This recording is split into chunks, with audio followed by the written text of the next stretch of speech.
Jangan lupa di tap-tap teman-teman.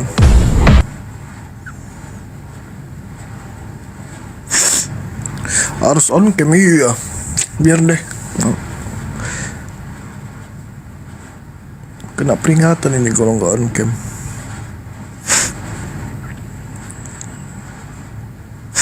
Lagi flu guys.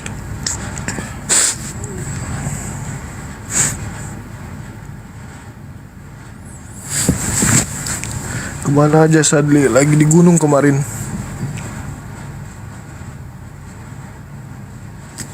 Terus lagi flu juga.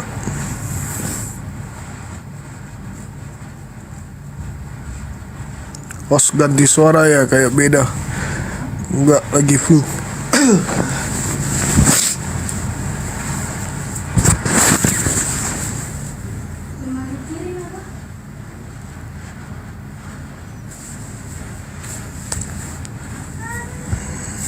Suaranya kecil ya, nggak pakai headset.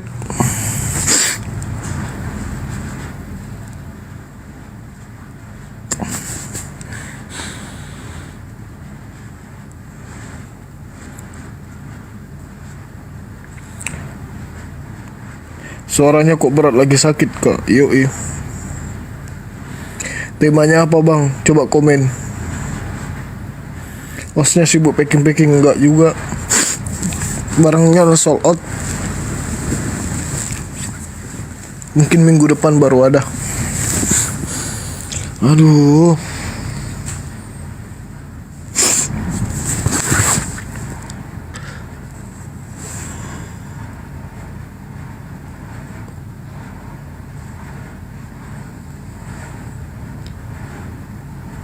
Tap-tapnya sampai berapa bang? Jangan lupa di tap-tap sampai 35k.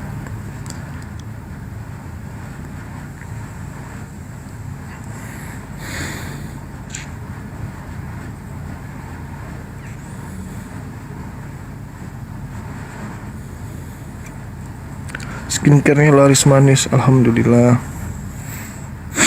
Aduh ya Allah.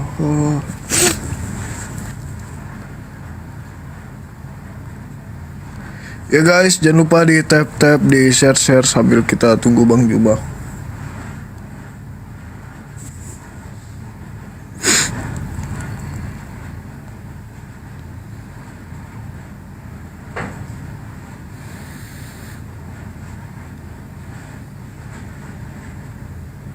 Suaranya kecil, iya, nggak pakai headset. Mohon maaf ya.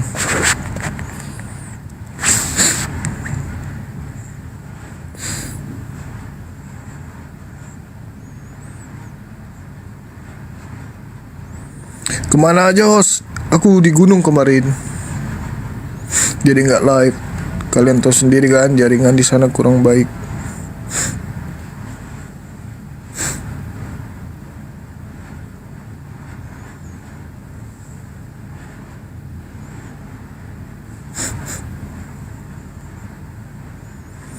Bolangi, di mana gunungnya? Di Bolangi.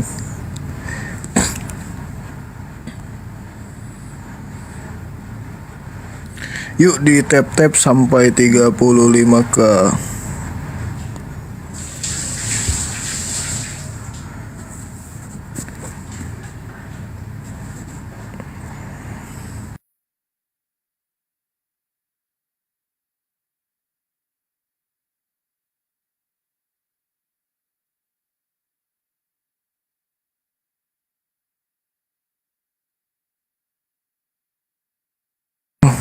Cepat sembuh host, amin. Doain ya. Sadli kok sekarang nggak live tiap hari sih? Kenapa Sadli? Kemarin kan libur. Kita libur kan Lebaran. Terus aku juga di gunung, di Bolangi.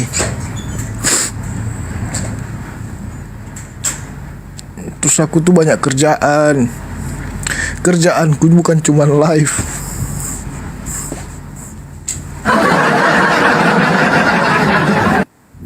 Live ini hanya selingan guys. Kalau aku lagi nggak ada kerjaan atau lagi bosan, nggak tahu mau ngapain, nah itulah aku baru live.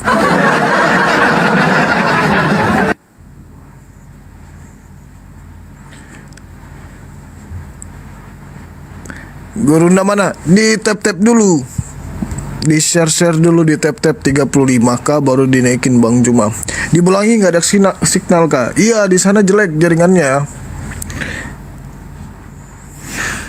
Bang Sadli sekali-sekali debar sama Oten.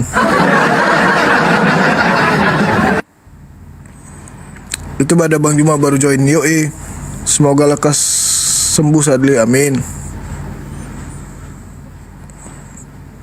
Hosnapura Menreko. Ya ini gara-gara ini kebanyakan makan daging ini. Sakit semua leher aku guys. Kayaknya naik nih kolesterolku sama darah tinggi nih. Jadi kalian jangan main-main ya. Komen-komen sembarang, emosi aku nanti. Siang ini senggol bacok.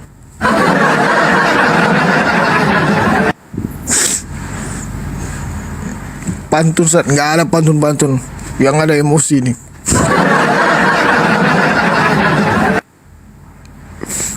Tenang host, siap.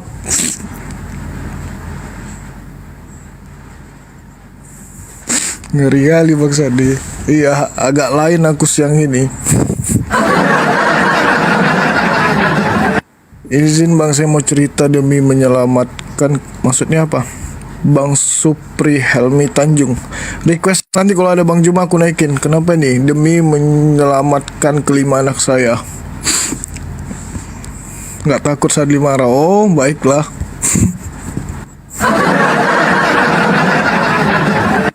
Makan buah semangka biar nggak naik tekanan. Siap, nanti aku coba.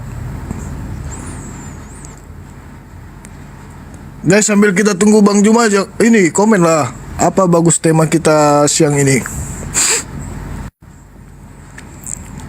Pacarmu mana host? Aku ta'aruf. Cek kodam. Boleh, sebut saja nama sama tanggal lahir, nanti aku cek kodamnya. Warung kitab kamu nggak ada, kamu kosong.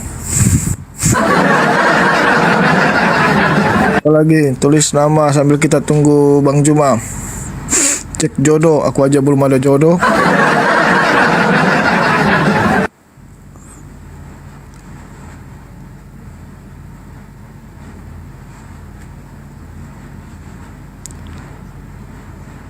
Sadli skincare-nya bagus, alhamdulillah, masya Allah, tabarakallah, makasih reviewnya. Tapi skincare kita lagi sold out. Terus yang pesan kemarin mungkin ada keterlambatan, ada 7 orang yang belum aku kirim. Mohon maaf sebelumnya. Oke, sudah ada Bang Juma nih. Oh belum ada guys. Bang Juma, apakah Bang Juma ada di sini? Silakan request. Skincare merek ini bukan, skincare merek desain. Cek kodam dulu Bang. Ya, tulis nama sama tanggal lahir. Ongkir mahal kali Sadli. Iya, karena pengiriman dari Makassar. Mana nih Bang Juma? Sabar guys, 5 menit lagi mungkin. Abah request Abah.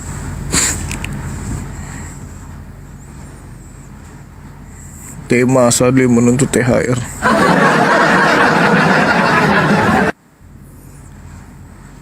Sadli lahir minggu pon apa kliwon? Minggu wage. Asep 1845. Oh, Asep ini orangnya baik hati dan tidak sombong.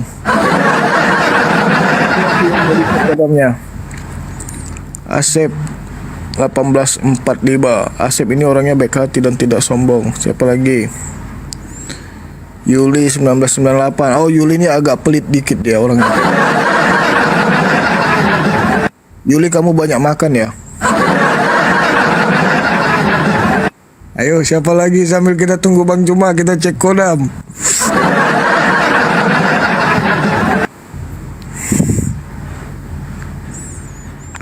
Yohan Bang 1722. Oh Yohan, kamu kurang-kurangin ini begadang. Kamu suka nonton live Bang Juma ya? Jadi kamu suka begadang terus bikin sakit kepalamu. Mulai sekarang banyak-banyak tidur siang. Oke, sudah cukup cek kodamnya, kayaknya Bang Juma sudah ada di sini.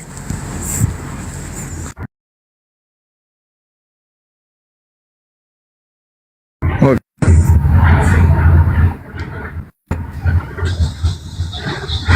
Assalamualaikum warahmatullahi wabarakatuh. Waalaikumsalam warahmatullahi wabarakatuh. Ya Bang, mau cek kodam juga Bang. Assalamualaikum warahmatullahi wabarakatuh, sahabat-sahabat sekalian.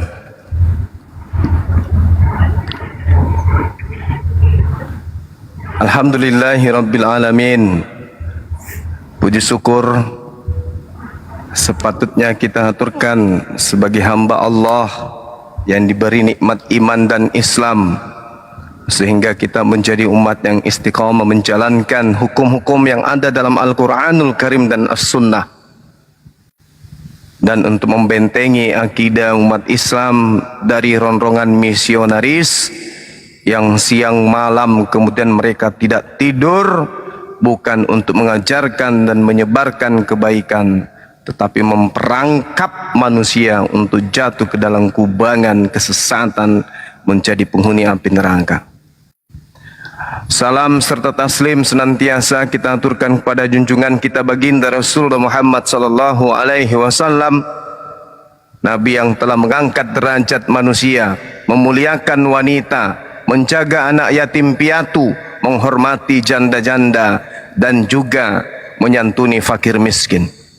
Nabi yang mengajak kemudian kita menuju kepada kebenaran, sehingga kita mampu membedakan antara hak dan batil, mampu membedakan antara manusia dengan bembe, mampu membuktikan bahwasanya Khalik dan makhluk itu adalah satu unsur dan hakikat yang berbeda. Sahabat-sahabat yang dimuliakan oleh Allah, perkenalkan nama saya Zulkifli Abbas, salah satu pasukan dari Apologet Islam Indonesia yang mencoba kemudian kembali mengudara untuk menyapa sahabat-sahabat dimanapun Anda berada, sehingga yang mendengarkan suara saya yang tadinya kemudian mendapatkan penyakit, insya Allah disembuhkan oleh Allah. Yang matanya lagi sakit segera sembuh, yang kupingnya lagi tuli segera bisa mendengarkan, dan yang lumpuh bisa berlari sekencang mungkin, dan yang sakit perut bisa ke toilet untuk melaksanakan hajat dengan baik dan benar. Yang kena diare kemudian bisa sehat, yang kena urat asam bisa sembuh, yang sakit kepala bisa nyut-nyut, dan seterusnya. Amin ya rabbal alamin. Sakit leher Bang, Sakit leher bisa sembuh. Oke, apa tema kita pada siang hari ini? Menghadapi pasukan goib yang nyata yang mengajarkan manusia kemudian menyembah kepada sesamanya manusia. Adakah yang seret dengan ekonominya? Insya Allah dimudahkan urusannya oleh Allah. Yang lagi sakit disembuhkan, yang lagi susah ekonomi dimudahkan, maksudnya dimudahkan pinjol, dimudahkan seluruh urusannya, agar Allah senantiasa melimpahkan kita semua berkat dalam hidup ini. Berkat sebagai orang tua, berkat sebagai anak, berkat sebagai pemimpin, berkat sebagai bawahan, berkat sebagai umat Islam, berkat sebagai makhluk yang ditunjuk oleh Allah menjadi khalifah di atas muka bumi ini. Ya Rabb, yang mendengarkan suara saya, semoga dilimpahkan pengampunan dan diberikan rizki serta kesehatan jasmani dan rohani. Amin, amin, amin ya rabbal alamin.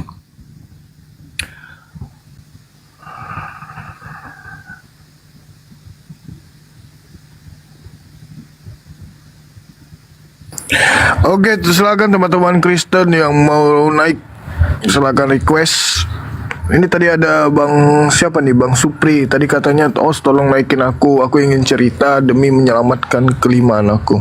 Baik, kita dengarkan dulu ceritanya seperti apa. Allahu Akbar. Assalamualaikum warahmatullahi Waalaikumsalam warahmatullahi Waalaikumsalam warahmatullahi wabarakatuh. wabarakatuh. Gurunda Azuma, ya Allah, gemeter. Iya bang. Ada hal yang pengen saya ceritain Gurunda. Iya asik ini. Tunggu saya duduk dulu bang. Mantap. Ya gimana ceritanya? Oke, saya siapkan Sedih nggak atau lucu atau gimana? Terharu. Dibilang gimana Gurunda ya? Aduh, ceritanya saya berat. Maksudnya Oh gini. siap. Dibuat ringan aja sambil ngopi bang. Allahu Akbar lah. Nggak gini. Ya. Oh, kalau saya ceritakan ini kayaknya nggak etis di Komal ini. Masalahnya ini bukan masalah murtad, bukan. Ini masalah anak saya yang 5 itu. Apa boleh saya? Tadi saya Anaknya 5, ibunya 3 gitu. Nah, ibunya 1, alhamdulillah. Ibunya masih 1. Maksud tadi saya udah WA ke WA-nya sahabat Bang Zuma, tapi belum dibales. Masalah ini ada menyangkut anak juga. Jujur, kalau boleh saya penjual khamar, Bang Zuma, jujur aja. Bagus. Makanya Bang, saya Islam, Bang Zuma. Saya Iya. Islam. Saya murni saya Islam. Dari kecil saya orang Padang. Saya dari Bagus kecil, bang, bagus. Saya dari kecil diajar. Habis itu saya ngerantau. Maaf Bang Zuma, saya agak menggigil dengar suara Bang Zuma aja saya. Allah Akbar. Saya belum tertawa 70 Ya, jenis tawa. takutnya Oten ketawa di bawah ini. Saya selama dengar Bang Zuma 2 bulan 3 bulan ini saya kan dengar Bang Zuma terus, di situ saya mulai alhamdulillah 2 bulan ini saya udah sholat lagi. Cuma Ya, alhamdulillah. saya anak-anak ini Bang Zuma, jujur Ya. aja Bang Zuma. Dari anak saya yang kelas 5, anak saya kan kelas 5, kelas 3, kelas 2, terus 2 tahun, terus baru lahir.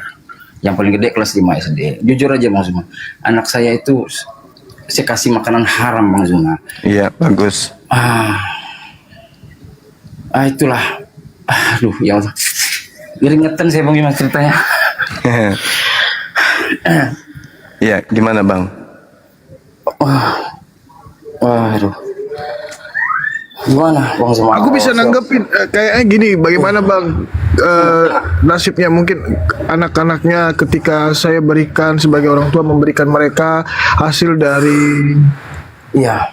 uang haram gitu, maaf kata seperti itu, gitu ya Bang ya. Iya betul. Cuman sedangkan saya kalau nggak ngejual itu dengan posisi saya sekarang anak saya 5, saya mungkin nggak bisa, anak saya ini terlantar semua. Saya sedangkan sama orang tua di Padang. Saya kecil saya tidur di surau. Di surau saya tidur. Saya diajarkan ilmu agama tuh sama orang tua tuh bener. Pas saya besar, saya punya kehidupan sendiri. Saya kebetulan Jakarta Pusat. Saya dengan kehidupan ini, saya dagang khamar.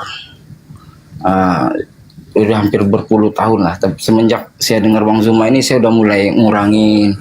Saya kurangin. Tapi karena ilmu saya nggak ada, ilmu yang lain nggak ada. Saya bingung. Saya berhentiin jual ini, kehidupan saya dan anak-anak saya 5 orang ini pasti sekolah pun nggak bisa. Kayak begitu. Susah ngelepasnya, ini susah. Padahal hati kecil saya tuh pengen ngelepas, demi Allah lillahi ta'ala saya pengen ngelepas. Saya background saya juga dikasih ilmu agama sama orang tua, bener maksudnya. Tapi saya Kalau ngelepas saya ini sih susah banget. solusinya Bang jual skincare. Allah Allah. Silakan Bang Juma. Oke Bang, terima kasih Bang Juma, silakan tanggapannya. Iya baik. Jadi yang pertama itu kenapa saya katakan di awal tadi bagus, Iya. itu karena sudah masuk hidayah, karena sudah menyadari. Banyak orang yang menjual khamar Iya. tapi tidak menyadari akan kesalahan. Maaf Bang Zuma, ada sedikit lagi. Saya juga, maaf nih ya, saya juga pemakai Bang Zuma. Saya ceritain semenjak Bang Zuma, saya dengar cerita Bang Zuma ini, alhamdulillah saya udah enggak. Betul, hidayah saya dapat dari Bang Zuma ini, makanya saya gemeteran, terus saya keringetan. Masya Allah. Demi Allah, ini saya lillahi ta'ala, karena dengar suara Bang Zuma aja saya Ya. saya nggak bisa berkata-kata lagi Bang Zuma. Jujur, Baik. saya memakai. Tapi sekarang alhamdulillah saya berhenti. Oke. Udah berhenti Bang Zuma. Cuma saya minta Baik. tolong selamatin anak saya dari itu Bang Zuma. Caranya gimana Bang Zuma? Oke, baik. Sederhana aja kita berlogika ya. Ya. Jadi gini, umur sekarang berapa Bang? Umur saya 40 Bang Zuma.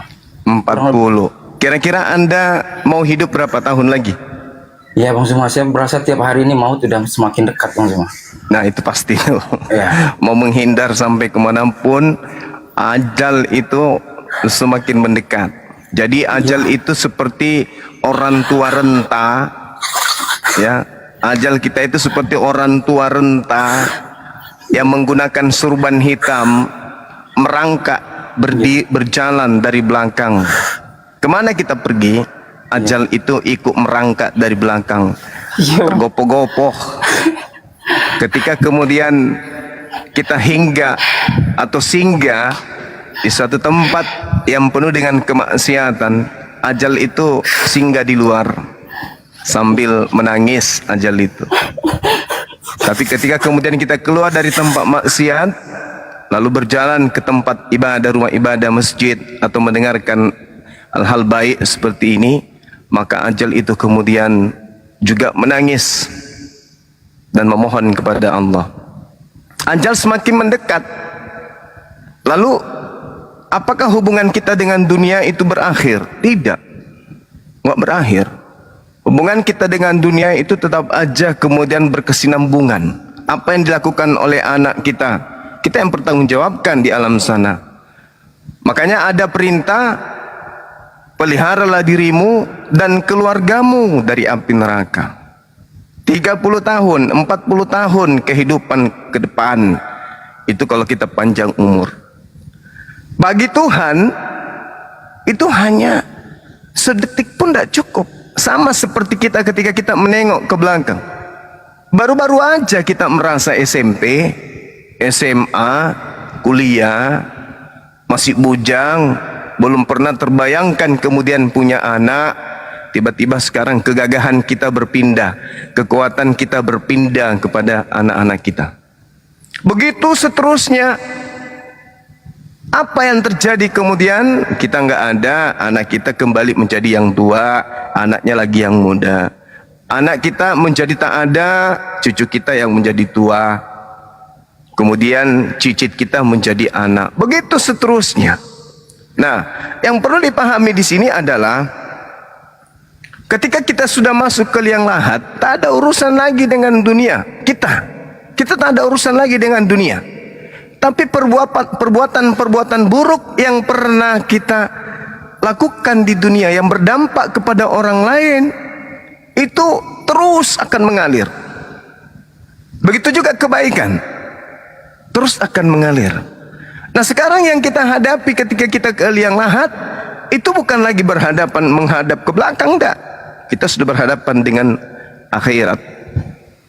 Tak ada lagi berurusan dengan perut, tak ada lagi urusan dengan pinjaman, tak ada lagi urusan dengan duniawi, tak ada urusan lagi dengan yang kita cintai, yang kita kejar. Yang kita kejar sampai kita hilap itu kan perut. Yang kita kejar itu adalah pencitraan, takut dihina, takut direndahkan, takut enggak makan. Padahal lapar, enggak makan, enggak punya rumah, itu adalah bagian dari ujian.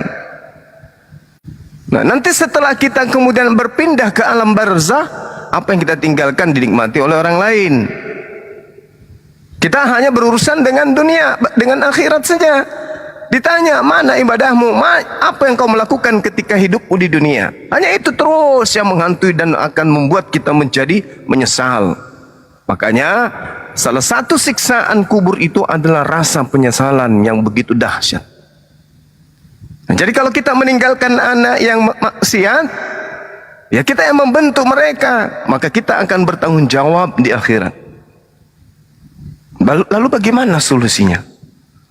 Allah Subhanahu wa taala menjelaskan di dalam Al-Qur'an surah Maryam. Bismillahirrahmanirrahim. Illa man taba wa amana wa amila salihah faulaika yadkhulunal jannah wa la yuzlamuna syai'a. Kecuali orang yang bertaubat, beriman dan mengerjakan kebajikan, maka kepada mereka itu akan diberikan surga. Mereka akan dimasukkan ke dalam surga dan tidak dizolimi, tidak dirugikan sedikit pun. Jadi sahabatku, saudaraku, Suprihen Mi Tanjung, Allah menggariskan kalau kita bertaubat itu jauh lebih hebat kebaikannya daripada orang yang merasa dirinya beriman, merasa dirinya berilmu, merasa dirinya paling hebat dalam ibadah, paling hebat dalam bersedekah, tetapi tidak ikhlas, tidak pernah meneteskan air mata, merasa dirinya telah beriman, merasa orang lain tak ada imannya, merasa orang lain imannya kurang dan dia yang paling cukup dalam beriman. Jauh lebih dicintai oleh Allah orang yang bergelimang dosa lalu kemudian bertaubat. Upaya kemudian untuk sampai kepada titik taubat itu, nasuha itu sangat dicintai oleh Allah. Jadi kalau hari ini kemudian saudara melakukan sesuatu yang merupakan satu maksiat yang sangat dibenci, sebagaimana Rasulullah Muhammad SAW kemudian mengatakan dalam salah satu haditsnya, Allah melaknat khamar, Allah melaknat orang-orang yang meminumnya, Allah melaknat orang-orang yang menuangkannya ke gelas, Allah melaknat orang-orang yang menjualnya, Allah melaknat juga orang-orang yang membelinya, dan Allah melaknat orang-orang yang memerasnya. Lalu kemudian melaknat juga orang yang mengambil hasil perasannya, lalu kemudian melaknat juga orang yang mengantarkannya, dan melaknat juga orang yang meminta diantarkan. Ini hadis yang sangat luar biasa ancamannya kepada saudara-saudara kita. Kenapa hadis ini dikatakan hadis yang sahih? Karena ada berbagai penguatnya. Jadi pada kesimpulannya, semua unsur yang terlibat pada khamar itu dilaknat oleh Allah. Nah, oleh karena itulah kemudian kalau anda sudah keluar dari sana, karena susah orang-orang yang berbisnis minuman khamar itu bisa sadar. Alhamdulillah ini berkah, ini adalah hidayah, sehingga ketika kemudian sahabat kita ini Supri memahami, menyadari dan ingin bertaubat, maka silakan, pintu taubat masih diterima oleh Allah. Adapun bisnisnya tinggalkan pelan-pelan. Rancang baik-baik untuk meninggalkan secara totalitas. Rancang baik-baik untuk meninggalkan semua. Salah satu triknya adalah kumpulkan anak-anak kita, ajak mereka diskusi, ajak mereka berdialog. Apa mungkin kita akan mati dalam keadaan seperti ini? Tentu tidak. Maka anak-anakku, kalian harus siap kemudian jatuh miskin, siap untuk tidak makan demi mencari keridhaan Allah. Ini dunia hanya sementara, kehidupan yang kekal itu adalah di akhirat nanti. Terkait dengan makanan yang disuguhkan adalah makanan yang haram, ajak mereka bertaubat, ajak mereka beristighfar. Insya Allah, ya, jalan dan petunjuk akan diberikan oleh Allah Subhanahu wa taala. Jadi pelan-pelan, jangan sekaligus ditinggalkan, pelan-pelan aja, pelan-pelan. Pelan-pelan, yang penting ikrar niat benar-benar. Ada masa nanti ketika sudah benar-benar memahami, ya tidak perlu pelan-pelan lagi, seketika itu tutup, plak, selesai. Bisnis yang lain kan banyak, Bang. Banyak sekali bisnis yang lain itu. Apalah artinya kita kumpulkan duit banyak masuk ke dalam jadi penyakit, merusak otak anak kita, merusak perilaku anak kita, merusak tabiat anak kita. Untuk apa?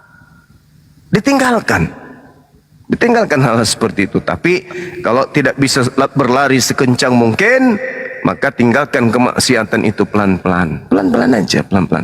Yang penting intinya sudah menyadari, sudah memahami, sudah tahu dengan pasti itu adalah kemaksiatan, tidak dibolehkan kemudian dan tak akan pernah mungkin dibenarkan, maka tinggalkan pelan-pelan. Insya Allah nanti akan sampai kepada taubatan nasuha.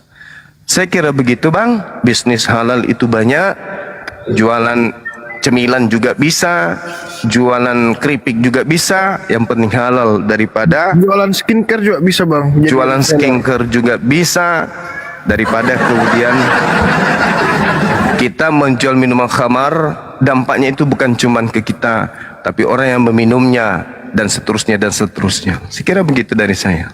Iya bang. Terima kasih. Terima kasih banyak bang. Iya. Allah Akbar. Assalamualaikum Bang Zuma. Waalaikumsalam warahmatullahi. Sabar ya bang Ari. Jadi bang Supri udah aman ya?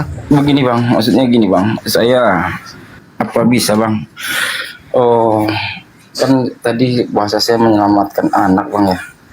Saya lillahi ta'ala bang, saya sedia bang, saya siap ditinggal bang. Kalau boleh, abang gimana ya? Saya susah ngomong susah. Apa boleh saya titipkan anak abang di pesantren abang? 3 orang yang sekolah ini bang ambil aja lah. Saya nggak apa-apa saya nangis sekarang daripada saya nangis 10 tahun ntar. Kalau saya jujur aja buat agama, saya ngedidiknya kayaknya nggak bisa bang. Dengan kehidupan saya sekarang kayak gini, saya takutnya agama anak-anak saya itu nggak ada di kemudian hari. Dengan sekitar Usia anaknya berapa, Bang? 5 tahun, kelas 5, kelas 3, kelas 2. Itu yang sekolah ya? SD? SD ya. Mamanya kemana bang? Mamanya ada di rumah.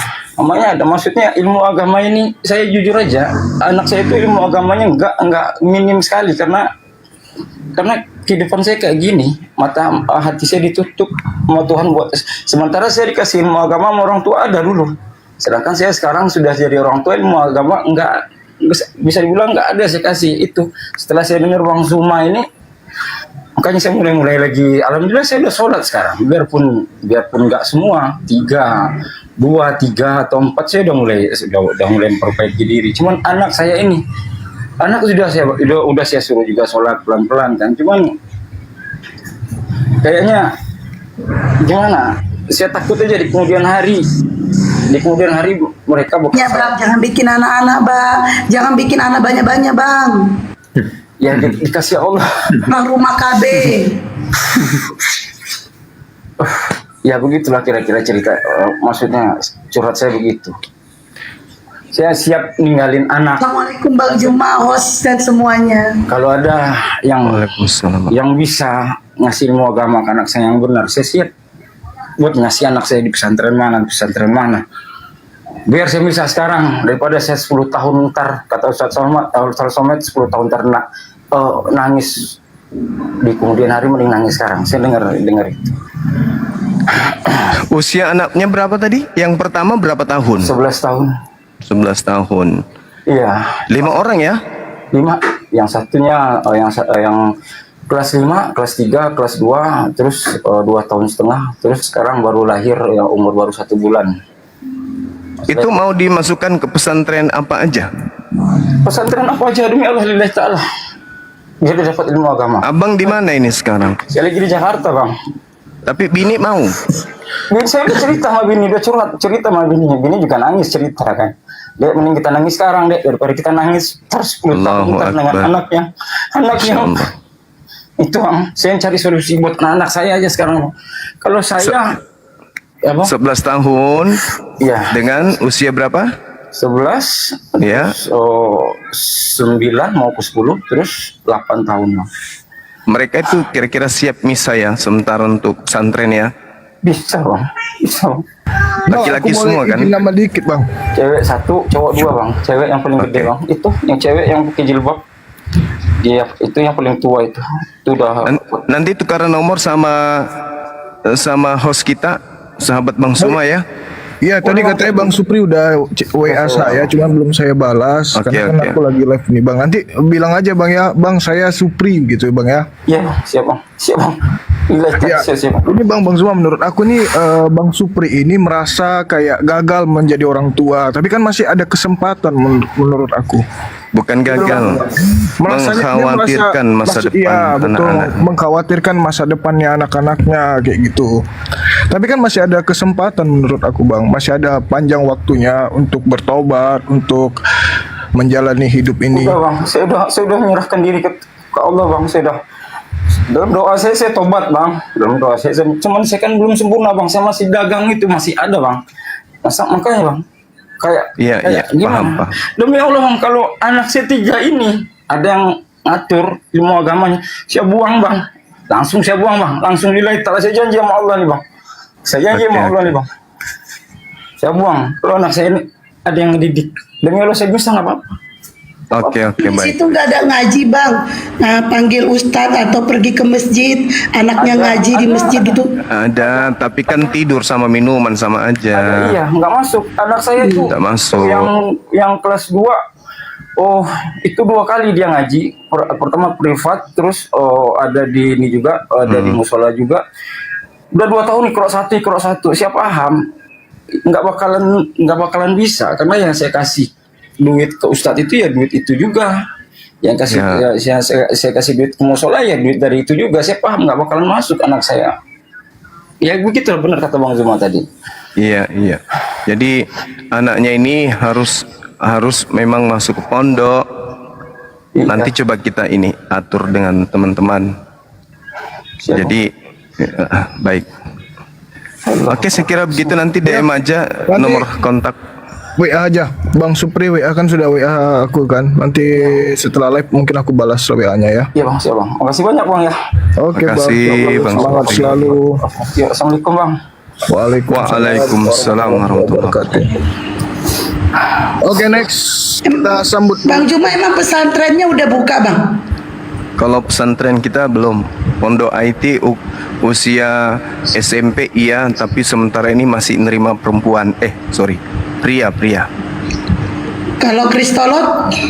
Kristolog kan pondok kita lokasi sudah ada, tapi belum terbangun.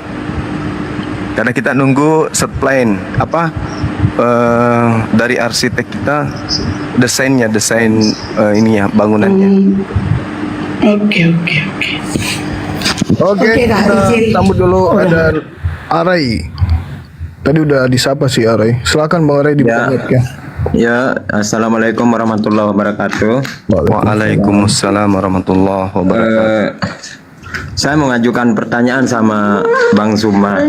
Tapi maaf sebelumnya Arai agamanya apa? Kau boleh tahu? Saya agamanya Islam, Bang. Oh, silakan. Saya mau bertanya sama Bang Zuma ini. Bang saya Zuma ini lumayan saya mengikuti lumayan lama udah. Gimana caranya berzina itu biar diampuni Allah? Cepat Ya. diampuni lah. Taubatan nasuha, dan menutup diri untuk tidak melakukan lagi hal-hal itu. Sedangkan saya tidak pernah belajar ini loh Bang, sholat apa itu. Cuman kemarin bulan puasa itu insya Allah penuh, puasa saya penuh.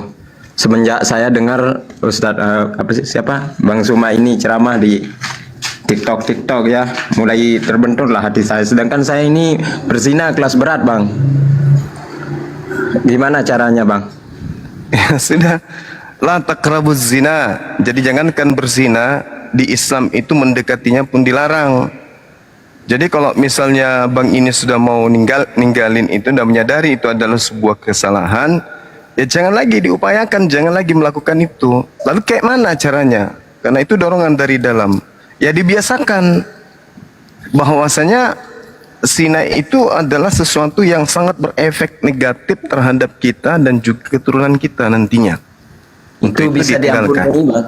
Ya diampuni oleh Allah. Kemudian ya usahakan nikah. Istri sudah ada? Iya sudah ada, tapi Ya, kan tuh. karena ini Bang pergaulan juga. Maaf Ya jangan Bang, ya, lagi. Bang. Apalagi ada istri, itu merusak keturunan itu namanya. Ya, Di lingkungan saya ini banyak orang Hindu Bang. Iya, tinggalin. Jangan lagi mau melakukan itu. Bertobat dengan betul-betul taubatan nasuha. Jangan melakukan persinahan. Nah, coba kalau istrinya bersina juga mau. Enggak sih Bang. Ya sama, istri juga enggak mau. Tapi ini loh biar saya tenang Bang, cepat diampuni apa gimana Bang? Ya, Soalnya kalau- saya agak ngeluh sama malu dah. Mau Jadi kalau bertobat. iya, mengenai taubat, hari ini taubat, hari itu juga diampuni. Kapan saja bertobat, saat itu juga diampuni. Dari puasa itu dah saya tobat Bang, cuman masih berat, rasanya masih berat. Iya, emang Apa enggak? Makanya di Islam itu setiap kita sholat minta diberi petunjuk. Petunjuknya yaitu jalan orang-orang yang diridhai, jalan orang yang diberi nikmat keselamatan. Cemburu kita kepada orang yang diberi nikmat keselamatan, yaitu mereka yang sudah mampu menjaga dirinya dari kemaksiatan. Bukan kemudian orang-orang yang dimurkai oleh Allah. Orang dimurkai oleh Allah itu ya mereka yang kafir, yang kufur, yang meninggalkan kemudian ajaran para nabi menuju kepada ajaran buatan manusia. Nah, itu orang-orang yang dimurkai, susah untuk mendapatkan kebenaran, susah untuk mendapatkan hidayah. Nah, kalau saudara kan begitu melakukan maksiat, bertaubat, tobat sesungguh-sungguhnya. Istighfar, ketika ada pemikiran ke sana istighfar, perbanyak salat, perbanyak baca buku, perbanyak baca Quran atau puasa. Saya ke masjid aja minder saya bang, malu sama orang-orang yang ini yang agamanya tinggi-tinggi, saya malu. Bahkan saya sholat aja ngumpet-ngumpet saya bang. Oh, nggak bisa. Malu karena lumayan jelek saya di mata tetangga juga. Malu itu kepada Allah, bukan kepada manusia. Kita sudah diberi nikmat begitu banyak oleh Allah, tapi kita tidak pernah menyembahnya. Malunya itu kepada Allah, jangan kepada manusia. Karena manusia yang kita anggap mereka lebih baik dari kita itu belum tentu. Belum tentu, karena kita tidak melihat apa yang mereka lakukan di belakang kita. Jadi percaya diri dalam menyembah kepada Allah itu tidak perlu kemudian malu-malu kepada orang. Ada Gitu, tetangga saya di sini yang bilang, kalau zina itu tidak bisa diampuni sama Allah. Dia bilang saya merenung terus merenung. Kata Tiap siapa? malam saya menyesali perbuatan saya bang. Kalau bisa saya ulang bang. Cuman kalau saya sering dengar abang ini ceramah, agak lumayan lah hati saya. Tiap malam saya bangun sholat tahajud, apa bisa saya diampuni? Terus saya berbilang begitu bang, sampai nangis saya bang, berdoa apa bisa saya diampuni? Diampuni. Sedangkan saya orang jahat. Hanya ada satu dosa yang tidak diampuni, yaitu dosa syirik. Diampuni bang, Allah Maha Pengampun kok. Terima kasih bang. Iya, Terima kasih banyak bang. sama-sama. Oke dah bang, nanti saya anu Oke. bang. Iya. Yuk, assalamualaikum bang. Waalaikumsalam warahmatullahi wabarakatuh. Waalaikumsalam warahmatullahi wabarakatuh. Ya, harus tobat nasuha sih bang. Next, kita sambut pengikut jalan lurus. Ini kayak Oten ini. Shalom, Assalamualaikum. Waalaikumsalam. Selamat siang Bang Suma. Semangat siang, saudara. Apa kabar ini? Baik. Baik. Pengikut jalan lurus apa kabarnya? Ya Alhamdulillah sehat Bang. Oh, jadi ini sudah benar-benar sesuai dengan namanya. Jalan Ya yang lurus tentu atau saja masih lah. bengkok? Tapi masih nyembah ini ya, Yesus ya. Ya betul. Oh, berarti masih ada bengkok-bengkoknya bang. Silakan bang, apa yang ingin disampaikan? Saya kebetulan hanya masuk tiba-tiba. Saya tidak tahu apa topiknya, tapi kebetulan saya diterima oleh host. Ya makasihlah. Oke, ya. Gitu aja bang. Iya itu aja. Ya udah, kalau gitu karena saya tahu abang masih itu, biar diluruskan dulu sama Bang Juma ya bang ya. Boleh juga. Silakan Bang Juma. Iya.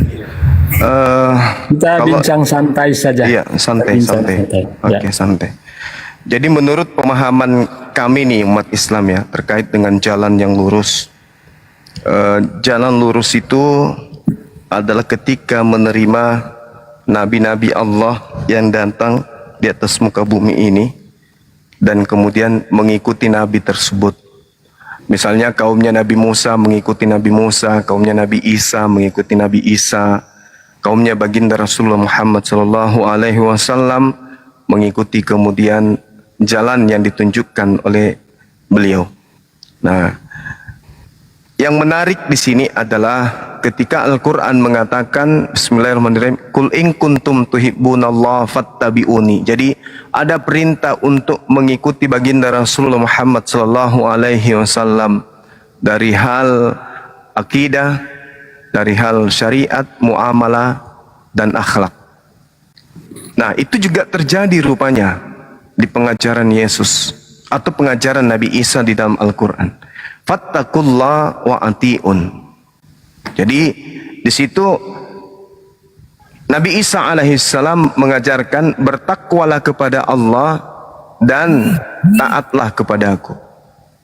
Nah, ini menarik sebenarnya, karena Nabi Isa alaihissalam ketika datang di tengah-tengah kaumnya, kemudian beliau mengajarkan bagaimana kemudian pengikutnya itu percaya dirinya sebagai utusan Allah, utusan Tuhan.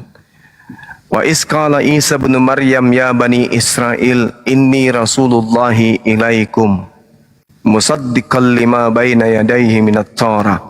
Jadi Nabi Isa datang sebagai rasul kepada Bani Israel, mengajarkan kemudian kaumnya yang meninggalkan hukum Taurat untuk kembali kepada hukum Tuhan, yaitu hukum Taurat.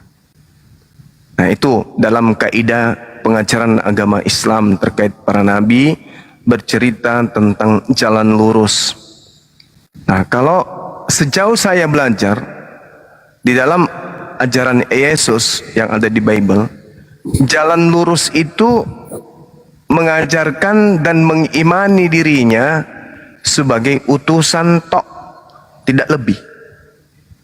Nah, sehingga kesimpulan saya, kalau ada sekelompok orang atau perorangan justru mempertuhankan atau mengibadahi atau menyembah Yesus, berarti itu bengkok jalannya. Karena jalan lurusnya itu adalah menjadikan Yesus itu sebagai alat untuk menuju ajarannya, menuju sampai kepada Sang Tuhan atau Sang Bapa. Nah, bagaimana menurut saudara? Apakah orang yang menuhankan Yesus itu sudah berjalan di atas jalan yang lurus itu? Silakan. Oke. Kami menyembah Yesus oleh karena Dia itu adalah Tuhan dan Juru Selamat sesuai dengan Lukas pasal 2 ya, ayat 10 dan 11. Kami juga menyembah Yesus karena Yesus itu adalah Tuhan dan Juru Selamat. Sebetulnya kalau Yesus itu cuma sebagai utusan, ya di dalam kitab-kitab kan, baik di dalam Al-Quran, di dalam Alkitab itu banyak juga utusan. Tetapi karena Yesus itu bukan hanya sekedar utusan, melebihi dari utusan, maka kami menyembah Dia. Karena kenapa? Yesus juga kan menjamin keselamatan bagi yang percaya kepadanya. Kalau misalnya Yesus tidak menjamin keselamatan, untuk apa ya kami orang Kristen menyembah Yesus? Karena Yesus memberikan jaminan. Makanya kami menyembah Yesus. Dan ketika Yesus juga hidup dalam dunia ini sebagai manusia, ketika orang datang menyembah Dia, Yesus tidak melarang, kamu jangan menyembah aku. Ya, kalau kan Dia melarang orang menyembah Dia, ya pasti juga kami tidak akan menyembah Yesus. Tetapi faktanya kan ketika ada orang-orang datang menyembah Yesus, ya Yesus tidak melarang. Kenapa Yesus tidak melarang? Karena Dia itu Allah saja, Allah Bapanya saja apa? Ya, memuji Dia, menghormati Dia. Karena apa yang Dia lakukan itu adalah berasal dari Bapanya. Jadi apa yang Dia firmankan itulah yang kami ikuti. Ya, memang Yesus tidak pernah sembah aku, tidak. Tetapi faktanya kan ketika Dia hidup dalam dunia ini, murid-muridnya juga datang menyembah Dia dan Dia tidak melarang. Dan itulah jaminan yang Yesus berikan kepada kami. Ya, tidak ada di kolong langit ini yang bisa memberikan jaminan keselamatan selain Yesus. Makanya juga di dalam Al-Quran Anda kan tiap hari 5 kali sehari 5 kali sehari kalian kan berdoa, tunjukkan kami jalan yang lurus. Yesus terang-terangan mengatakan, akulah jalan. Bukan hanya sekedar jalan, tapi kebenaran. Bukan hanya sekedar kebenaran, tapi juga hidup. Jadi inilah yang apa? Menjamin bagi kami semua orang Kristen untuk apa? Menyembah.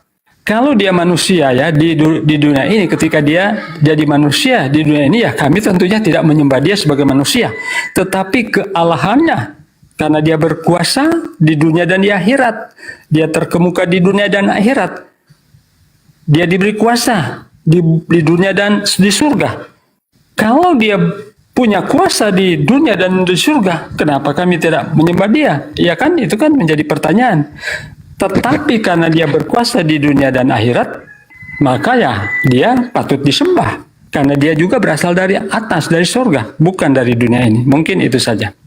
Oke, baik. Jadi menarik memang kalau diramu terhadap pandangan Kristen terhadap Yesus. Kalau diramu itu memang menarik. Tapi coba saya rangkai lebih dulu.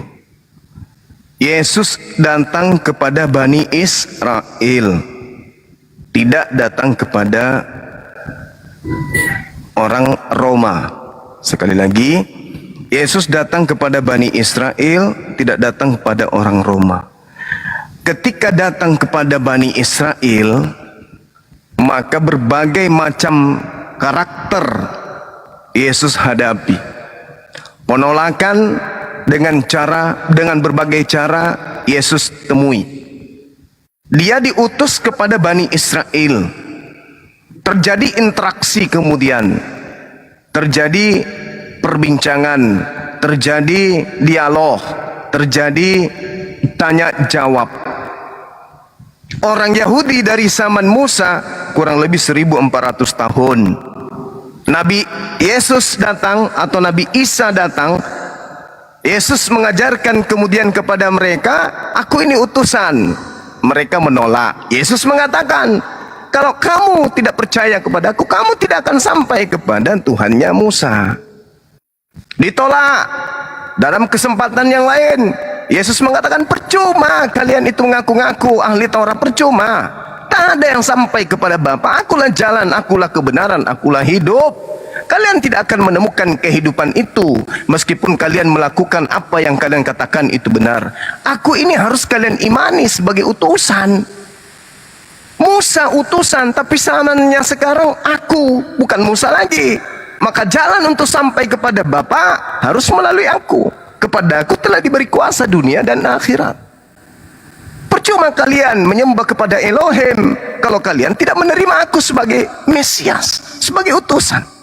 Jadi rangkaian dialog, rangkaian interaksi ini kemudian terjadi di antara orang Yahudi dan Yesus. Tapi cakupan daripada penyampaian Yesus itu tidak seperti yang dipahami oleh orang-orang Katolik yang muncul belakangan. Rangkaian dialog Yesus, akulah jalan, akulah hidup, akulah jalan, akulah kebenaran, akulah hidup, tidak ada yang sampai kepada Bapa. Kenapa demikian? Karena orang Yahudi menolaknya. Tidak, ngapain saya percaya sama kamu? Tuhanku kan sudah Bapa, Tuhanku kan sudah Elohim, kitabku Tanak. Kata Yesus, tunggu, kamu tidak akan sampai kepada Bapa tanpa melalui aku. Percuma kamu mengajarkan Taurat, percuma kamu itu melaksanakan sabat, percuma kamu itu bersunat. Kalau kamu tidak menerima aku sebagai Mesias, utusan Bapa, kamu tidak akan selamat. Nah, itu rangkaian daripada dialog pengajaran Yesus kepada umatnya Bani Israel. Muncul Kristen kemudian menyalahartikan ucapan itu. Oh, Yesus itu harus disembah. Kenapa? Kan dia adalah jalan, kebenaran, dan hidup. Tidak ada yang sampai kepada Bapa. Dan dia itu memberi hidup yang kekal.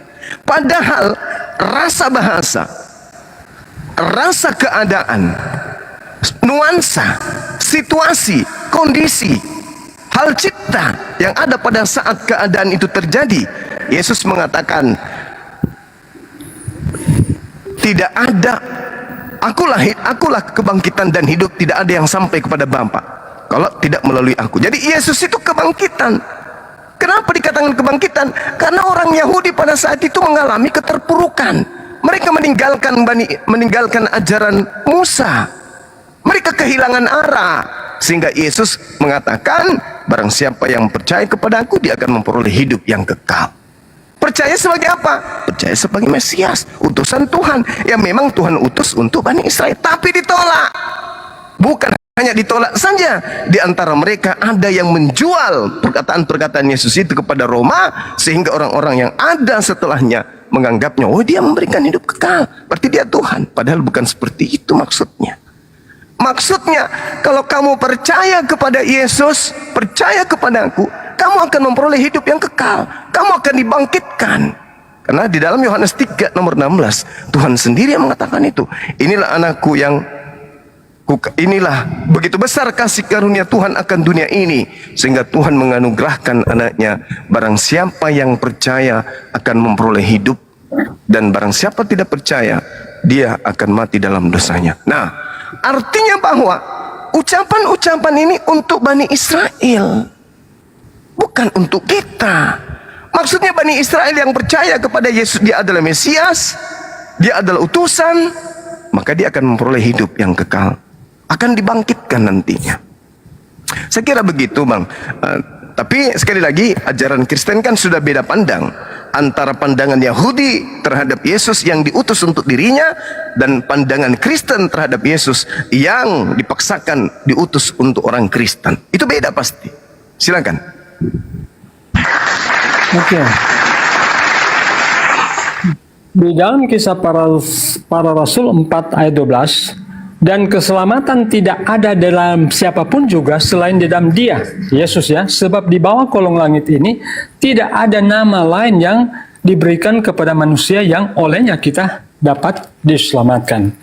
Kalau misalnya Anda mengatakan bahwa Yesus itu hanyalah orang Yahudi, ya, malaikat sendiri mengatakan di dalam Lukas pasal 2 ayat 8 ayat 10, lalu kata malaikat itu kepada mereka, jangan takut sebab sesungguhnya aku memberitakan kepadamu kesukaan besar untuk seluruh bangsa. Ya, jadi bukan cuma bangsa Israel.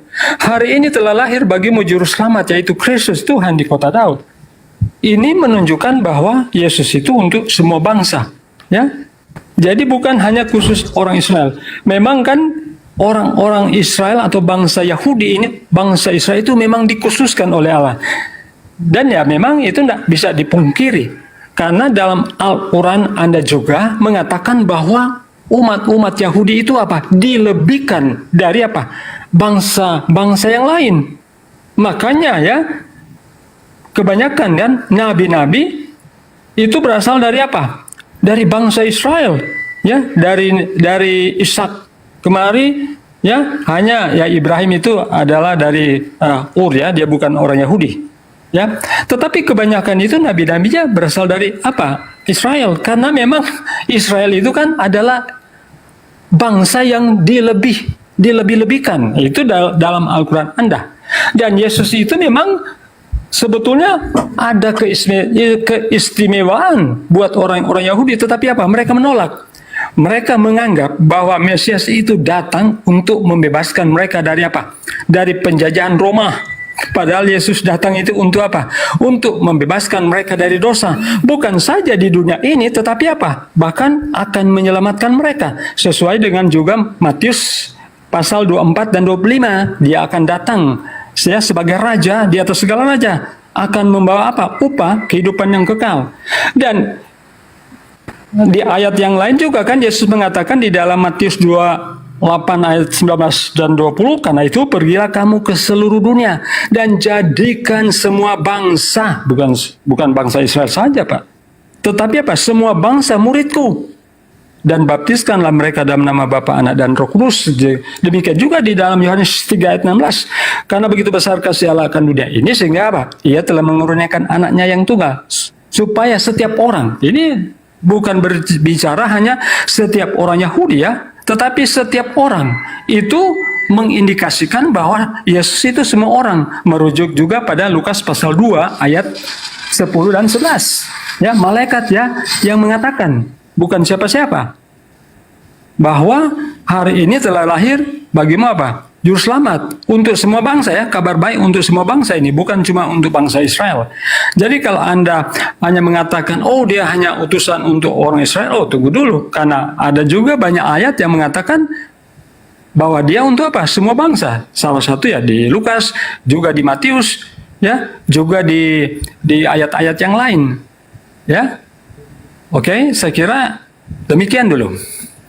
Oke, sekali lagi saya katakan bahwa itu pandangan Kristen, sah-sah saja. Tapi Yesus itu diutus hanya kepada Bani Israel. Bani Israel, Bani Yakub terdiri dari 12 suku bangsa. Apa buktinya? Coba kita lihat di dalam Maliaki 3 nomor 9. Wahai seluruh bangsa. Apakah artinya bahwa ketika disebutkan seluruh bangsa dalam tradisi Yudaism, itu berarti melibatkan bangsa lain? Tidak. Bangsa di luar bangsa Israel itu tidak dianggap umat. Itu harus dipahami dulu. Jadi ketika Tuhan atau para nabi berseru, wahai seluruh bangsa, itu yang diseru cuma Bani Israel. Jangan kita yang kepedean merasa bahwa kita ini juga kena. Tidak. Maliaki 3 nomor 9. Kamu telah kena kutuk, tetapi kamu masih menipu aku. Ya, kamu seluruh bangsa. Nah, apa berarti kita juga terlibat? Bukan. Kita nggak boleh kemudian mengambil serampangan kitabnya orang, konsep agama orang, lantas kita imani sesuai dengan doktrin dan dogma. Sekali-sekali kita bertamasya untuk menggunakan akal sehat. 2 Raja-Raja 17:41. Demikianlah bangsa-bangsa ini. Bangsa-bangsa yang dimaksud di sini adalah suku-suku Israel. Kita nggak boleh masuk ke dalam, karena yang diseru itu bukan kita. Yosua 24 nomor 2. Di situ jelas sekali dikatakan bahwa kepada seluruh bangsa itu mereka harus dikumpulkan. Seluruh bangsa itu harus dikumpulkan. Seluruh bangsa ini maksud di sini adalah keturunan Yakub. Makanya banyak hal yang perlu dipahami oleh saudara-saudara Kristen. Lepaskan sedikit aja dulu doktrin gerejanya tuh. Dudukkan perkara ajaran agama Yahudi dengan seperangkat kitab-kitabnya dan nabi-nabinya, termasuk Yesus. Lepaskan dulu. Biarkan mereka dengan keadaan yang sesungguhnya. Jangan kita ambil. Selayaknya Islam bercerita tentang Nabi Musa, selayaknya bercerita tentang Nabi Daud, Islam jujur. Mereka itu adalah utusan Tuhan untuk kaumnya masing-masing. Lah Kristen ini tidak. Diolah sedemikian rupa sehingga apapun yang Yesus ucapkan dianggap itu untuk Kristen. Ini aneh gitu deh. Aneh, kenapa? Karena kudu terlanjur jatuh cinta kepada hak orang, kepada milik orang. Makanya Yesus mengatakan, waspadalah kepada serigala yang nyamar domba. Berarti ada penyamar. Siapa penyamar itu? Tidak mungkin Bani Israel. Penyamar itu non-Israel yang ngaku-ngaku bagian daripada Yesus. Jadi PD-nya terlalu berlebihan. Sekali lagi saya katakan, ketika dikatakan dalam kitab saudara, keselamatan tidak ada dalam siapapun juga selain dalam Dia. Sebab di bawah kolong langit ini tidak ada nama lain yang diberikan kepada manusia yang oleh yang kita dapat diselamatkan. Itu kita bisa telah sedikit aja pakai akal. Kalau nama yang dimaksud di sini adalah nama orang Ibrani, nama orang penutur Aramaik, kata Yosua itu sudah ada sebelum anak Maria. Sudah ada orang yang menyandang kata itu sebelum Yesus.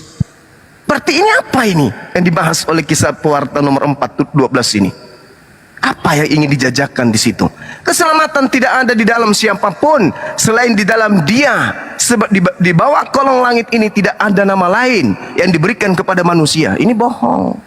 Asisten Musa itu lebih dulu menggunakan nama itu.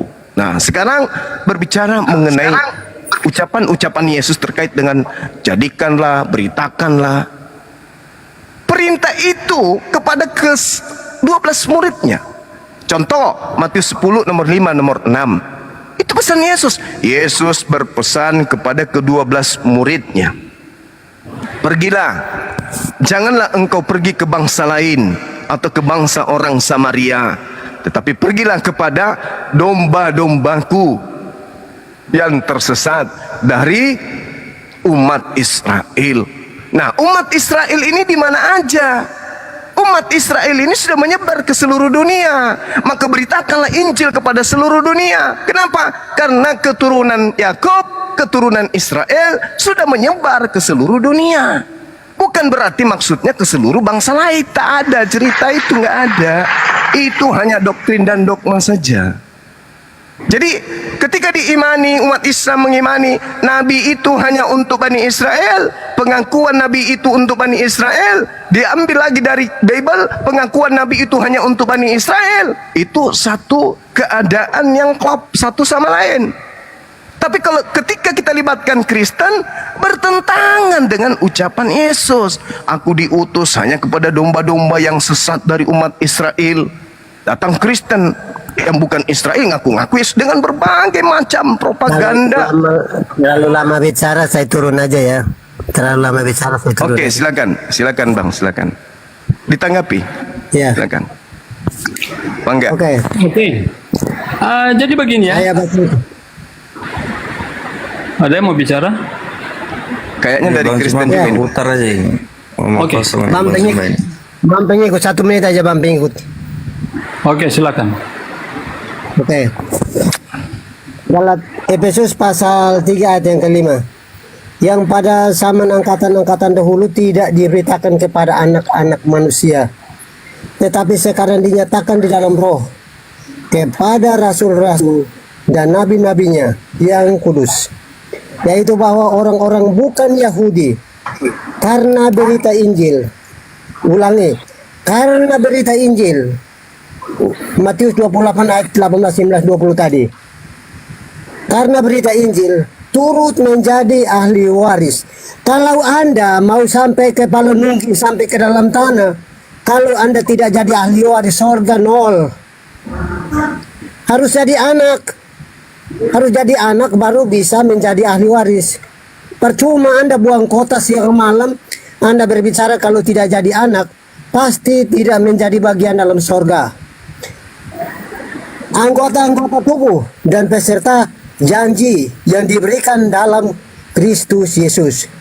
Dan Injil itu aku telah menjadi pelayangnya. Makasih, silahkan. Oke, saya tanggapi 1 menit aja.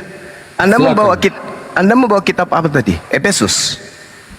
Efesus pasal 3 ayat 5. Oke. Sekedar Anda tahu dan tolong dicatat. Efesus itu ditulis oleh Paulus untuk orang-orang kudus di Efesus, penyembah dewa Yunani, yaitu dewa Artemis. Baca baik-baik kitab Efesus itu. Itu bukan untuk Anda. Siapa bilang Efesus itu untuk Anda? Itu surat pribadi Paulus untuk jemaat yang ada di Efesus yang tadinya penyembah dewa. Anda kok merasa itu baru surat Efesus? Sekarang pengakuan Yesusnya bahwa dia diutus untuk Anda itu di mana? Ada. Bisa Anda tunjukkan? Jadi jangankan Yesus, Paulus aja yang menulis surat untuk Efesus, untuk orang-orang yang ada di Efesus, penyembah dewa Yunani, dewa Artemis, Anda klaim. Apalagi ajaran Yesus. Nah, sekarang permasalahannya, di mana Yesus mengatakan aku diutus untuk seluruh bangsa-bangsa di luar Yahudi? Ada? Nggak ada. Aku diutus hanya kepada domba-domba yang sesat dari umat Israel. Sejauh kita belajar, di luar 12 suku anak Yakub itu tak ada suku lain, tak ada bangsa lain. Gitu Bang. Jadi belajar itu harus pakai akal. Silakan. Makasih Pak Suma, makasih juga Sama-sama. Bang Bingeko. Nora, terima kasih Ibu Nora, saya udah dinaikkan, makasih ya. Dah. Oke, Iya. Saya mau tanggapi dulu ya. Jadi berbicara tentang bangsa-bangsa itu memang bukan cuma menyangkut suku-suku. Kita mungkin Anda belum baca di waktu Raja Daud memerangi ya bangsa-bangsa di sekitar, dan juga Raja Yosafat memerangi bangsa-bangsa di sekitar. Itu adalah bangsa-bangsa di luar Israel. Jadi bukan cuma bilang semua bangsa itu cuma suku-suku. Itu sudah terdiri dari bangsa-bangsa yang lain juga, yang bangsa-bangsa kafir yang diperangi oleh apa? Oleh mulai dari sebelum Raja Daud itu ya. Dari raja pertama Israel itu sudah ada musuh-musuh ya, bangsa-bangsa di sekitar yang apa? Yang selalu sebetulnya mengganggu orang Israel. Jadi orang Israel itu tidak pernah berperang ketika mereka tidak diganggu. Mereka nanti berperang ketika mereka apa? Mau diganggu. Nah, itu sebabnya di dalam Ulangan juga Ulangan 6 ayat 14 dikatakan, janganlah kamu mengikuti Allah lain dari antara Allah bangsa-bangsa sekelilingmu. Jadi rupanya ada di bangsa-bangsa di sekeliling Israel itu apa? Menyembah berhala. Makanya firman Tuhan mengatakan, jangan kamu mengikuti Allah lain dari antara Allah bangsa-bangsa sekelilingmu. Karena apa? Ya, 1 Tawari 16 ayat 6, sebab segala Allah bangsa-bangsa adalah berhala. Ya, tetapi Tuhanlah yang menjadikan langit. Bahkan di 2 Tawari 15 ayat 13, setiap orang baik anak laki-laki atau anak laki-laki atau orang dewasa, baik laki-laki atau perempuan yang tidak mencari Tuhan Allah Israel harus dihukum mati. Ya, itu di zaman Musa. Ya, karena apa? Ada Allah-Allah lain ya dari bangsa-bangsa kafir. Ya, jadi kalau berbicara tentang bangsa bukan cuma satu bangsa atau suku. Ya, di zaman orang Israel, di zaman raja-raja orang Israel sudah ada raja-raja apa? Raja-raja sekitar yang mereka itu penyembah berhala. Nah, datang kepada Yesus. Apakah Yesus itu cuma untuk orang Israel? Sudah jelas di Lukas pasal 2 ayat 10. Lalu kata malaikat itu kepada mereka, jangan takut sebab sesungguhnya aku memberitakan kepadamu kesukaan besar untuk seluruh bangsa. Jadi untuk seluruh bangsa, apakah itu kafir atau tidak kafir, itu kalau mau menerima, welcome saja.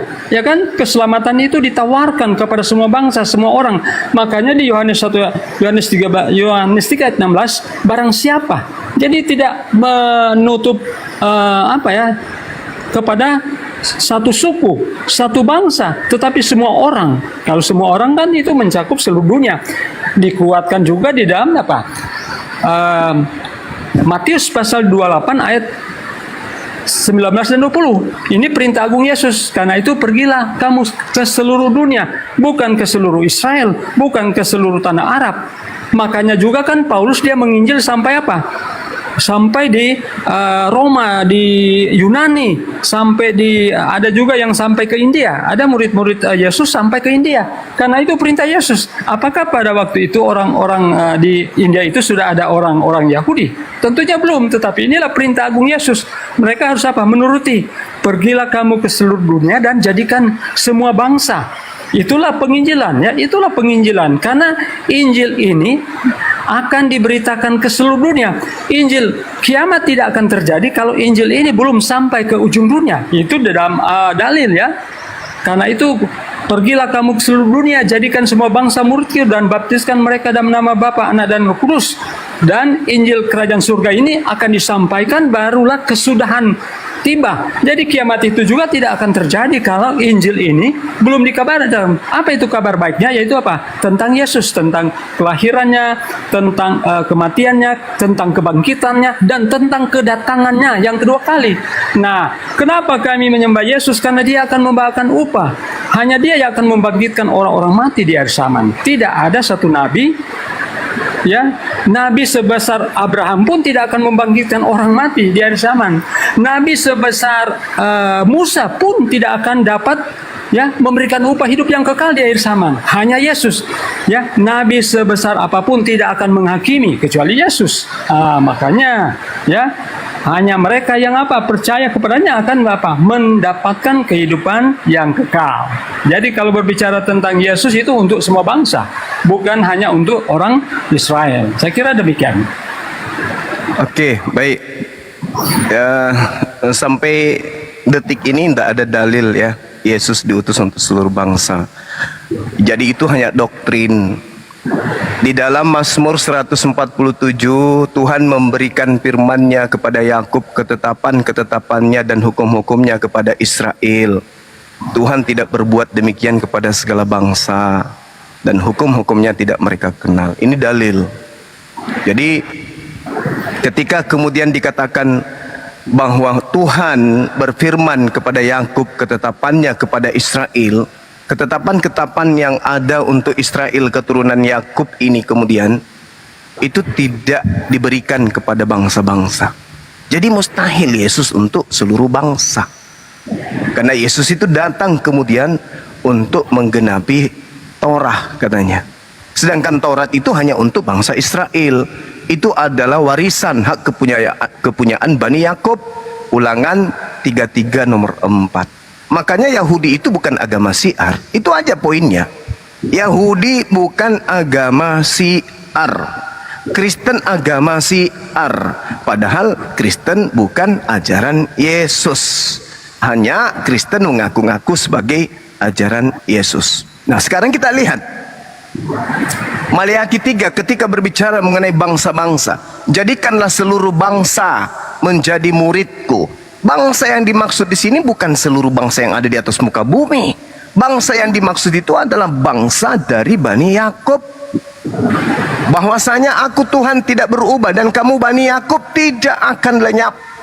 Sejak zaman nenek moyangmu kamu telah menyimpang dari ketetapanku dan tidak memeliharanya. Kembalilah kepadaku, maka aku akan kembali kepadamu. Firman Tuhan semesta alam. Tetapi kamu berkata, dengan cara bagaimanakah kami harus kembali? Bolehkah manusia menipu Allah? Namun kamu menipu aku. Tetapi kamu berkata, dengan cara bagaimanakah kami menipu engkau?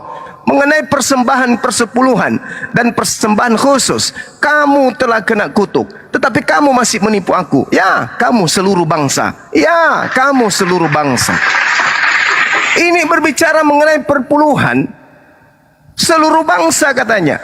Maksudnya apa? Bukankah perpuluhan itu hanya untuk Bani Lewi saja? Bukankah itu hanya untuk ke-12 suku Bani Israel saja? Tapi kenapa kemudian di situ disebutkan, ya kamu seluruh bangsa?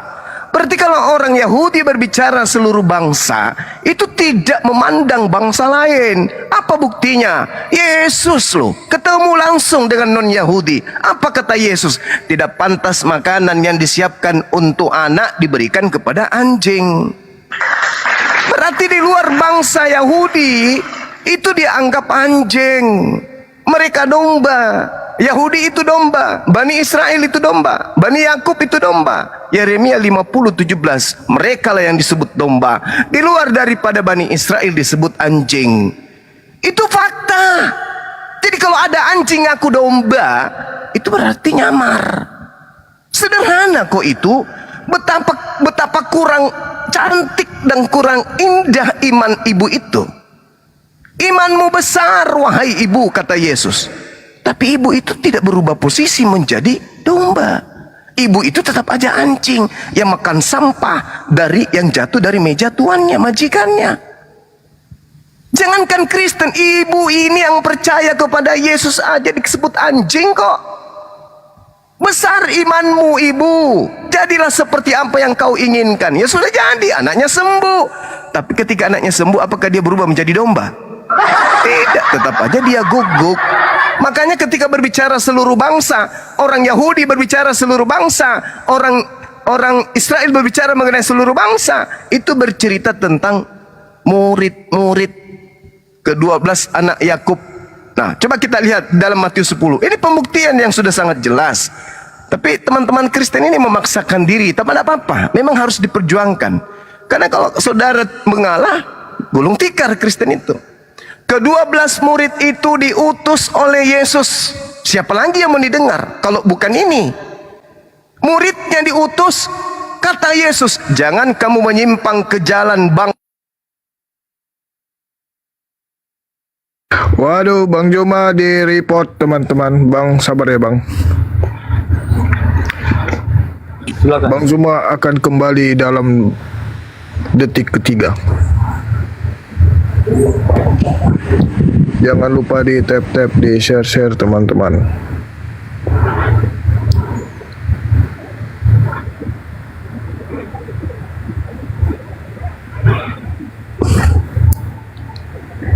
Itu kali itu dia Bang Joma mengulang-ulang kata anjrit. Oh, oke. Bang Zuma sudah hadir sebelum detik ketiga. Sudah bangkit kembali. Bang, jangan ulang-ulang kata anjrit, Bang. Nggak ada ngaruhnya. Dari tadi malam nggak pernah aku sebut anjing juga 4 akunku. Memang saya jadi incaran. Jadi Yesus mengatakan Matius 10 nomor 5 sampai nomor 6, janganlah kamu menyimpang ke jalan bangsa lain atau masuk ke dalam kota Samaria, melainkan pergilah kepada domba-domba yang hilang dari umat Israel. Ini pesan Yesus. Tak mungkin kemudian muridnya berkhianat. Tidak mungkin. Makanya Paulus ketika mengatakan dirinya sebagai rasul, Ya dia jujur, aku rasul yang diutus untuk orang-orang yang tidak bersunat. Galatia 1 nomor 15, Galatia 2 nomor 8. Artinya bahwasanya pesan Yesus ini, kalaupun dia dikhususkan kemudian untuk ke bangsa lain, maka Yesus akan menyiapkan hukum-hukum untuk bangsa lain itu yang mana aja. Tapi kan faktanya tidak, ibadah minggu, makan babi, tidak bersunat, dan seterusnya dan seterusnya. Itu bukan prosesi ibadah yang Yesus siapkan untuk orang-orang di luar Yahudi, enggak. Karena ajaran Yesus itu hanya Taurat, hanya kitab Tanak. Maka Yesus itu tidak membutuhkan kemudian perangkat-perangkat pengajaran dalam hal ketuhanan, dalam hal ibadah, dalam hal dan seterusnya dan seterusnya. Tetapi Yesus hanya untuk kepada Bani Israel, mengajak Bani Israel kembali kepada hukum Taurat. Makanya di dalam Matius 5 dia katakan, barang siapa yang meniadakan hukum Taurat meskipun yang paling terkecil, lalu mengajarkan kepada bangsa lain, orang lain, maka dia akan menempati neraka alias tempat terendah di dalam kerajaan langit. Barang siapa yang melakukan kebalikannya, mempelajari Taurat lalu mengajarkan kepada orang lain, dia akan menempati tempat tertinggi di kerajaan langit alias surga. Nah, lalu Yesus juga mengatakan begini, bahwasanya masih banyak hal yang ingin aku ajarkan, tapi kamu belum sanggup untuk menanggungnya. Artinya Yesus ini memahami dengan pasti bahwasanya masih ada ajaran Tuhan yang akan diajarkan, tetapi itu adalah kesinambungan dari ajaran yang dia bawa. Bukan perbedaan, bukan melangkah kepada pengajaran yang justru bertentangan dengan ajaran daripada nabi-nabi yang ada kepada Bani Israel. Nah, saya kira begitu, Bung. Artinya ketika Yesus mengatakan, pergilah, ya, jadikanlah segala bangsa muridku. Segala bangsa yang dimaksud di situ adalah ke-12 suku dari anak Yakub yang masih dan belum menerima Yesus sebagai Mesias, bukan kepada orang-orang di luar 12 suku Bani Yakub. Demikian. Oke, Bang, aku ada pantun dikit supaya nggak repot-repot ini TikTok ya kan. Bang Luhut jualan kardus, Abu gosok ditelan kutu.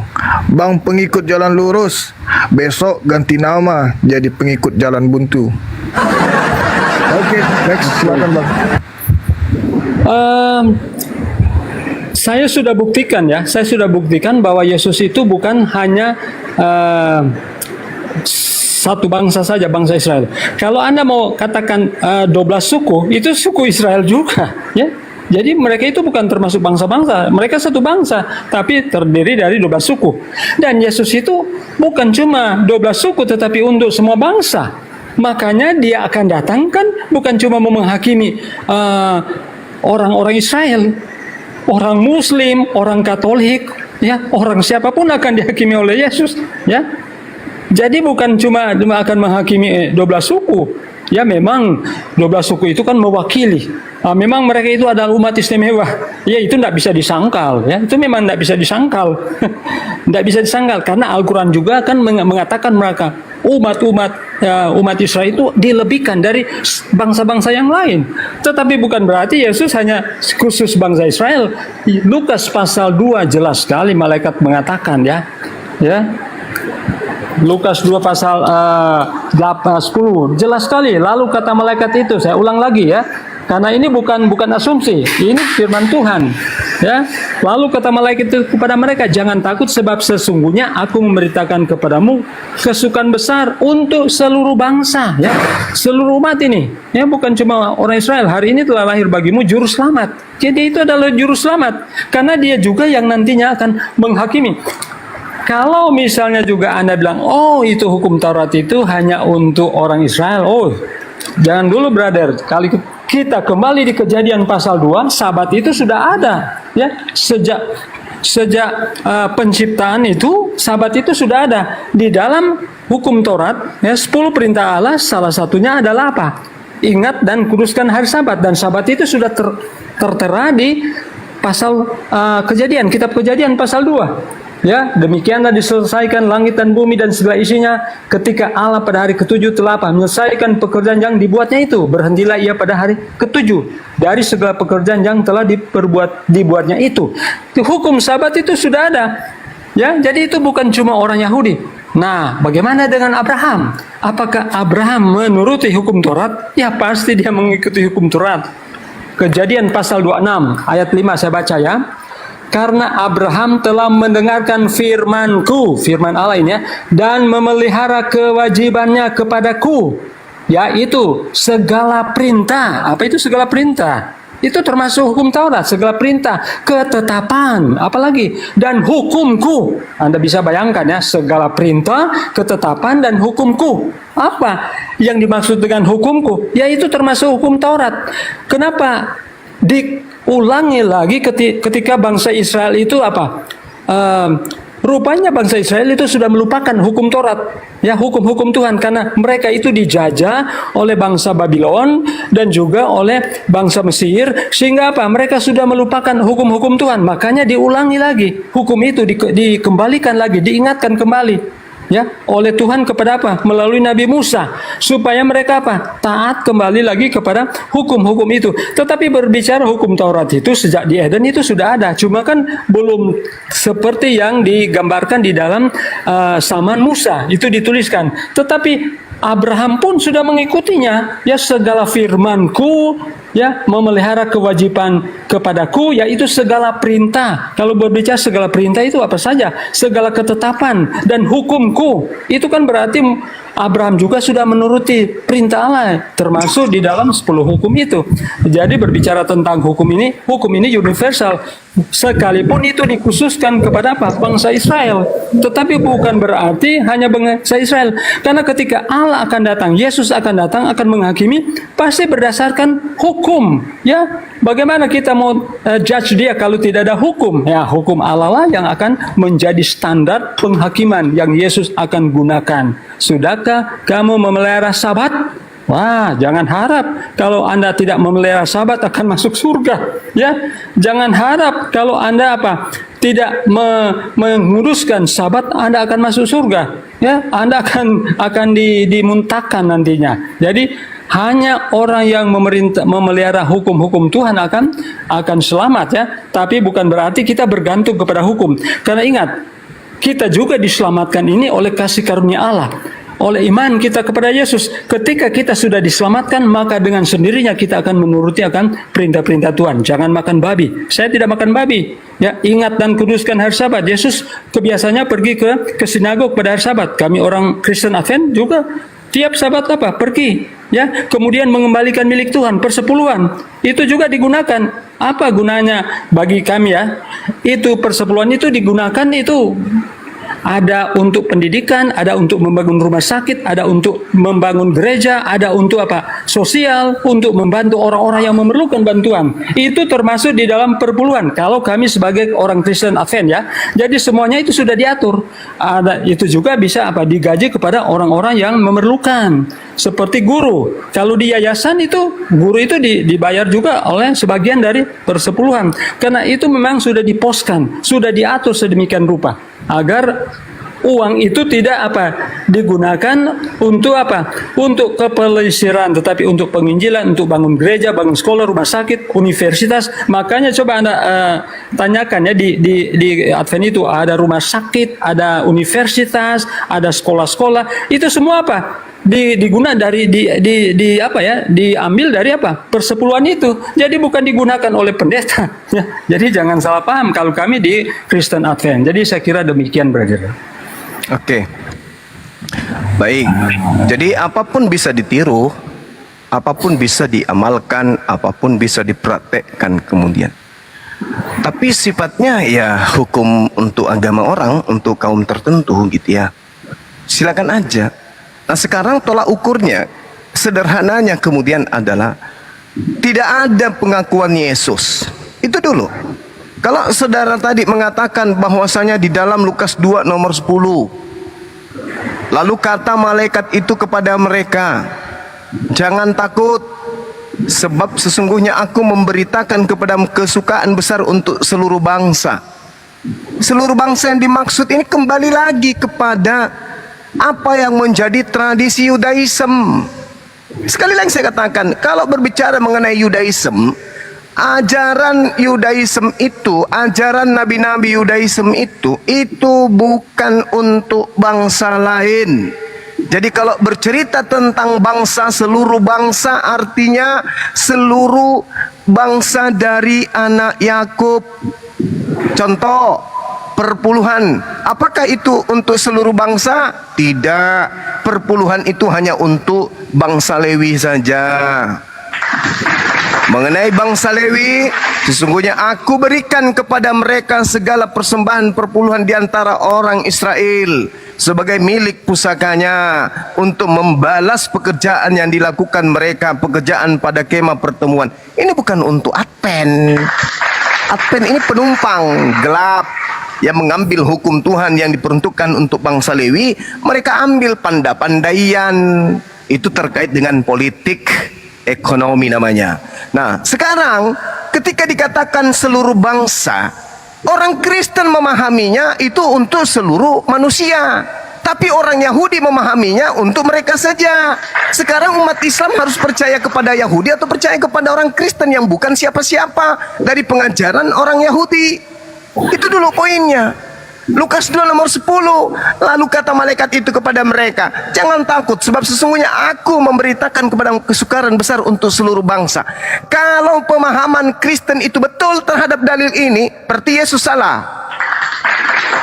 Karena lebih dulu malaikat berkata di dalam tulisan Lukas, meski Lukas ini entah dari mana dia dapat tulisan ini, ya.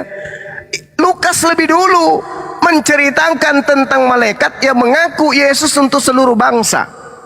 Kalau ini betul untuk seluruh bangsa atau seluruh manusia, berarti Yesus salah.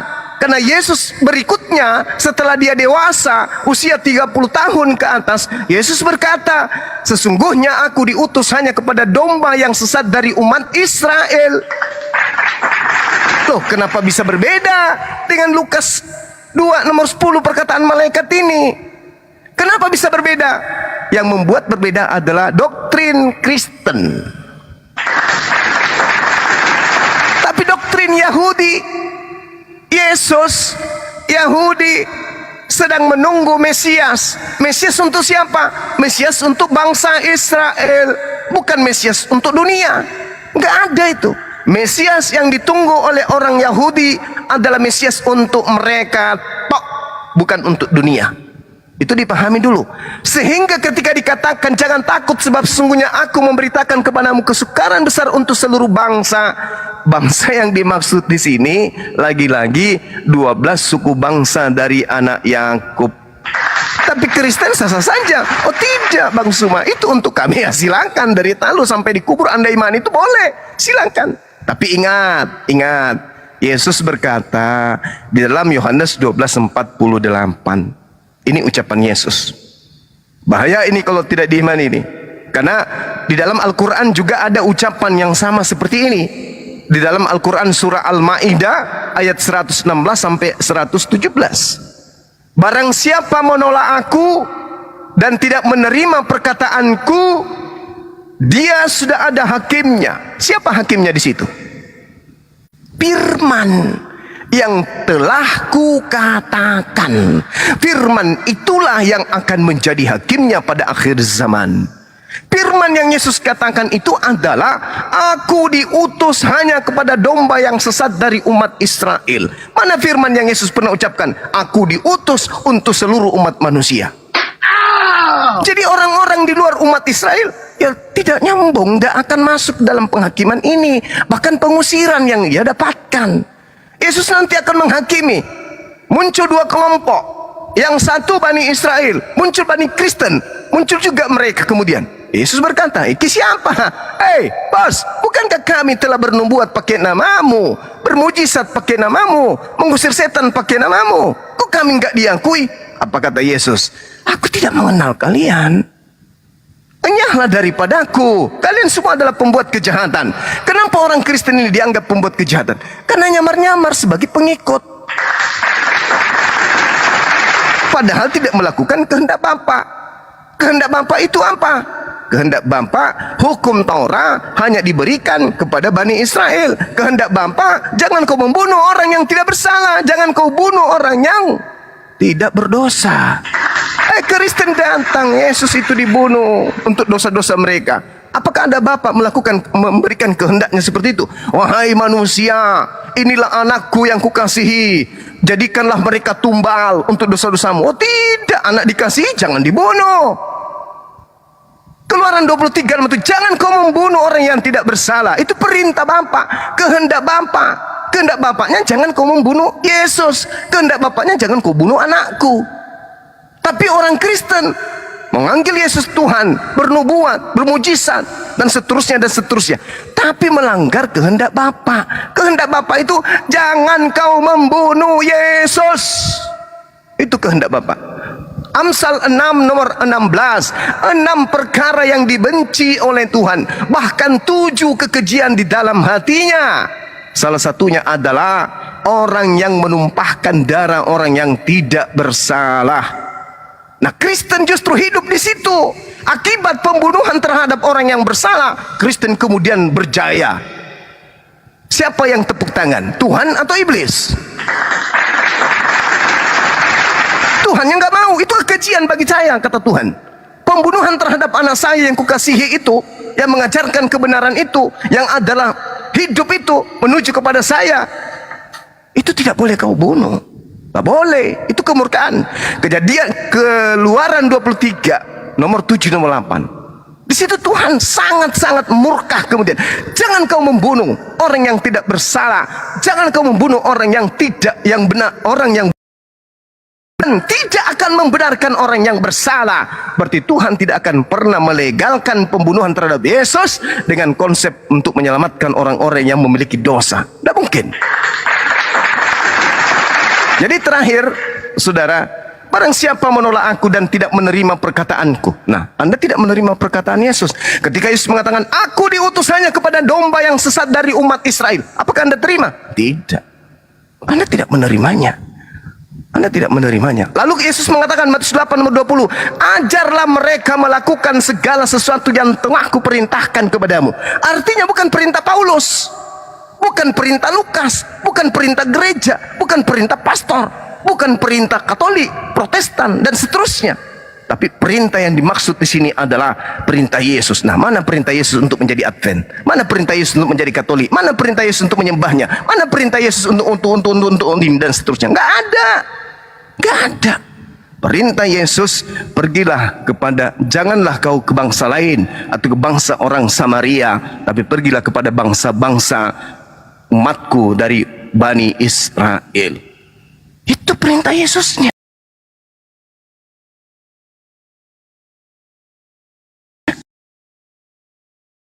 Akhir zaman. Makanya saudara, di dalam Matius 7 nomor 22 sampai 23, orang-orang Kristen sekte apapun yang berasal dari batang pengajaran nabi palsu, itu semuanya diusir. Dan diusir ke mana? Bukan diusir pindah kota, tapi diusir ke neraka. Saya kira begitu, saudara Pera. Silakan. Assalamualaikum Bang. Boleh ngobrol sebentar Bang? Ya. Nah, izin nih Bang bagi yang fanatik agama Kristen, ya kan? Cuman mau ngasih tahu aja. Pada zaman Isa hidup atau Yesus Kristus hidup, Islam kan belum ada. Pertanyaannya siapa yang membunuh, yang menyalib Yesus Kristus? Kalau Islam belum ada berarti bukan kami musuh kalian loh.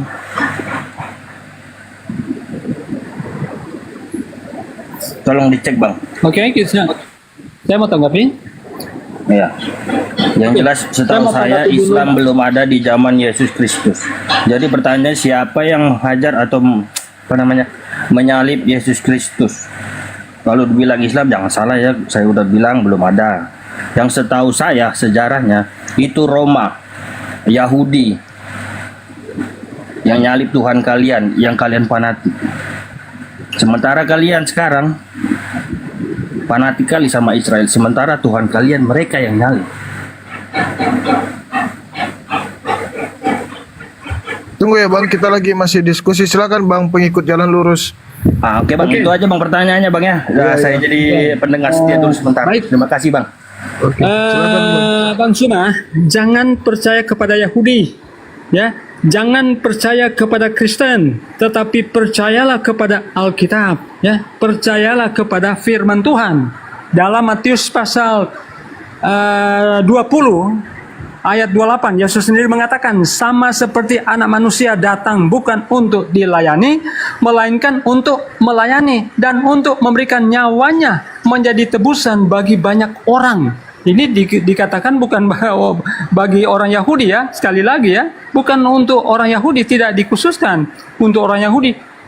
Siapa saja, sama dengan sebetulnya di Yohanes 3 ayat 16, ya. Setiap orang yang percaya, bukan hanya orang Yahudi. Jadi kenapa Yesus mau datang ke dunia ini? Oleh karena apa? Dia mau mengorbankan nyawanya untuk apa? Untuk tebusan. Sama dengan juga di Yohanes pasal 6, ya. Pasal 6 ayat 38. Sebab aku telah turun dari sorga bukan untuk melakukan kehendakku. Ingat, Yesus berkorban bukan melakukan kehendaknya, tetapi kehendak Bapaknya, ya. Tetapi untuk melakukan kehendak Dia yang telah mengutus aku. Dan inilah kehendak Dia yang telah mengutus aku, yaitu supaya dari semua yang telah diberikannya kepadaku jangan ada yang hilang. Apa artinya jangan ada yang hilang? Jangan ada yang binasa, jangan ada yang masuk neraka, akan dihukum.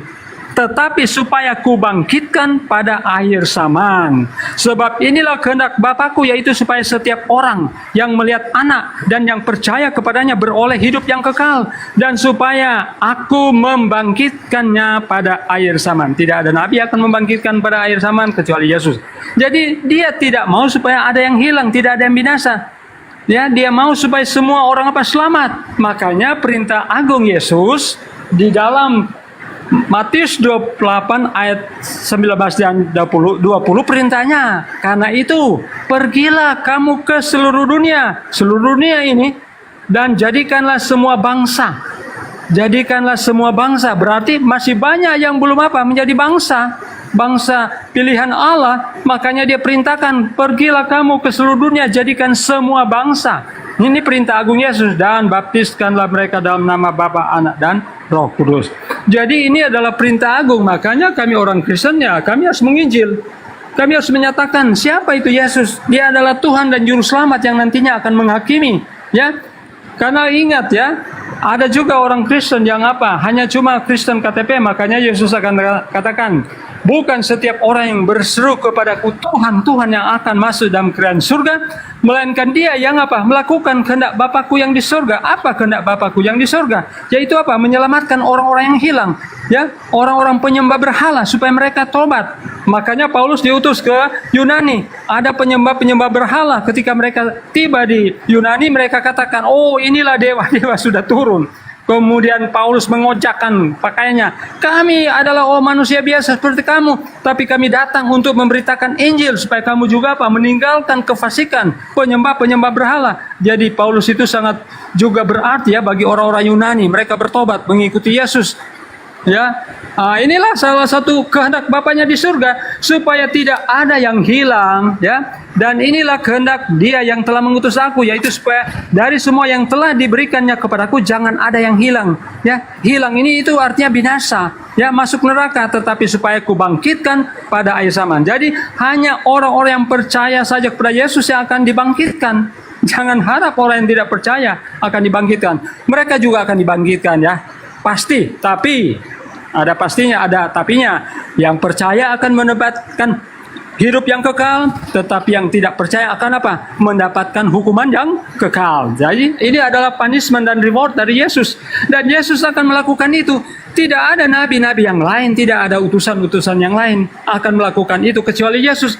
Jadi Yesus bukan hanya sekedar utusan, karena utusan sampai kiamat pun Anda tidak akan menunjukkan utusan akan membangkitkan orang-orang mati di akhir zaman. Utusan akan memberikan upah hidup yang kekal pada akhir zaman, kecuali Yesus, kecuali Allah. Karena Yesus memang itu adalah Allah. Aku adalah yang awal dan yang akhir. Al-Hadid ayat 3, Dialah yang awal dan Dia yang akhir.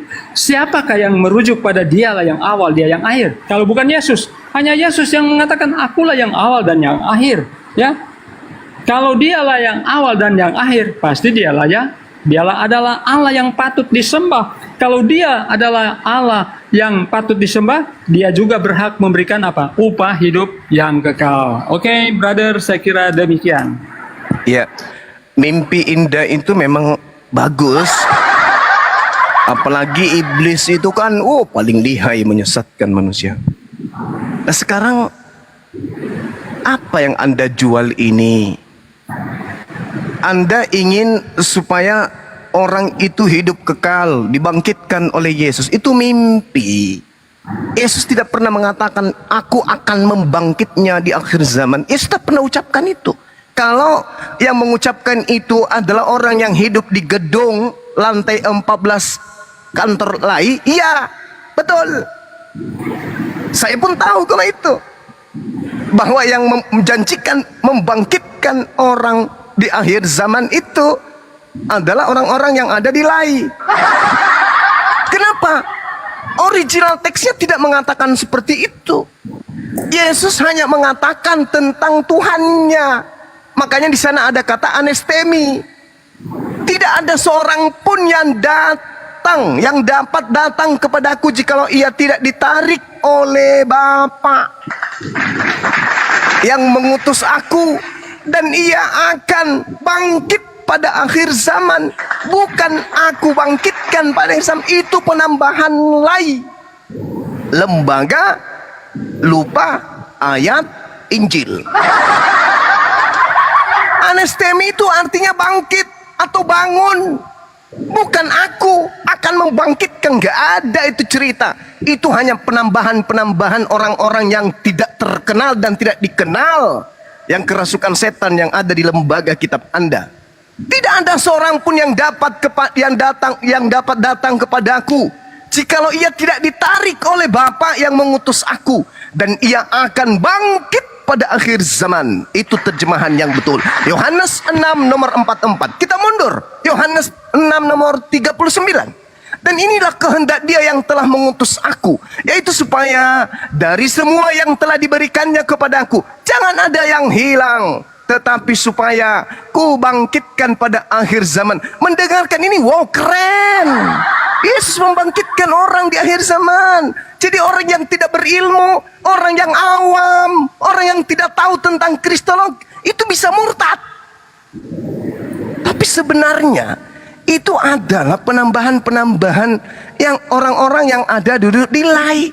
Di situ original teksnya tak ada kata ku bangkitkan. Yang ada kata anestemi, artinya bangkit. Jadi terjemahan yang sebenarnya adalah, inilah kehendak Dia yang telah mengutus aku, yaitu supaya dari semua yang telah diberikannya kepadaku, jangan ada yang hilang, tetapi supaya dibangkitkan pada akhir zaman. Bukan aku yang membangkitkan, tetapi Dia yang telah mengutus aku. Sekali-kali gunakan akal dulu untuk belajar Kristen itu. Karena orang yang menggunakan akal akan meninggalkan Kristen. Karena segala upaya yang dilakukan oleh Kristen itu bukan dari Yesus, tapi upaya-upaya yang dilakukan itu adalah upaya supaya bisa kemudian menggiring orang-orang menjadi pengikut agama Romawi, bukan ajaran Yesus. Yohanes 6:40. Sebab inilah kehendak Tuhanku, yaitu supaya setiap orang yang melihat Anak. Orang Kristen ada nggak yang melihat Yesus? Ada nggak? Inilah yang saya katakan, Yesus berbicara kepada orang-orang yang ada pada zamannya. Orang-orang pada zamannya, di awal saya sudah mengatakan, rasa bahasa, keadaan, situasi yang tercipta kemudian adalah dialog, diskusi, interaksi antara Yesus dengan ahli Taurat, antara Yesus dengan orang Farisi, antara Yesus dengan mahkamah agama, antara Yesus dengan rabi-rabi, antara Yesus dengan ahli Taurat. Bukan antara Yesus dengan orang Romawi, bukan. Antara Yesus dengan orang Kristen, bukan sama sekali. Yesus berdialog tentang dirinya dan kaumnya Bani Israel. Makanya ketika Ia mengatakan, sebab inilah kehendak Tuhanku, yaitu supaya setiap orang yang melihat Anak, berarti yang sezaman dengan Yesus, yang melihat Yesus, yang duduk di depan Yesus, yang bercerita dengan Yesus, yang hadir kupingnya pada saat Yesus mengajar. Akulah guru, akulah Tuhan. Yang dimaksud murid adalah mereka yang hidup sesama dengan Yesus, bukan yang hidup setelah Yesus, apalagi hidup 2000 tahun yang lalu, yang sekarang setelah Yesus, bukan. Sebab inilah kehendak Tuhanku, kata Yesus, yaitu supaya setiap orang yang melihat Anak dan percaya kepadanya beroleh hidup yang kekal. Ini maksudnya adalah Bani Israel yang hidup bersama dengan Yesus, seangkatan dengan Yesus, bertetangga dengan Yesus, sekampung dengan Yesus. Itu yang dimaksud. Kristen datang kemudian mengartikan dengan seenak perutnya. Sebab inilah kehendak Tuhanku, Bapakku, yaitu supaya setiap orang yang melihat Aku dan yang percaya kepadanya, padaku, peroleh hidup yang kekal. Dan supaya Aku membangkitkannya pada akhir zaman. Itu tak ada. Itu enggak ada. Supaya Aku itu enggak ada. Ya, ini yang perlu Anda pahami. Karena kenapa? Dalil yang ada di lembaga kitab saudara itu sudah jauh dari apa yang harusnya tertulis. Paham itu, Bung? Jadi sekali lagi saya katakan, Yesus ini mengakui dirinya diutus hanya kepada domba yang sesat dari umat Israel, bukan diutus kepada seluruh umat manusia. Kalau ada orang atau mengaku murid Yesus dan mengatakan diutus untuk seluruh bangsa, maka murid itu murid murtad dari ajaran Yesus. Itu pasti. Nah, untuk mengetahui itu semua, silakan mari kita lihat. Ada tidak kemudian orang yang bisa menunjukkan ke kita pengakuan Yesus, Aku diutus kepada seluruh umat manusia? Tidak ada itu. Seperti itu, Bung, silakan. Yesus sudah terbukti membangkitkan orang mati di zaman dahulu, ya. Itu zaman dahulu. Bagaimana dengan zaman nanti? Ya, pasti itu akan digenapi juga. Tetapi kalau Anda bilang dia tidak akan membangkitkan, saya lebih percaya lembaga Alkitab Internasional Bible English King James Version daripada pernyataan Anda.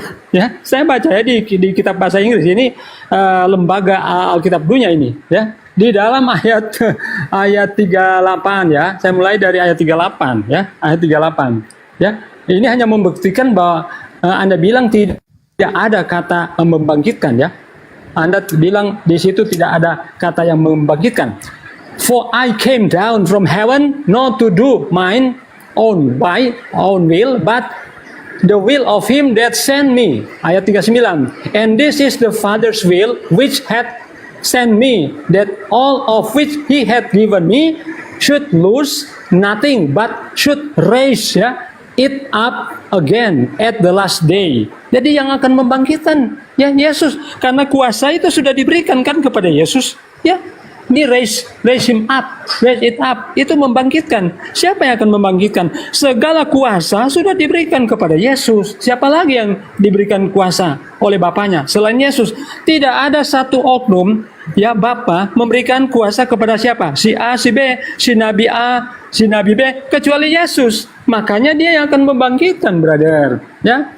Kemudian di ayat 40 juga. And this is the will of him that sent me, that everyone which seeth the Son and believe on him may have everlasting life, and I will raise him up. I will raise him up. Aku akan membangkitkannya juga. Ya, jadi dia yang akan membangkitkan, brother, bukan siapa-siapa. Tapi kalaupun ada Anda bilang, oh Allah yang membangkitkan Bapaknya, ya memang sudah diberikan kuasa kepadanya. Bukankah ada yang ayat yang lain? Aku telah diberikan apa? Kuasa di dunia dan apa? Di dunia dan di surga. Itulah kuasa Yesus. Makanya tidak ada satu oknum yang akan datang yang akan membangkitkan selain Yesus. Ya, ini dalilnya. Saya tidak mengarang-arang. Jangan percaya kepada orang Yahudi, jangan percaya kepada orang Kristen, percaya kepada firman Tuhan. Saya percaya kepada firman Tuhan yang adalah ilham dari Tuhan. Nah, kemudian Anda bilang, oh ini hanya khusus orang di zaman dahulu. Yesus itu apakah Yesus itu cuma untuk orang yang hidup di zaman dahulu? Bagaimana dengan orang yang hidup di akhir zaman? Apa gunanya akhir zaman, brother? Orang air zaman itu kan orang yang nantinya akan diselamatkan, bukan dari orang dulu. Ini dituliskan supaya apa? Menjadi pelajaran bagi orang-orang yang hidup di kemudian, ya, sama dengan Bro Suma dan saya dan yang ada di room ini. Kita hidup di air zaman ini yang nantinya akan mengalami hal itu. Kalau kita misalnya masih hidup ketika Yesus akan datang, ya, karena Dia akan datang sebagai Raja di atas segala raja. Anda bisa bayangkan ya kedatangannya. Dia akan dikelilingi oleh apa? Beribu-ribu malaikat akan meniup trompet dan semua orang akan mendengar. Kita bisa bayangkan ya, orang yang ada di Arab sana akan mendengar. Kita tidak tahu di mana dia akan turun, tapi semua mata akan memandang. Bahkan yang menikam dia akan melihat juga dia. Tapi yang menikam dia hanya lihat, wah, ini yang saya tombak. Kemudian dia mati dan akan menunggu waktunya akan dibangkitkan untuk menerima apa? Hukuman. Jadi dalam kekristenan itu memang akan terjadi kebangkitan kedua lagi ya. Jadi ketika Yesus datang, orang-orang percaya akan bangkit dan juga orang percaya yang tidak percaya akan bangkit, tapi dia hanya melihat kedatangannya, kemudian dia mati. Tapi orang-orang yang percaya, mereka itu akan apa? Akan diangkat, akan diubahkan, dan akan menyongsong Tuhan di surga. Dan itulah yang menjadi tentunya harapan bagi orang-orang Kristen. Jadi orang-orang Kristen itu punya pengharapan, tapi ingat lagi ya, ada ayatnya, bukan setiap orang yang berseru kepadaku Tuhan, Tuhan yang akan masuk dalam kerajaan surga, melainkan dia yang melakukan kehendak Bapa di surga. Apa kehendak Bapa di surga? Yaitu apa? Taat kepada Allah, ya, menghormati Allah, ingat hari Sabat, kuduskan hari Sabat. Kalau Anda tidak menguduskan hari Sabat, ya jangan harap kalau Anda akan masuk di surga. Karena di surga juga dari Sabat ke Sabat orang akan menguduskan hari Sabat. Tidak dikatakan di situ hari Jumat, hari Minggu, tidak ada. Hanya Sabat di buku Yesaya itu, ya. Dari Sabat ke Sabat, bulan berganti bulan, Sabat berganti Sabat, mereka akan memuliakan Allah. Itulah kerinduan kami orang Kristen. Saya kira itu, brother. Kalau mungkin itu juga penutup saya, mungkin cukup sekian. Kalau Anda mau closing statement, silakan. Boleh enggak satu pertanyaan? Oh, boleh. Bolehkah, bisakah Yesus itu bangkit kalau tidak dibangkitkan? Oke. Di dalam Yohanes ya, aku berhak memberikan nyawaku dan berhak juga apa? Menerimanya kembali. Pasti dia bisa. Karena dia katakan apa? Aku berhak memberikan nyawaku dan berhak menerimanya kembali. Kalau dia sebagai manusia, dia tidak bisa. Tetapi sebagai Allah, dia bisa. Karena dia maha kuasa. Karena kan ada ayatnya kan, kalau saya lupa ayatnya. Tapi Anda boleh search. Aku berhak memberikan nyawaku, dan aku juga berhak menerimanya kembali. Apa artinya? Tidak ada satu nabi yang berani mengatakan begitu ya. Kecuali Allah, kecuali Tuhan. Dan Yesus menyatakan seperti itu. Saya kira demikian, brother. Sekarang begini. Apakah Anda berhak untuk memberikan nyawa Anda? Saya tidak berhak memberikan nyawa saya karena saya ini adalah milik Allah. Ya, maksudnya apakah ada kemudian kemampuan pada diri Anda untuk melakukan hal itu? Misalnya Anda di medan perang, kemudian Anda masuk ke dalam, apakah itu hak Anda untuk melakukan itu? Atau ada perintah keterpaksaan? Apakah Anda bisa masuk di medan perang karena keikhlasan?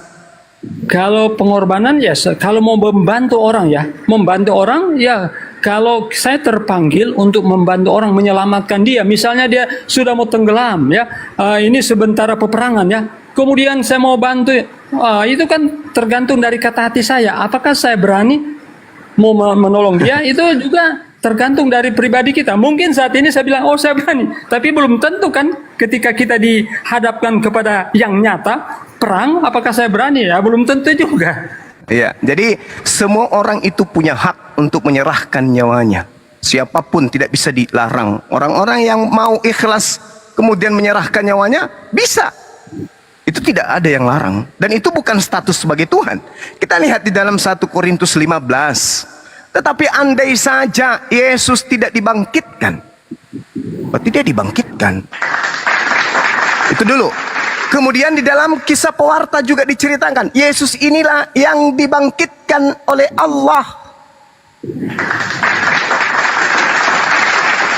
Jadi paparan dibangkitkan dan seterusnya yang saya uraikan tadi, memperoleh hidup kekal itu secara otomatis bangkit.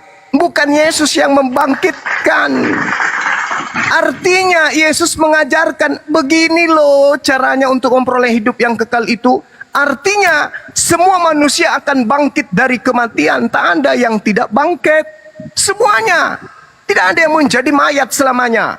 Pada akhir zaman, pada saat kiamat sudah berlaku, maka setelahnya semua akan bangkitkan.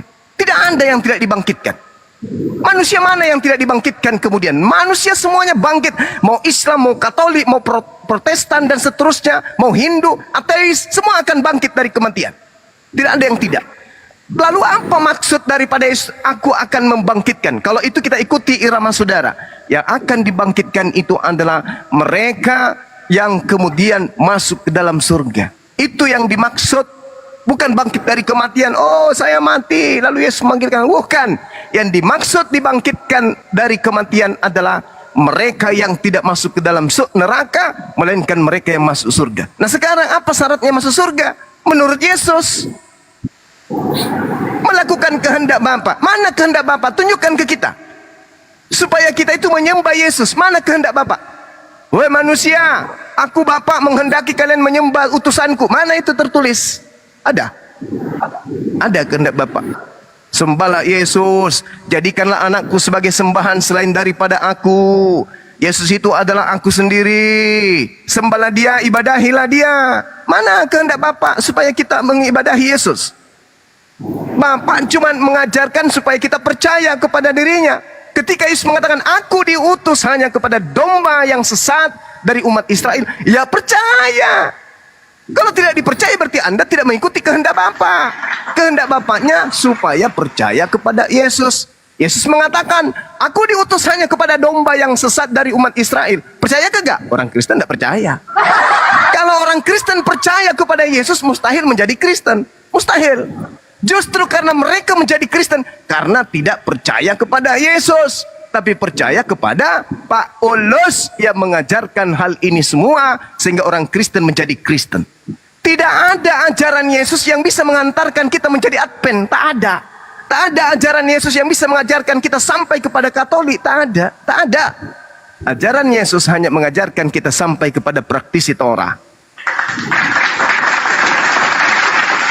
Jadi klaim boleh saja, semangat beragama silakan saja.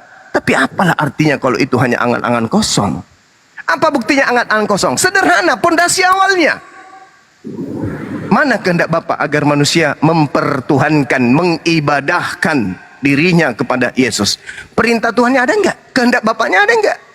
Bukankah kehendak Bapa tadi itu sudah sangat jelas dikatakan? Inilah kehendak Bapakku. Jelas tertulis dalam kitab saudara sendiri. Kehendak Bapakku adalah inilah kehendak Dia yang mengutus aku supaya dari semua yang telah diberikannya kepada aku jangan hilang, tetapi supaya dibangkitkan pada akhir zaman. Siapa yang diberikannya Tuhan kepada Bani Israel, kepada Yesus? Ya Bani Israel. Coba kita lihat di dalam Kisah Pewarta 13 nomor 23. Apa yang dikatakan di sana? Tuhan membangkitkan Yesus yang dijanjikan sebagai juru selamat bagi orang Israel. Saya baca dalilnya. Dari keturunannya lah, sesuai yang telah dijanjikan Tuhan kepadanya, Allah telah membangkitkan juru selamat bagi orang Israel, yaitu Yesus. Berarti Yohanes yang Anda baca, Yohanes 6 nomor 39. Dan inilah kehendak Dia yang telah mengutus aku, yaitu supaya dari semua yang telah diberikannya kepadaku, yang diberikan Bapa kepada Yesus itu adalah Bani Israel. Dia ditunjuk sebagai juru selamat bagi Bani Israel. Kisah Pewarta 13 nomor 23. Dari keturunannya lah, sesuai yang telah dijanjikan Allah, Allah telah membangkitkan juru selamat bagi orang Israel, yaitu Yesus. Mana pernyataannya? Allah telah membangkitkan juru selamat bagi orang Batak, bagi orang Toraja, bagi seluruh dunia, yaitu Yesus. Mana dalilnya? Tidak akan pernah Anda temukan. Jadi kehendak Bapaknya jelas supaya kita percaya kepada Yesus. Apa yang dikatakan oleh Yesus dalam Yohanes 11 nomor 42. Kita lihat ya. Yohanes 11 nomor 42, Yesus mengatakan dengan sangat terang di sana, "Aku tahu bahwa engkau selalu mendengarkan aku, tetapi oleh karena orang banyak yang berdiri di sini mengelilingi aku mengatakannya supaya mereka percaya. Aku mengajarkannya, aku mengatakannya supaya mereka percaya bahwa engkaulah yang telah mengutus aku." Yesus mengajar supaya orang-orang Bani Israel percaya kalau dia adalah utusan Tuhan. Selesai. Di mana Yesus mengatakan supaya mereka percaya bahwa aku adalah engkau sendiri, supaya mereka percaya bahwa aku adalah engkau Tuhan itu sendiri, supaya mereka percaya untuk menyembah kepadaku. Mana? Nggak ada. Yesus mengatakan, aku mengajarkannya kepada orang yang banyak mengelilingi aku, supaya mereka percaya bahwa engkaulah yang telah mengutus aku. Berarti Yesus mau dipercayai sebagai utusan. Dengan percaya Yesus sebagai utusan Tuhan, maka orang itu akan dibangkitkan masuk ke surga. Ingat, dibangkitkan yang maksud di sini bukan bangkit dari kematian, tetapi dibangkitkan maksudnya sini masuk ke surga. Karena seluruh umat manusia akan bangkit. Mau itu yang ke neraka, mau mereka yang ke surga, semua akan dibangkit. Baca Yohanes 5 nomor 29. Yesus berkata, orang yang benar akan dibangkitkan untuk hidup yang kekal, orang yang sesat akan dibangkitkan untuk dihukum atau mati di neraka. Itu kitab Anda sendiri yang mengatakan. Berarti semua orang akan bangkit dari kematian. Jadi jangan Anda jual Yesus yang akan membangkitkan di akhir zaman dari kematian. No. Semua orang yang percaya kepada Yesus, tidak percaya kepada Yesus, semuanya akan bangkit. Yang tidak percaya Yesus dibangkitkan untuk ke neraka, yang percaya kepada Yesus dibangkitkan untuk masuk surga. Sekarang pertanyaannya, yang percaya kepada Yesus bahwa dia adalah manusia, dia adalah utusan, itu siapa? Islam. Kristen mulutnya mengatakan, kami percaya Yesus itu utusan Tuhan. Nah, coba intip kalau di gereja hari Sabtu atau hari Minggu, siapa yang dia ibadahi? Yesus. Berarti munafik. Mulut berkata Yesus itu adalah utusan, tapi faktanya dalam ibadah Yesus itu adalah Tuhan itu sendiri. Sadarilah itu, Bung. Yesus mengusir orang-orang munafik. Yesus mengusir pembuat kejahatan yang Anda sebutkan tadi di Matius 7. Enyahlah daripadaku, kalian semua adalah pembuat kejahatan. Kenapa? Aku utusan, Anda malah sembah. Demikian. Oke. Saya mau tanggapi dulu tentang memberikan ya. Semua orang bisa saja ya memberikan nyawanya, tapi dia tidak berhak mengambilnya kembali, ya kan? Apakah Bro Suma berani? Oke, saya berhak memberikan nyawaku dan aku berhak menerimanya kembali dengan kekuatan saya. Bisa tidak? Tidak bisa. Hanya Yesus yang berani mengatakan begitu. Yesus kan tadi sudah dikatakan di 1 Korintus 15. Paulus sendiri yang mengatakan itu. Saya kok jadi malu membacanya ya. Tetapi andai kata Kristus Yesus tidak dibangkitkan, maka sia-sialah pemberitaan kami dan sia-sialah juga kepercayaan kamu.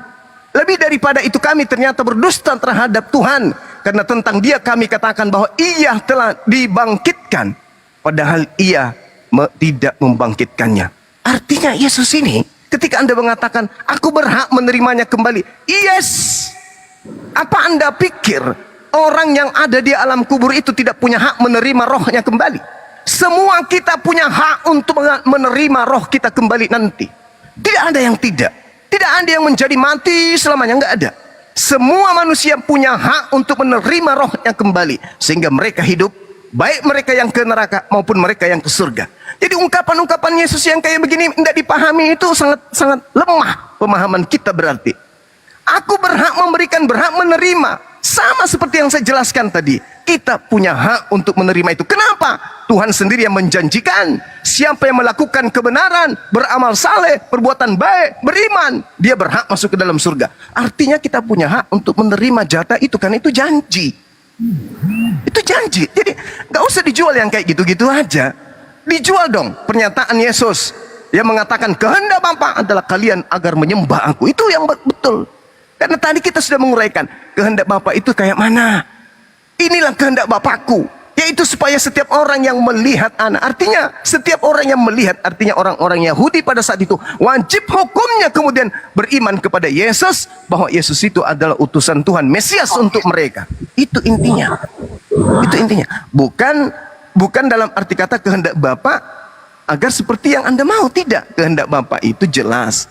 Harus bertuhan kepada Bapa dan harus percaya bahwa Bapa telah mengutus nabinya, rasulnya bernama Yesus. Makanya dalam Yohanes 17:3, hidup kekal itu adalah mereka mengenal Engkau satu-satunya Tuhan yang benar dan mengenal Yesus Kristus yang telah Engkau utus. Berarti hidup kekal mengenal Yesus sebagai utusan Tuhan. Demikian. Oke bang. Oke, kita sapa dulu nih, ada Tuan Cesar. Siapa tahu Bang Cesar mau bangkit. Silakan bang. Assalamualaikum warahmatullahi wabarakatuh. Terima kasih. Waalaikumsalam. Waalaikumsalam Terima kasih Bang warahmatullahi Zuma. wabarakatuh. Ya, untuk teman-teman yang di bawah jangan lupa tetep layar ya. 1 menit buat saya, terima kasih host. 30 detik opening, peringatan, dan 30 detik untuk himbauan.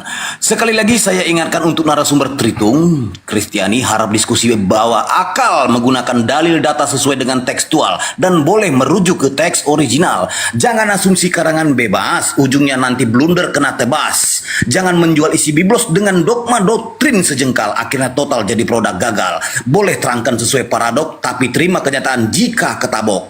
Penonton di bawah muak mendengar narasumber yang bodoh karena lebih asik membaca majalah bobo. Kalau cuma mau doktrin dan dogma, mendingan nyimak diam jadi berhala atau nongkrong saja di rest area. Kian, sekali lagi untuk teman-teman di bawah ya, untuk teman-teman viewer yang sangat baik ataupun pura-pura baik serta manusia yang beriman juga manusia yang masih mencari keimanan.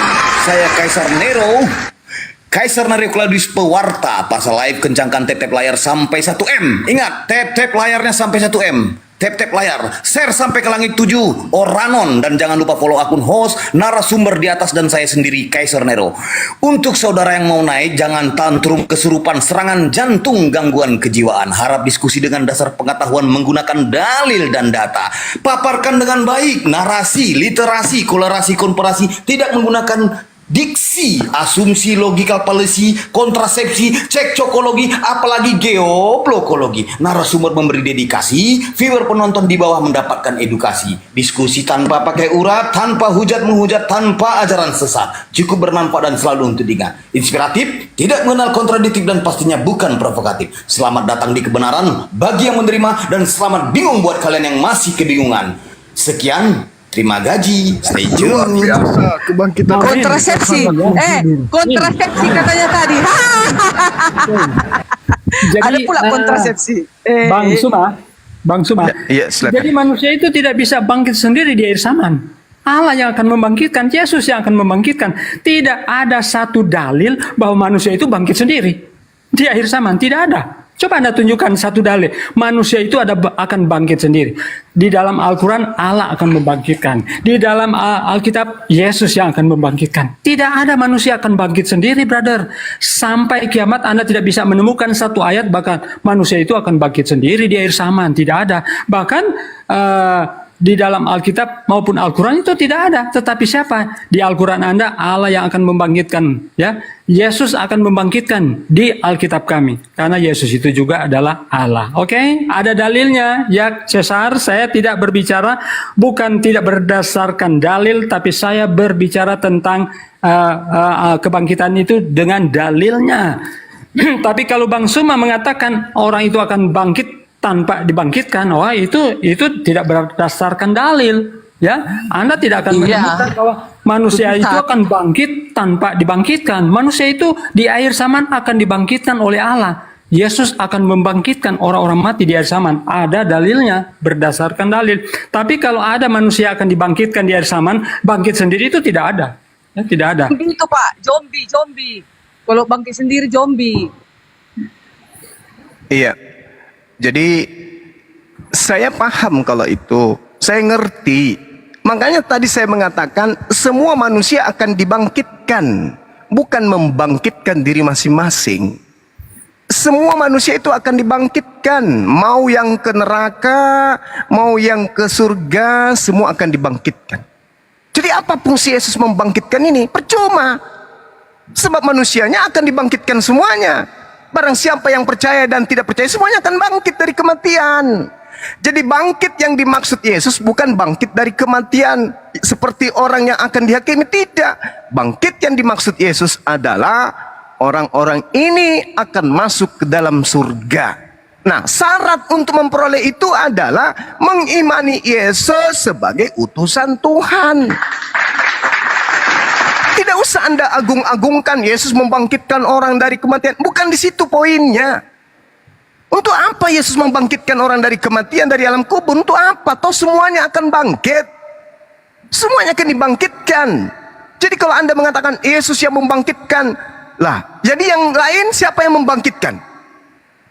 Gak ada gitu. Ya enak dong, bertindak ke neraka. Bukan begitu artinya. Maksudnya orang semua akan dibangkitkan dari kematian.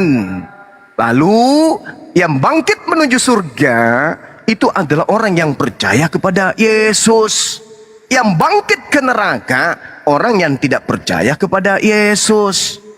Sedangkan percaya yang dimaksud ya sesuai dengan keinginan Yesus dong. Kan tadi saya sudah menjelaskan. Apakah Yesus mau dipercaya sebagai Tuhan itu sendiri? Tidak ada, mana dalilnya? Tak ada. Tapi apakah Yesus mau dipercayai sebagai utusan Tuhan? Banyak. Bahkan kesaksiannya sendiri. Yohanes 5 nomor 36. Ada kesaksianku yang lebih penting dari kesaksian Yohanes Pembaptis. Bahwa semua pekerjaan yang aku lakukan.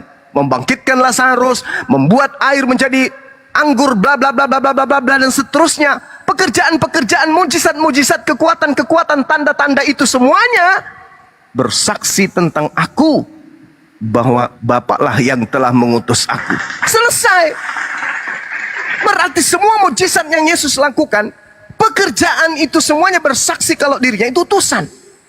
Kesaksian Yesus yang lebih tinggi dari kesaksian Yohanes bahwa dirinya hanyalah utusan. Ucapan dia, segala firman yang engkau berikan kepada aku telah aku sampaikan kepada mereka. Mereka telah menerimanya dan mereka percaya bahwa engkaulah yang telah mengutus aku. Yesus mengatakan murid-muridnya percaya Yesus adalah utusan. Yesus mau ketika dia mengajarkan firman, Yesus mau agar orang-orang percaya dia adalah utusan. Lalu kapan Yesus mau dipercayai kalau dia itu adalah Tuhan itu sendiri? Kapan itu? Di mana itu ada? Kapan Yesus mengajarkan itu? Segala firman telah aku serahkan. Setelah aku serahkan segala firman itu, murid-muridku telah percaya. Mereka menerimanya dengan benar. Mereka menyadari, mereka percaya bahwa engkaulah yang telah mengutus aku.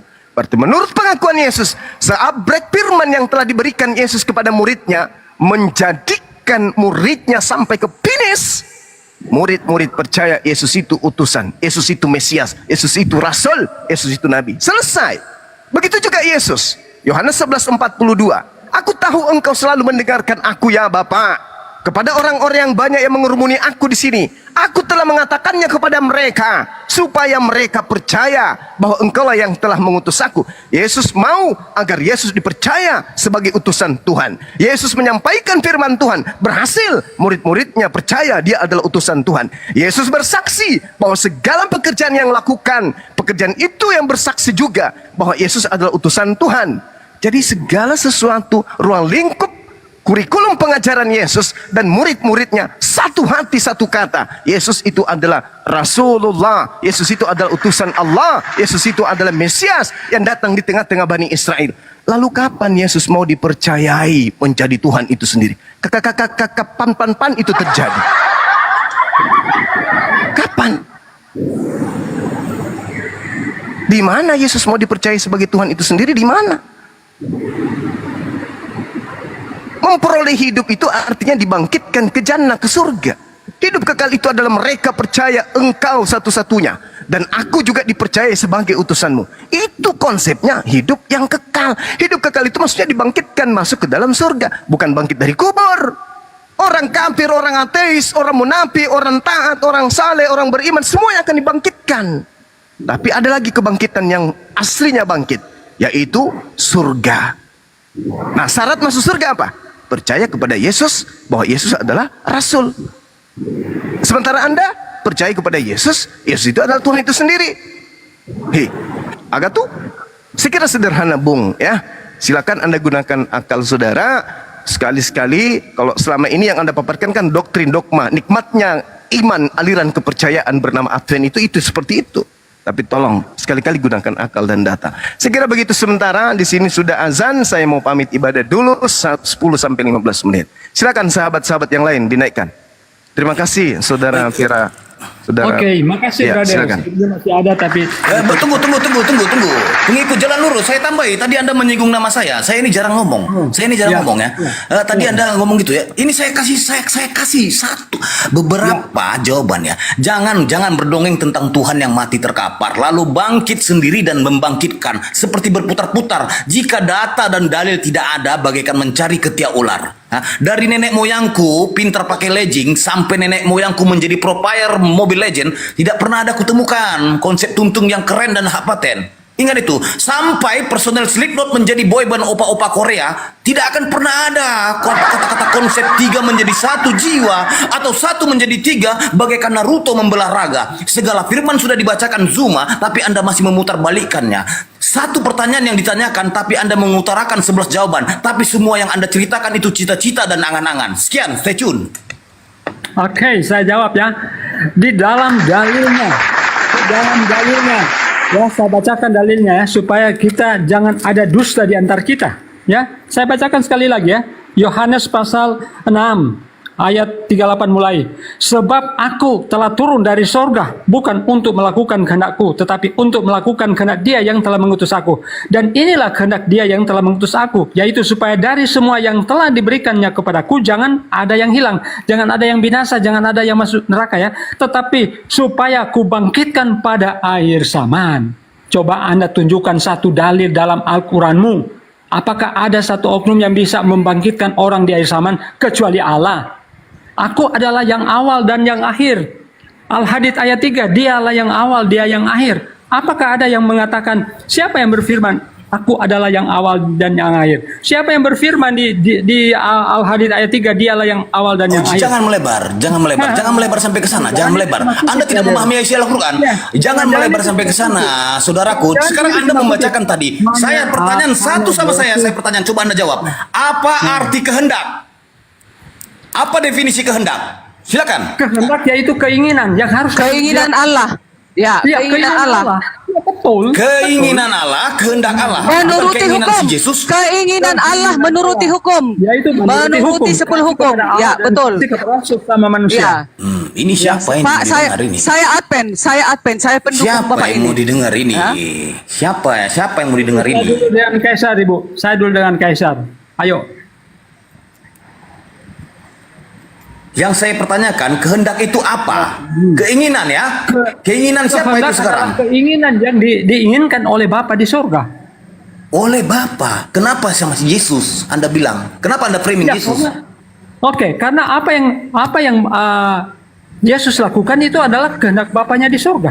Makanya dia lakukan. Otoritas tinggi dari siapa? Otoritas tertinggi dari siapa? Bapaknya di surga. Bapaknya di surga. Fix sudah. Jangan memutarbalikkan lagi. Itu kehendak dari yang di atas, Bapaknya. Aku telah diberikan kuasa di dunia dan di surga. Memangnya kenapa? Ya, Jadi di dunia iya. juga. Mau apa kamu kalau dia kuasa sudah diberikan? Tapi bukan kuasa itu bukan diberikan kepada Muhammad. Kuasa itu tidak diberikan kepada Abraham. Jangan melebar ke sana. Jangan melebar sampai ke sana. Kita berbicara tentang fakta ini, brother. Kuasa itu tidak diberikan kepada Jibril. Kuasa itu tidak diberikan kepada malaikat. Coba Anda cari, apakah kuasa di dunia dan di akhirat diberikan kepada Jibril? Nggak ada, brother. Sampai kiamat Anda tidak bisa menemukan itu. Apakah ada yang akan membangkitkan orang-orang mati di akhir zaman? Tidak ada, kecuali Yesus. Karena Yesus itu adalah Allah juga. Al-Hadid, dialah yang awal, dia yang akhir. Anda mau percaya tidak? Yang penting saya bawa bukti. Saya bawa dalil, bukan ngarang. Oke, Bang Kaisar. Di sini ya. Silakan Bu, silakan Bu. Ya, itu yang saya katakan tadi. Saudara Kristen ini ya seperti penjual obat gitu ya. Anda mengambil Al-Quran untuk mendudukkan manusia Yesus. Padahal Anda tahu tak ada ucapan Yesus itu yang dia ucapkan dari dirinya sendiri. Akulah awal, akulah akhir. Itu siapa yang dimaksud? Dirinya atau Tuhannya?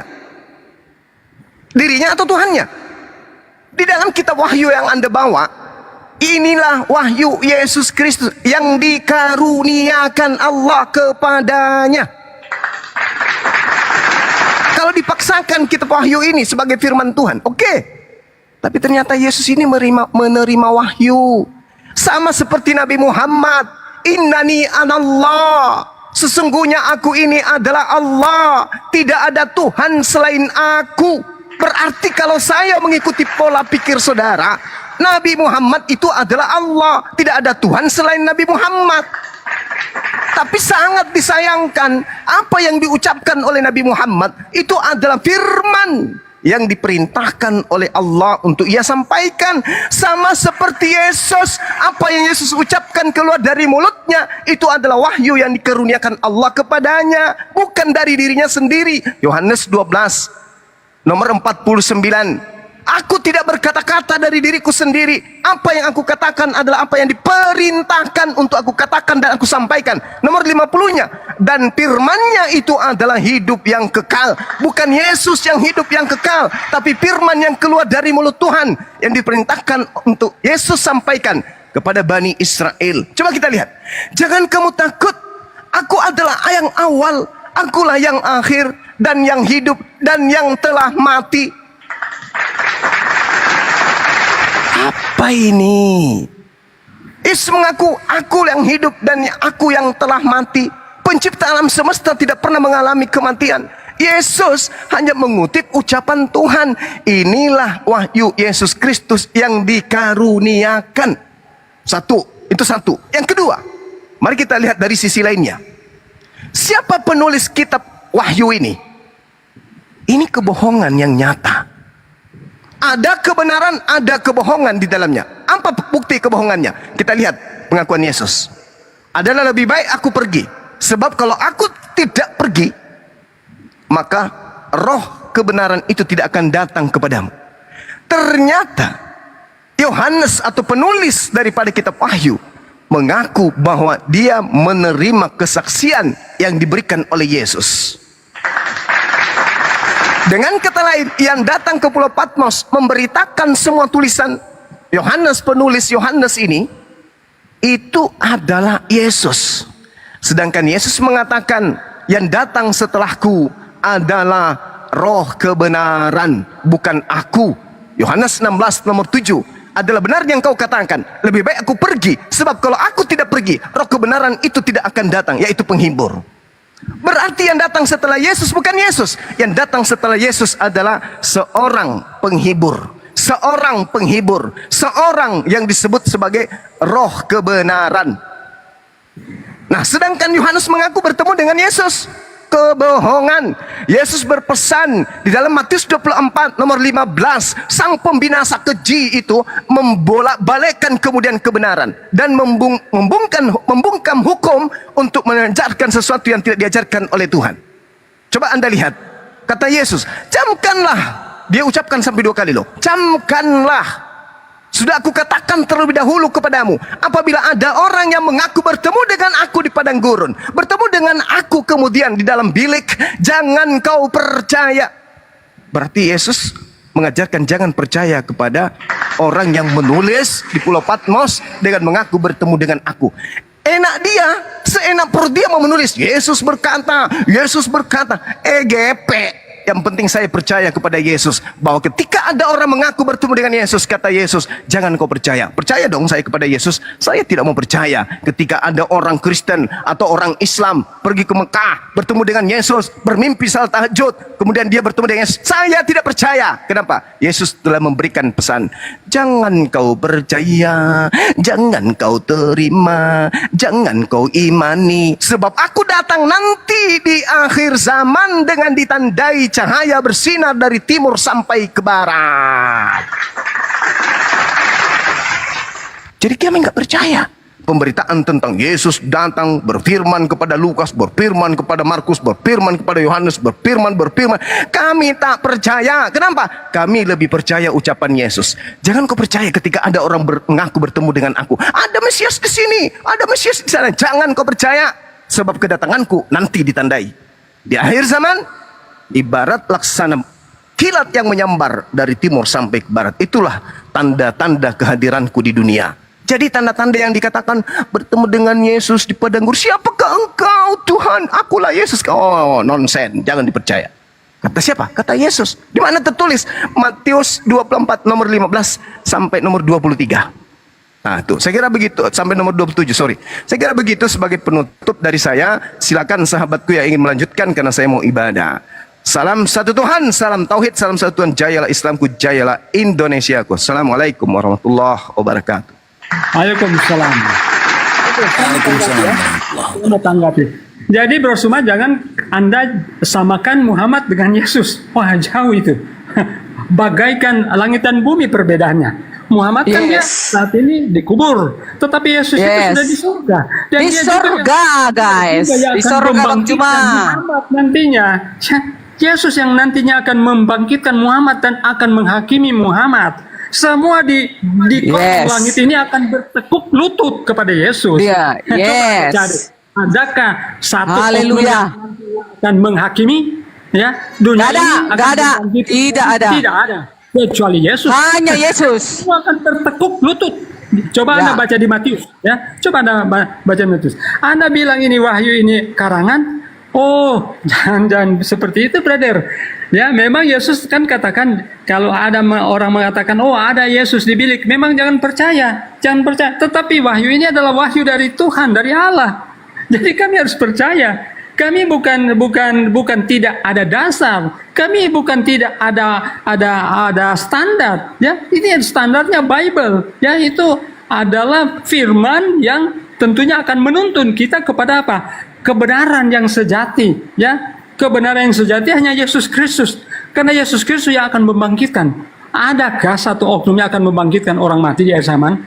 Tidak ada. Kalau Bang Suma bilang, oh ya semua orang itu akan dibangkitkan, tapi siapa yang membangkitkan? Pertanyaannya siapa yang akan membangkitkan? Itu kan pertanyaannya.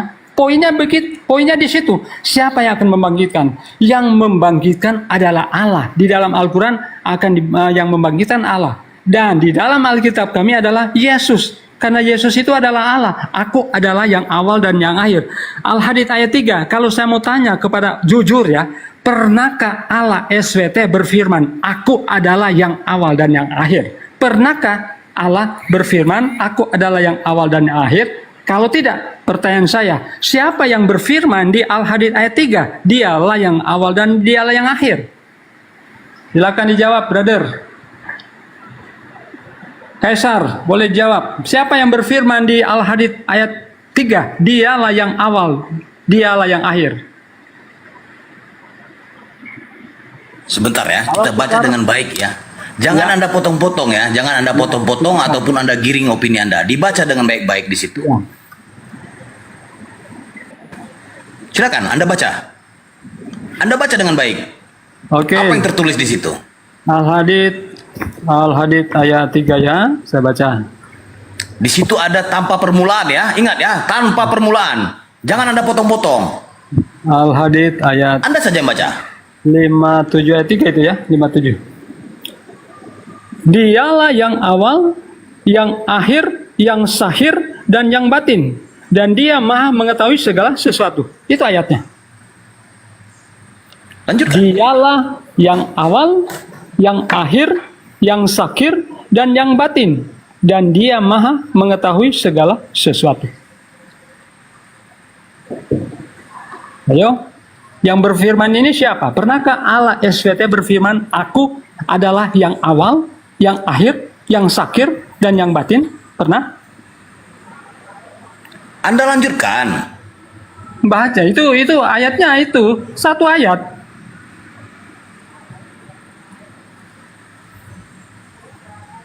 Sebentar ya. Di sini Anda sudah memotong-motong di sini. Saya bagus tidak ini. memotong. Ini saya tidak memotong.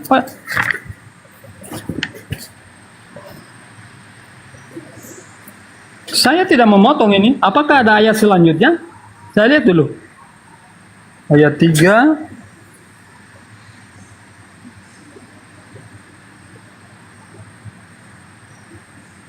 Apakah ada kelanjutan ayatnya? Baca dari awal, baca dari awal. Jangan Anda potong. Jangan Anda yang Anda suka Anda comot. Jangan begitu. Baca dari awal. Jawab, Pak. Anda mau saya Itu baca dari perkataan awal? siapa? Jawab aja Baca dari pertanyaan awal. kami, Kristen. Darmi, Anda itu wanita dilarang untuk berkhotbah. Ingat.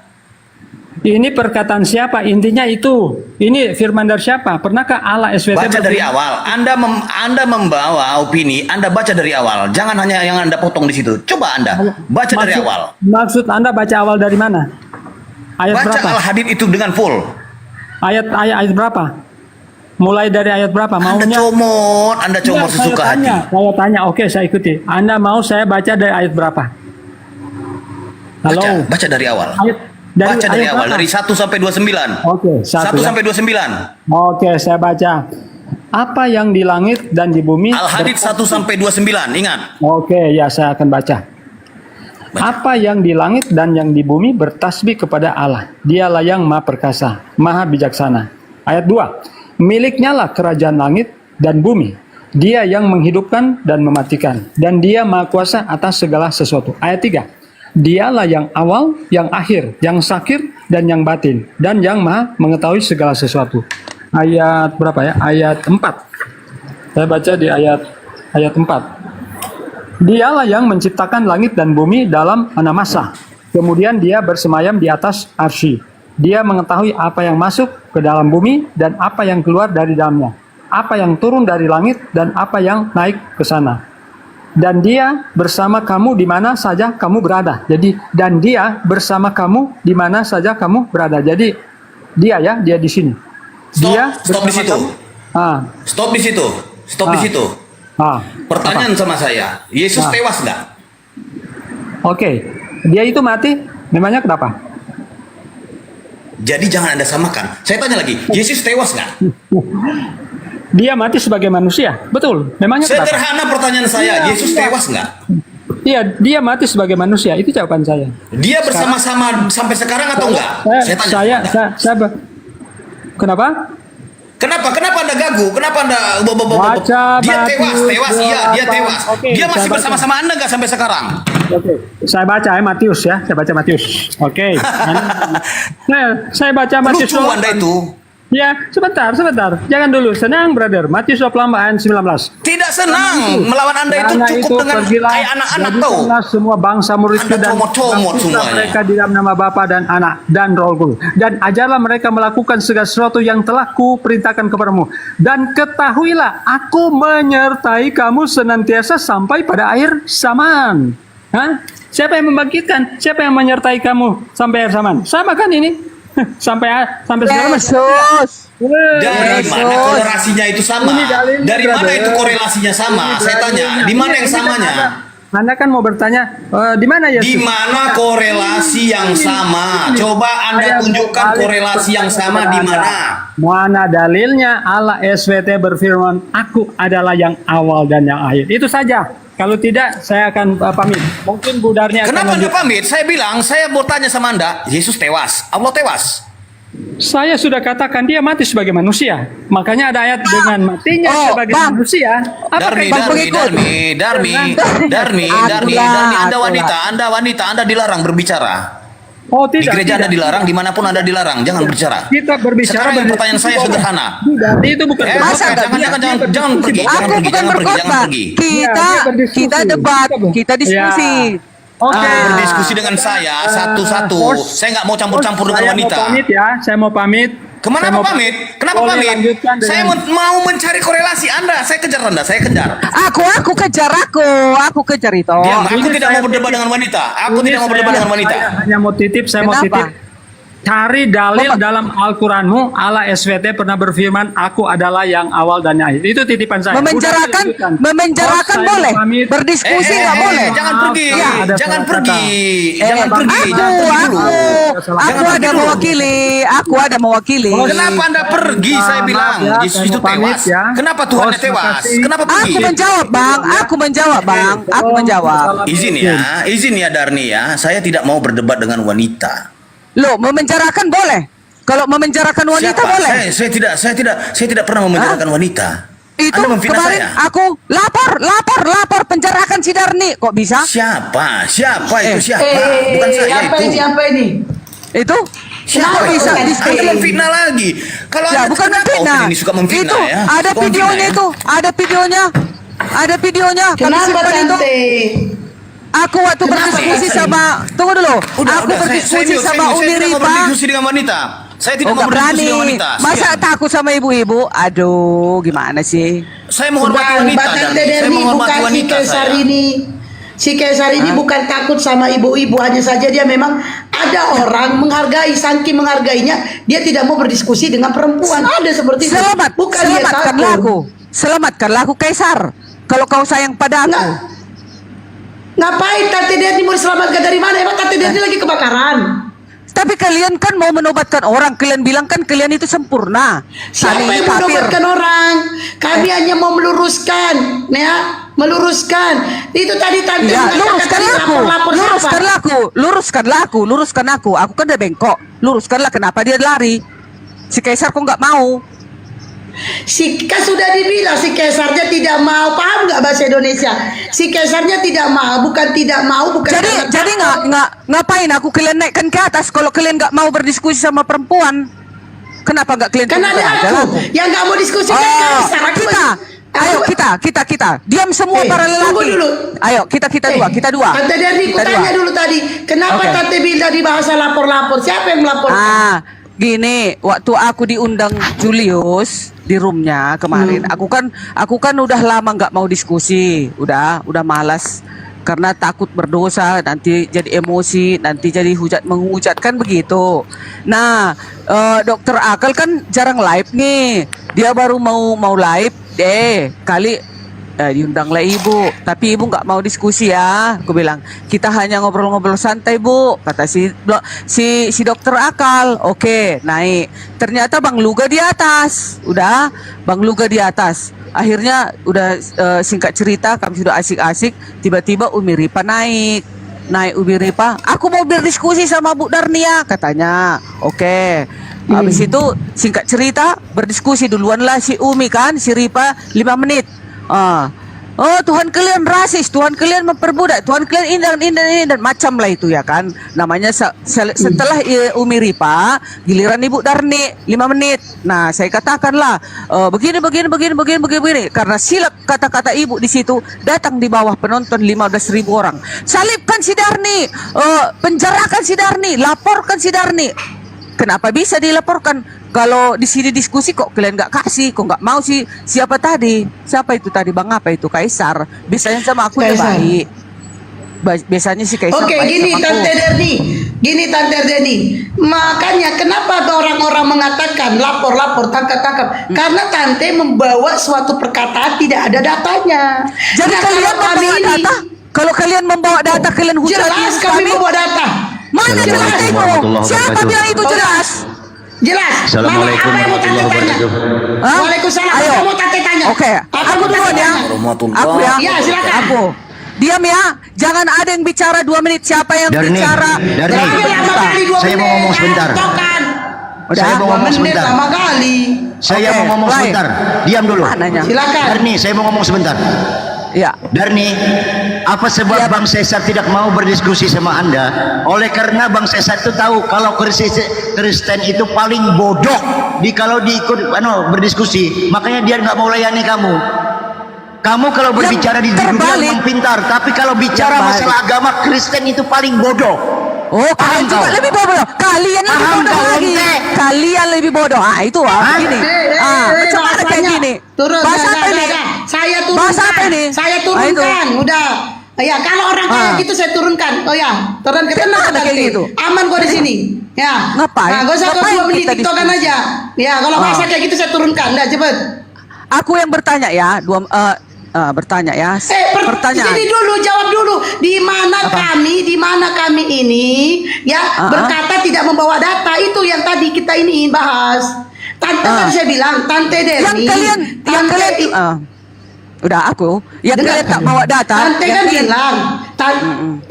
Sebentar dulu. Tante kan bilang kenapa yang di bawah itu netizen bilang 1.500 orang mengatakan tangkap salikan Tante Derni. Karena Tante membawa statement tidak ada data. Sementara kami membawa data. Nah Tante tadi bilang membantah itu. Oke, sebutkan satu kami yang berbicara tidak membawa data. Yang mana kami katakan? Silakan. Oke, 1. Udah, satu, kalian tidak bawa data. Kalian membilang Yesus disalibkan di tiang jemuran. Mana tiang jemurannya? Kedua, kalian bilang Yesus diganti, diserupakan sama si Judas disalibkan. Mana ayatnya di Alkitab? Dua saja dulu, jawab. Tuh, sekarang saya katakan, Seti, Mana? yang disalibkan itu orang baik apa orang jahat? Jawab dulu pertanyaanku. Kalian bilang yang disalibkan Yesus itu itu disalib orang baik apa orang jahat, Tante? Makanya jawab dulu pertanyaanku. Kalian bilang Yesus disalib di tiang jemuran. Mana datanya? Kalian bilang Yesus diserupakan Judas. Udah? Mana datanya? Oke, saya bilang ya, saya tidak tahu data di mana tiang jemuran. Pertanyaan saya, disalib di tiang mana? Penipu. Ya sekarang Berarti jawab. kalian penipu. Ya Yesus, iya. Sekarang udah, jawab. udah. Sekarang 2000. jawab, Yesus disalib di tiang mana? Sekarang jawab, Yesus disalib di tiang mana? Ayo. Jadi sudah nyerah. Mana katanya? Tunggu dulu. Ya sekarang jawab, Yesus disalib di tiang Dealkan mana? dulu nih. Jawab. Dealkan Ya, dulu ya, nih. Dealkan satu-satu. Satu-satu. Iya. Berarti gak ada datanya kan? Gak ada datanya Yesus Ya, tiang disalib di jemuran, tiang nggak jemuran. ada. Iya, Udah, nggak ada tiang kan? jemuran. Oke. Sekarang Gak ada. jawab. Tunggu. Ya, Gak ada datanya. Gak ada datanya. Tunggu. Si Judas. Sekarang di mana datanya? Yesus disalib di tiang apalah terserahlah. Mana Ya. datanya? Ayo. Dengar. Mana? Dengar dulu. Tadi satu, Yesus Oh, gak ada datanya disalib di tiang jemuran. Gak ada data. Kalian berdusta ya. Iya. Nah yang kedua, Iya. si Judas gak ada diserupakan menjadi Iya, salib. jawab dulu. Gak ada Ini data. kita selesaikan Nah, satu jawab, dulu. Yesus disalib. Jawab Clearkan dulu dulu. satu yang di awal itu yang pertama. Yesus itu disalib di tiang mana? Clear ya, kalian pendusta ya. Itu semua gak ada ya. Udah clear, tapi Oke. jawab clearnya. Ah. Yesus disalib di tiang mana, Tante? Kalian jangan mengatakan Yesus disalib di tiang mana. Berdua. Yang jelas Di ada mana ayatnya. ya Yesus? Dengar. Mana datanya? Yesus Dengar. disalib di tiang jembatan, di tiang mana terserah mana? Datanya ayo. Mana? Yesus ada tercatat disalibkan. Mau disalibkan di Iya, mana? di itu tiang mana? urusanmu. Yang Disalibkan jelas di tiang ada mana? Di tiang disalibkan. mana?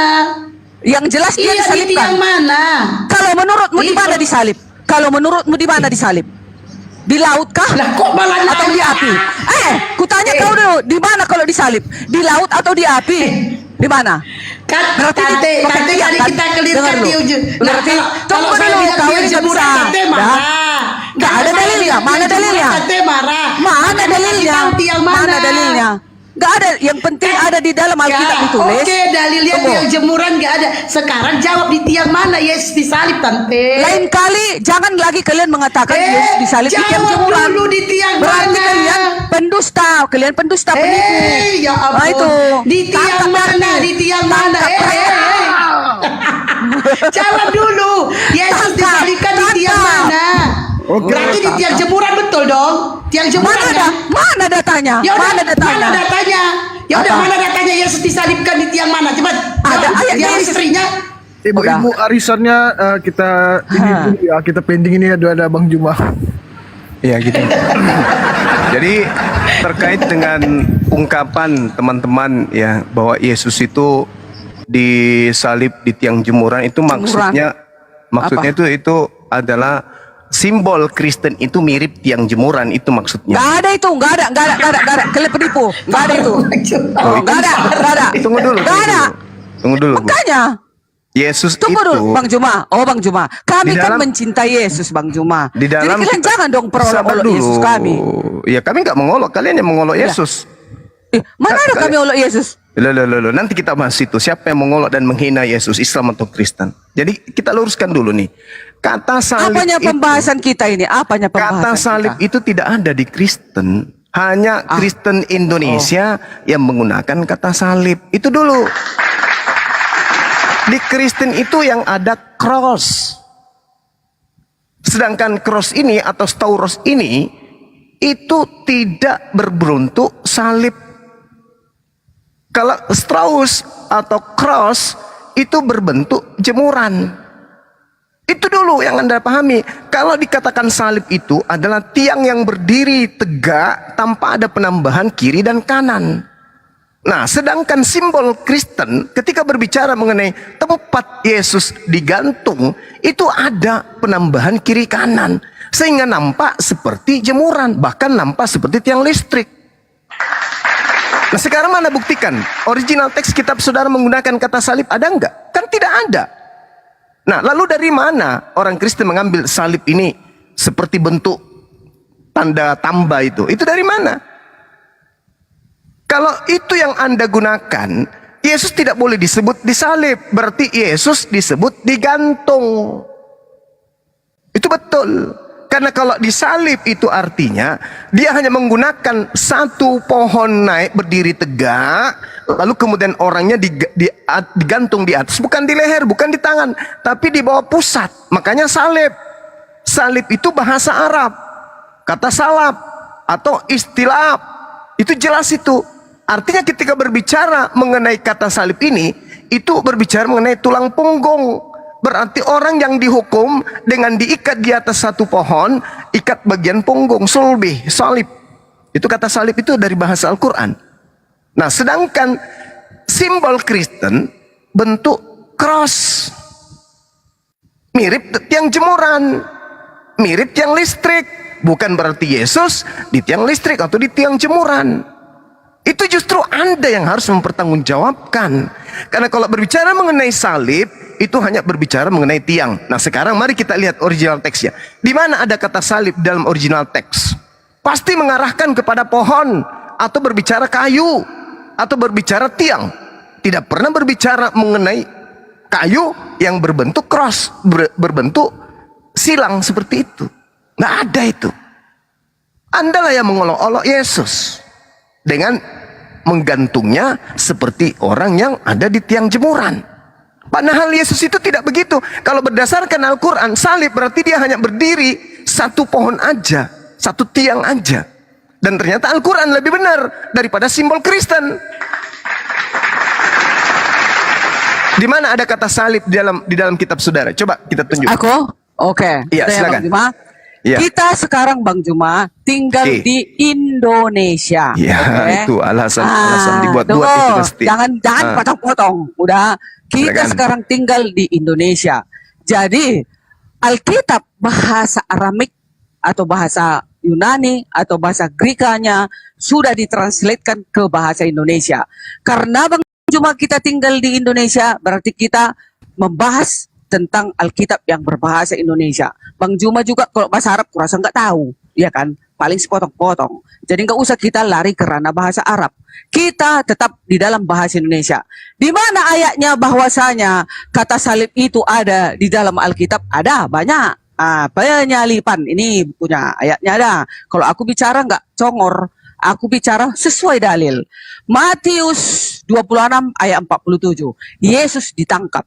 Ayat 47 ya. Waktu Yesus masih berbicara, datanglah Judas, salah seorang dari ke-12 murid itu, dan bersama-sama dia serombongan besar orang yang membawa pedang dan pentungan, disuruh oleh imam-imam kepala dan tua-tua bangsa Yahudi. Waktu mau menangkap Yesus, ya kan Bang Juma, kan datang mereka membawa pentungan, ya kan. Ayat 48. Orang yang menyerahkan dia telah memberi tahukan tanda ini kepada mereka, orang yang akan kucium, itulah dia, tangkaplah dia, kata si Judas tadi, si pengkhianat tadi. Udah, ayat 49.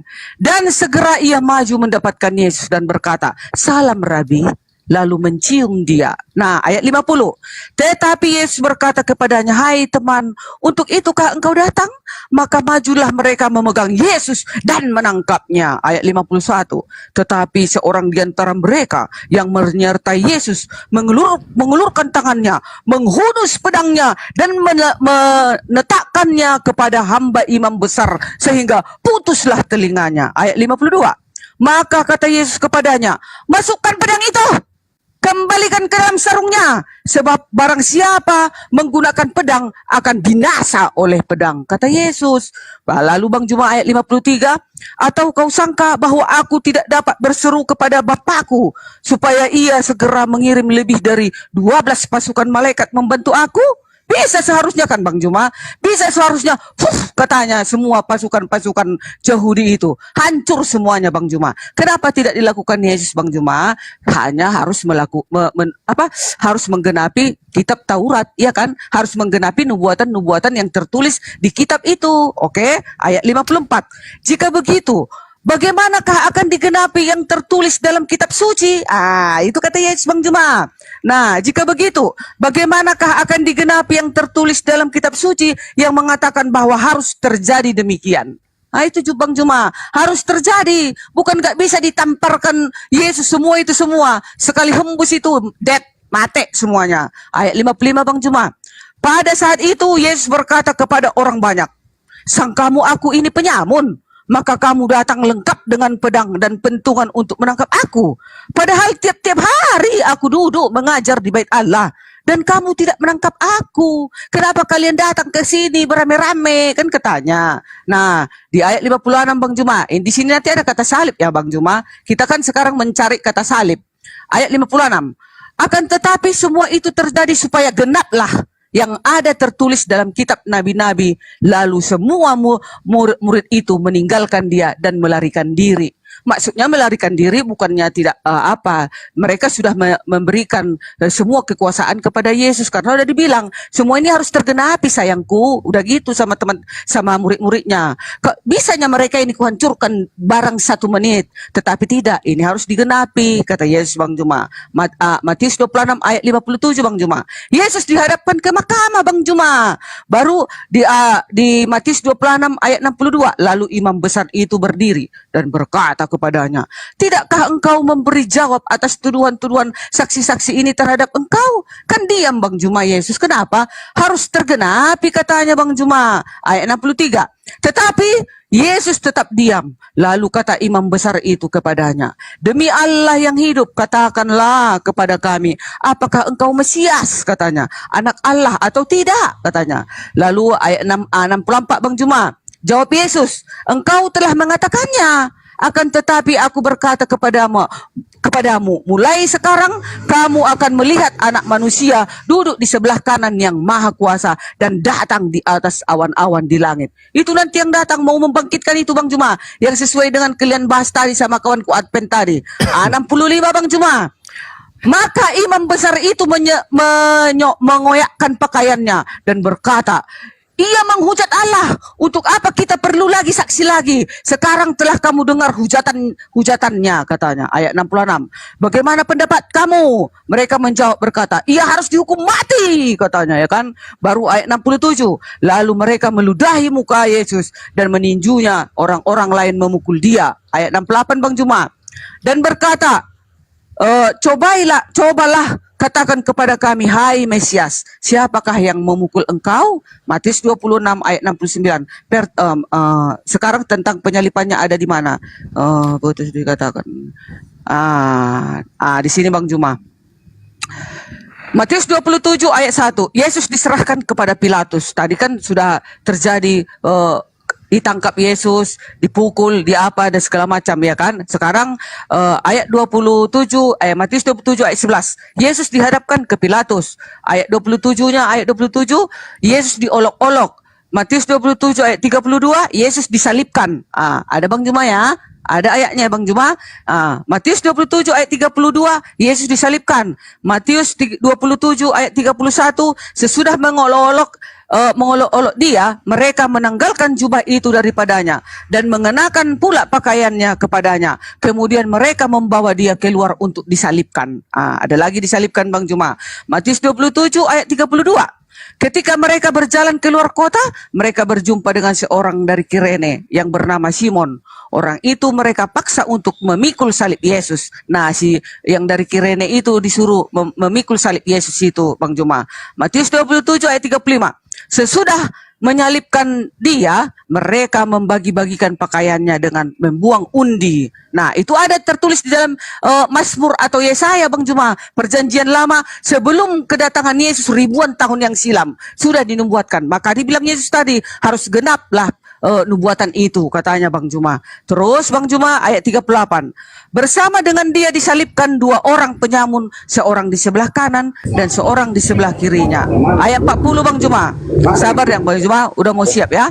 Ayat 40. Mereka berkata, hai engkau yang mau merubuhkan bait suci dan mau membangunnya kembali dalam 3 hari.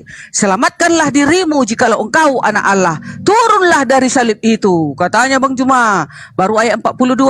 Orang lain diselamatkan, tetapi dirinya sendiri tidak dapat diselamatkan. Ia Raja Israel. Baiklah turun dari salib itu, katanya lagi. Ada lagi salib Bang Juma. Dan Bukan, kami akan kepanjangan. percaya Lebih 2 kepadanya. menit, Sabar sayang, sabar. Tinggal 2 ayat lagi. Tadi katanya cuma 2 menit. Ayat 44. Nanti Bang Juma kan lewat nanti. Bahkan penyamun-penyamun yang disalibkan bersama-sama dengan Yesus mencelanya demikian juga. Ayat terakhir ya. Matius 28 ayat 5. Akan tetapi malaikat itu berkata kepada perempuan-perempuan itu, janganlah kamu takut, sebab aku tahu kamu mencari Yesus yang disalibkan itu. Nah, satu lagi Bang Juma, satu lagi. Itu tadi kan malaikat berkata kan Bang Juma kepada Sekarang satu lagi taman yang betul. ini terakhir. Sekarang masuk kita ke Al-Quran. Ya, betul terakhir. Quran surat, iya betul. Quran surat An-Nisa ayat 4, Quran surat An-Nisa 4 ayat 136. Wahai orang-orang yang percaya, tetaplah percaya kepada Allah dan rasul-rasulnya dan kitab yang Allah turunkan sebelumnya.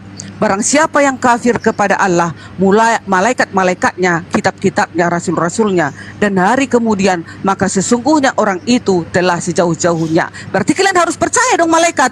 Ya, udah, kata terakhir udah. Selesai. Silakan Bang Juma, udah terakhir kan? Udah Oke, terakhir. baik. Silakan Bang Jadi, Juma. Izin Bang. Bu Darni, Iya. ini ceritanya Bu Darni apa sudah ada film kartun di Netflix? Alkitab loh, itu tertulis di Alkitab loh. Ya, Udah, saya udah. masuk dulu ya. masuk Iya, dulu, silakan Bang, silakan. Ini kita sedang berbicara mengenai apa yang Ibu keberatankan tadi terkait dengan jemuran. Kok larinya kemana-mana? Kalau data-data itu sudah di telapak kakiku, nggak usah Anda ragukan kalau itu. Data yang Anda sajikan itu udah Itu lagi Bang Juma, kan di telapak kaki Bang Juma. sabar Tante ngomong Bang Juma gak ada Sabar apa-apa. dulu. Ini giliran Bang Juma, Itu tante sudah diam. bukan di Saja, kepala Bang. lagi. Udah kuhafal mati itu data-data itu. Sekarang kita berbicara mengenai tiang jemuran. Ini kan yang masalah tadi, yang Anda ributkan kan itu. Nah, contoh aja, sederhana aja. Kita ambil dari Galatia 3 nomor 13. Apa sih kayu salib yang diambil di sana, yang disebut dalam original teksnya di situ? Di situ kata xulon. Xulon ini artinya apa? Pohon atau kayu. Berarti ketika diawali dengan kata gantung atau kata kremenumi, digantung, di mana digantung? Di pohon. Lalu salibnya mana? Gak ada. Yesus itu digantung di pohon. Digantungnya kayak mana? Ada silangnya gitu? Nggak ada. Itu hanya penambahan-penambahan yang keluar dari data yang ada dalam kitab saudara sendiri. Yang dimaksud salib baru berkesesuaian dengan Al-Quran. Yang dimaksud dengan digantung di pohon itu berkesesuaian dengan Al-Quran. Tapi yang tidak berkesesuaian itu adalah bentuk kayu yang seperti jemuran itu. Yesus tidak digantung dengan model kayak begitu. Yesus itu digantung pada kayu yang berdiri kokoh tunggal, tidak ada kiri kanannya. Itu buatan ente sendiri, buatan gereja. Jadi jangan salahkan ketika Yesus dikatakan dijemur, disalib, digantung di tiang jemuran. Jangan salahkan orang, karena kalian salah sendiri menyikapi dalil yang ada di Bible itu. Bible mengatakan pohon, bukan tiang yang berbentuk cross. Itu yang perlu ibu pahami. Coba Anda baca original teksnya sekali-sekali. Ya, itu yang pertama. Kemudian yang kedua, terkait yang Yesus katakan dari tadi jauh Anda menghayal kemana-mana. Yesus mengatakan harus digenapi tentang Yesus yang tertulis di nubuatan-nubuatan yang ada dalam kitab Taurat, kitab Mazmur, dan kitab para nabi. Nah, sekarang permasalahannya adalah ketika Yesus mengatakan, aku mampu kemudian minta kepada Tuhan untuk merobohkan, menghancurkan mereka dengan mengirim malaikat. Emang mampu Yesus itu? Mampu. Apapun yang dia minta kepada Allah, Allah akan kabulkan. Karena dia adalah wakil dari Tuhan itu di atas muka bumi untuk Bani Israel. Nah, sekarang permasalahannya kenapa Yesus tidak lakukan itu? Yesus tidak lakukan itu karena nubuat harus berlaku. Kehendak Bapa harus berlaku. Apa itu? Allah akan menjadikan orang fasik sebagai ganti orang yang munafik, orang yang benar. Orang yang fasik dijadikan sebagai pengganti orang yang jujur. Berarti harus ada orang yang akan menggantikan dia di atas tiang salib. Sederhana kok itu. Makanya ketika Petrus itu mengatakan, kenapa kamu kan mampu untuk lolos dari jerat mereka? Apa kata Yesus? Enyahlah iblis, karena kamu hanya mengerti apa yang ada dalam pikiran manusia.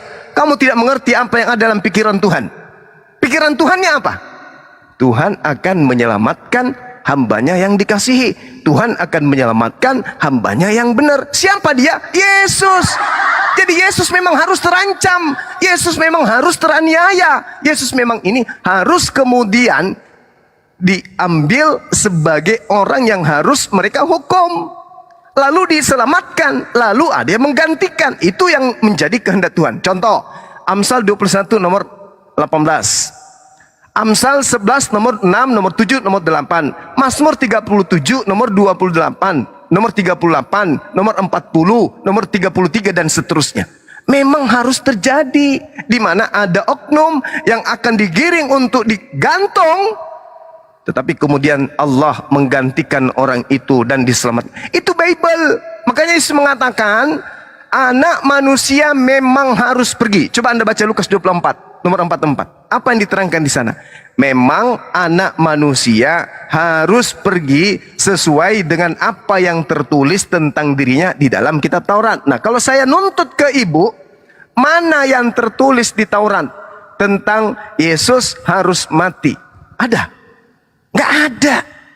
Inilah perkataanku yang telah kukatakan kepadamu ketika aku masih bersama-sama dengan kamu, yakni bahwa harus digenapi semua yang tertulis tentang aku dalam kitab Taurat Musa. Ayo, ini dulu kita pretelin ini dulu. Tidak ada Yesus mengatakan harus terjadi, harus digenapi tentang diriku apa yang tertulis di kitab surat-surat Paulus. Itu tak ada. Di surat Markus tak ada, di surat Yohanes tak ada, di surat Lukas tak ada. Yesus mengatakan harus digenapi semua tentang aku apa yang tertulis dalam kitab Taurat Nabi Musa. Apa yang tertulis dalam kitab Nabi Musa? Apa? Jangan kau membunuh orang yang tidak bersalah. Jangan kau bunuh orang yang benar. Nah, sekarang menurut Taurat Nabi Musa, Yesus ini orang benar, Yesus ini orang tidak bersalah.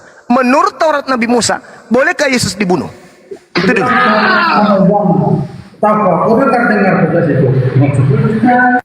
Sekarang mana di dalam kitab Taurat Musa orang benar boleh dibunuh? Silakanlah tunjukkan ke kita. Ada enggak? Yesus mengatakan dirinya, akulah jalan, akulah kebenaran, akulah hidup. Oke. Sekarang mana tunjukkan yang tertulis di dalam kitab Nabi Musa bahwa orang benar harus dibunuh? Bukankah Keluaran 23 justru sebaliknya? Coba kita lihat Keluaran 23. Apa yang dikatakan tentang dirinya? Karena Yesus berbicara mengenai Torah, berarti kita harus bercerita tentang apa yang tertulis dalam kitabnya Nabi Musa yang diimani oleh saudara-saudara Kristen hari ini. Haruslah kau jauhkan dirimu dari perkara dusta. Bukankah penyaliban Yesus itu dikelilingi oleh dusta? Orang-orang membuat mupakat, tipu muslihat dan kesaksian-kesaksian palsu. Matius 26 nomor 4, Matius 26 nomor 59. Bukankah ini harus dihindari? Orang yang tidak bersalah dan orang yang benar tidak boleh kau bunuh. Sebab aku Tuhan tidak akan membenarkan orang yang bersalah. Suap jangan kau terima, sebab suap membuat buta mata orang yang melihat dan memutarbalikkan perkara orang-orang yang benar. Nah, ini nubuatan ini berlaku. Yesus yang tidak salah dianggap salah. Coba, harus kau jauhkan dirimu dari perkara dusta. Orang yang tidak bersalah dan orang yang benar tidak boleh kau bunuh, sebab aku tidak akan membenarkan orang yang bersalah. Ini kaitannya dengan Yesus yang tidak bersalah yang dihukum. Sekarang pertanyaan saya, tolong tunjukkan di dalam kitab Taurat yang Anda pahami, Taurat yang Anda pahami, bahwasanya Tuhan memerintahkan membunuh orang yang tidak bersalah. Saya sudah menunjukkan kepada saudara, jangan kau membunuh orang yang tidak bersalah, jangan kau bunuh orang yang benar, sebab aku tidak akan membenarkan orang yang bersalah. Nah, coba Anda bantah data ini. Karena Yesus mengatakan, oh tidak mungkin, ini kehendak Bapakku yang akan berlaku. Kau mau berkongkol-kongkol dengan setan, berkongkol dengan siapapun, mau membunuh saya, tidak akan berhasil. Tidak akan berhasil. Tuhan akan menyelamatkanku. Makanya di Ibrani 5 nomor 7, sebagai manusia Yesus telah mempersembahkan doa yang sungguh-sungguh kepada Tuhan yang mampu menyelamatkannya dari maut, dan atas ketaatannya, atas kesalehannya, doanya dikabulkan. Ayo. Nah sekarang coba tunjukkan pernyataan Yesus. Sabar. Jangan Anda tidak percaya kepada Yesus. Inilah perkataanku yang kukatakan kepadamu ketika aku masih bersama-sama dengan kamu, yakni bahwa harus digenapi semua yang tertulis. Semua yang tertulis tentang aku di dalam kitab Taurat Musa. Satu aja dulu. Kitab Taurat Musa yang menubuatkan orang benar harus mati sebagai penebus dosa bagi orang-orang yang bersalah, itu tertulis di mana? Silakan. Cuma ya, ini Bang Juma, di sini ada kucatati semua pertanyaan Bang Juma. Allah menggantikan. Oh, ya, selamat sore itu. Allah menggantikan Yesus disalib. Saya mau tanya. Saya mau tanya Bang Juma. Allah menggantikan Yesus yang disalib. Siapa yang digantikan itu Bang Juma? Mana dalilnya? Mana? Oke. Satu-satu dulu, satu-satu. Ya, saya jawab ya. Oh ya, oke. Iya, Bang Juma, tadi ku catat 1, 2, 3, 4, 5 pertanyaan. Satu dulu. Saya akan jawab. Pertanyaan pertama saya jawab. Amsal 21 nomor 18, orang fasik dipakai sebagai tebusan bagi orang yang benar.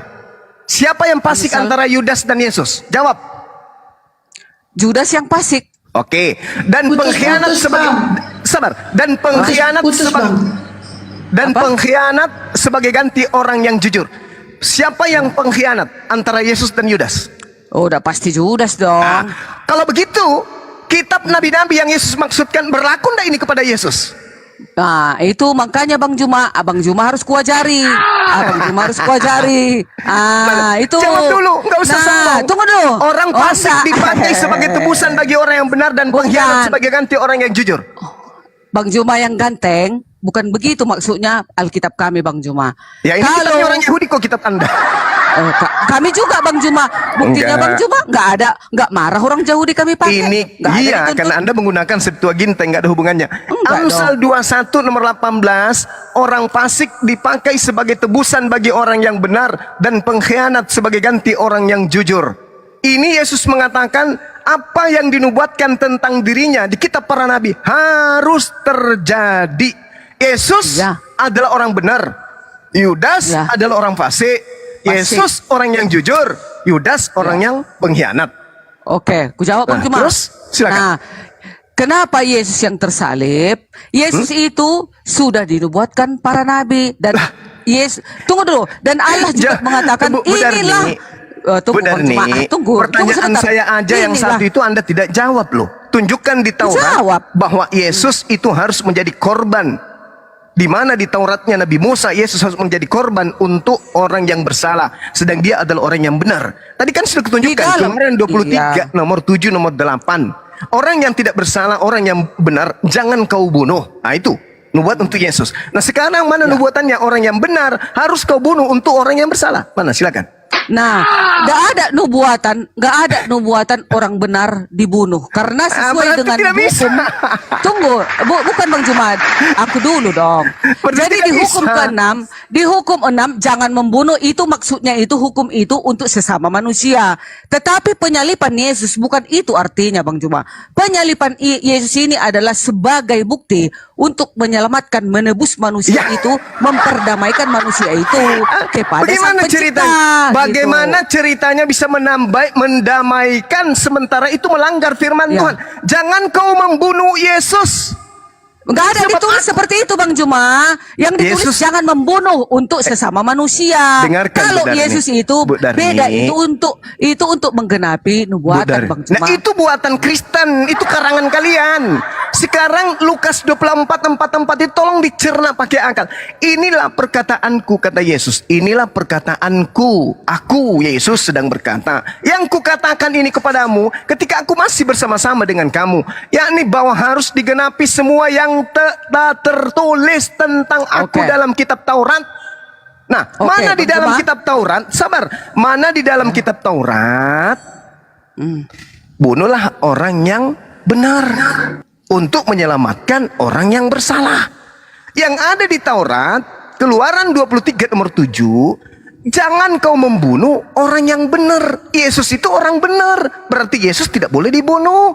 Jangan kau membunuh orang yang tidak bersalah. Yesus tidak bersalah. Matius 27, dihakimi dengan kesaksian palsu. Lalu Gubernur Pilatus mengatakan apa? Dalam Matius 27 nomor 18. Orang-orang Yahudi, ahli Taurat, orang Farisi, mahkamah agama menyerahkan Yesus untuk disalibkan karena mereka dengki. Karena dengki sampai mereka menyerahkan Yesus untuk disalib.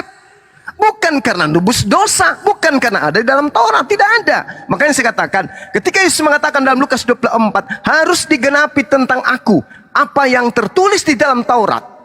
Nah, sekarang apa yang tertulis tentang aku dalam Taurat? Jangan kau membunuh orang yang benar. Jangan kau membunuh orang yang tidak bersalah. Sebab aku Tuhan tidak akan membenarkan orang yang bersalah. Artinya, jangan kau salibkan Yesus untuk orang-orang yang bersalah. Sebab aku Tuhan tidak akan membenarkan orang yang bersalah. Biarkan orang bersalah menanggung dosanya sendiri. Baca Yehezkiel 18. Di situ Tuhan mengatakan, orang yang berdosa akan menanggung dosanya sendiri. Tidak ada orang yang menanggung dosa orang lain. Nah, Bang sekarang itu aja dulu satu aja. Tolong tunjukkan Udah. dalam kitabnya Nabi Musa, bunuhlah orang yang benar untuk menyelamatkan orang bersalah. Silakan. Sebelum lari ke situ, aku 3 menit. 3 menit, tidak boleh dipotong ya. Siapa yang mau motong, penjarakan. 3 menit. Denda 3 Farid. menit. Sorry Dah. ya, Dek. Assalamualaikum warahmatullahi wabarakatuh. Sebentar. Udah. Ini adik saya, guru saya juga ini. Oke, Bang silakan. Farid, Dinda Farid. Sombong kali lah. Jauh dari perangkat mungkin bang. Iya, oke. Silakan Bu Darni. Oke. Nah, sekarang aku mau tanya juga sama Bang Juma sebelum ku jawab itu. Karena kan 3 menit masih ada waktuku. Nah, sementara di dalam Al-Quran dikatakan, engkau harus beriman kepada Taurat, Zabur, dan Injil. Sementara Injil itu adalah kabar baik tentang kelahiran, kedatangan Yesus, kematian Yesus, dan kebangkitan Yesus. Itu tertulis di dalam Matius, Markus, Lukas, Yohanes. Itulah Injil. Injil itu artinya kabar baik. Kabar baik tentang kelahiran, penderitaan Yesus, penyaliban Yesus, kematian Yesus, dan kebangkitan Yesus. Naik ke surga. Itulah kabar baik itu. Dan akan datang kembali untuk menghidupkan orang mati dan menyelamatkan orang yang menuruti 10 hukumnya. Itulah kabar baik itu. Sekarang saya mau tanya, kenapa Bang Juma selalu memprotes buku Matius, Markus, Lukas, Yohanes ini, sementara ini sudah Injil. Kalian sudah dikatakan harus beriman kepada Injil ini. Kenapa Bang Juma selalu protes? Ini kenapa? Harusnya kalian harus mempercayai ini. Firman ini, karena ini Injil. Harus kalian ikuti juga, bukan untuk dikomentari atau bukan untuk dihantam-hantam. Gitu loh Bang Juma. Oke, saya jawab yang ini, boleh?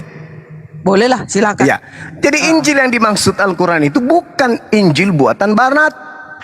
Yang dibuat oleh Barat itu diterangkan dalam Al-Quran surah Al-Baqarah. Bismillahirrahmanirrahim. Wa minhum ummiyuna la ya'lamuna al-kitaba illa amaniya wa inhum illa yazunnun. Dan di antara mereka ada yang buta huruf tidak memahami tentang kitab terdahulu kecuali hanya berangan-angan dan mereka hanya menduga-duga. Wailul lil ladzina yaktubuna al-kitaba bi aydihim tsumma yaquluna hadza min indillah liyastaru bihi thamanan qalila. Celakalah orang-orang yang menulis buku dengan tangan mereka sendiri kemudian berkata ini dari Allah.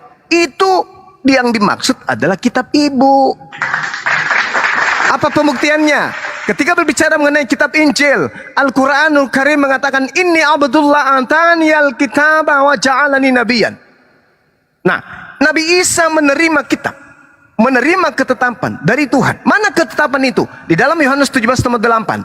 Segala firman telah kuserahkan kepada mereka. Ending dari firman itu adalah mereka percaya bahwa aku adalah Rasulullah, akulah utusan Allah.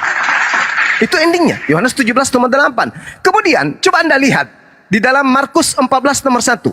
Yesus pergi ke Galilea mengajarkan Injil Allah. Mana Injil Allah itu sekarang? Yang diajarkan oleh Yesus bukan Injil Lukas, Injil Markus, Injil Matius, Surah Paulus, bukan, tapi Injil Allah. Begitu juga ketika dia memanggil Pilatus. Pilatus dalam Kisah Para Rasul 8 juga memberitakan Injil Allah. Mana Injil Allah itu? Mana Injil Pilatus? Mana Injil Filipus? Tunjukkan kepada kita. Ada? Nggak ada. Bahkan kalau pengajaran Injil Filipus itu diceritakan Yesus menikah dengan Maria Magdalena dan mengajarkan kedatangan seorang nabi yang datang kemudian yang mereka sebut Ahmad. Jadi kalau berbicara mengenai Injil Al-Quran, harus mutlak ada Nabi Muhammad di dalam, ada Al-Quran diturunkan di dalam. Tidak bisa tidak. Tapi karena di dalam kitab saudara ibu ini tidak ada, berarti Injil yang dimaksud Al-Quran bukanlah Bible, melainkan yang dimaksud dengan Al-Quran Bible itu adalah yang ada dalam surah Al-Baqarah ayat 78 sampai 79. Jadi jangan ibu mengatakan bahwa Injil yang dimaksud Al-Quran itu adalah kitab ibu.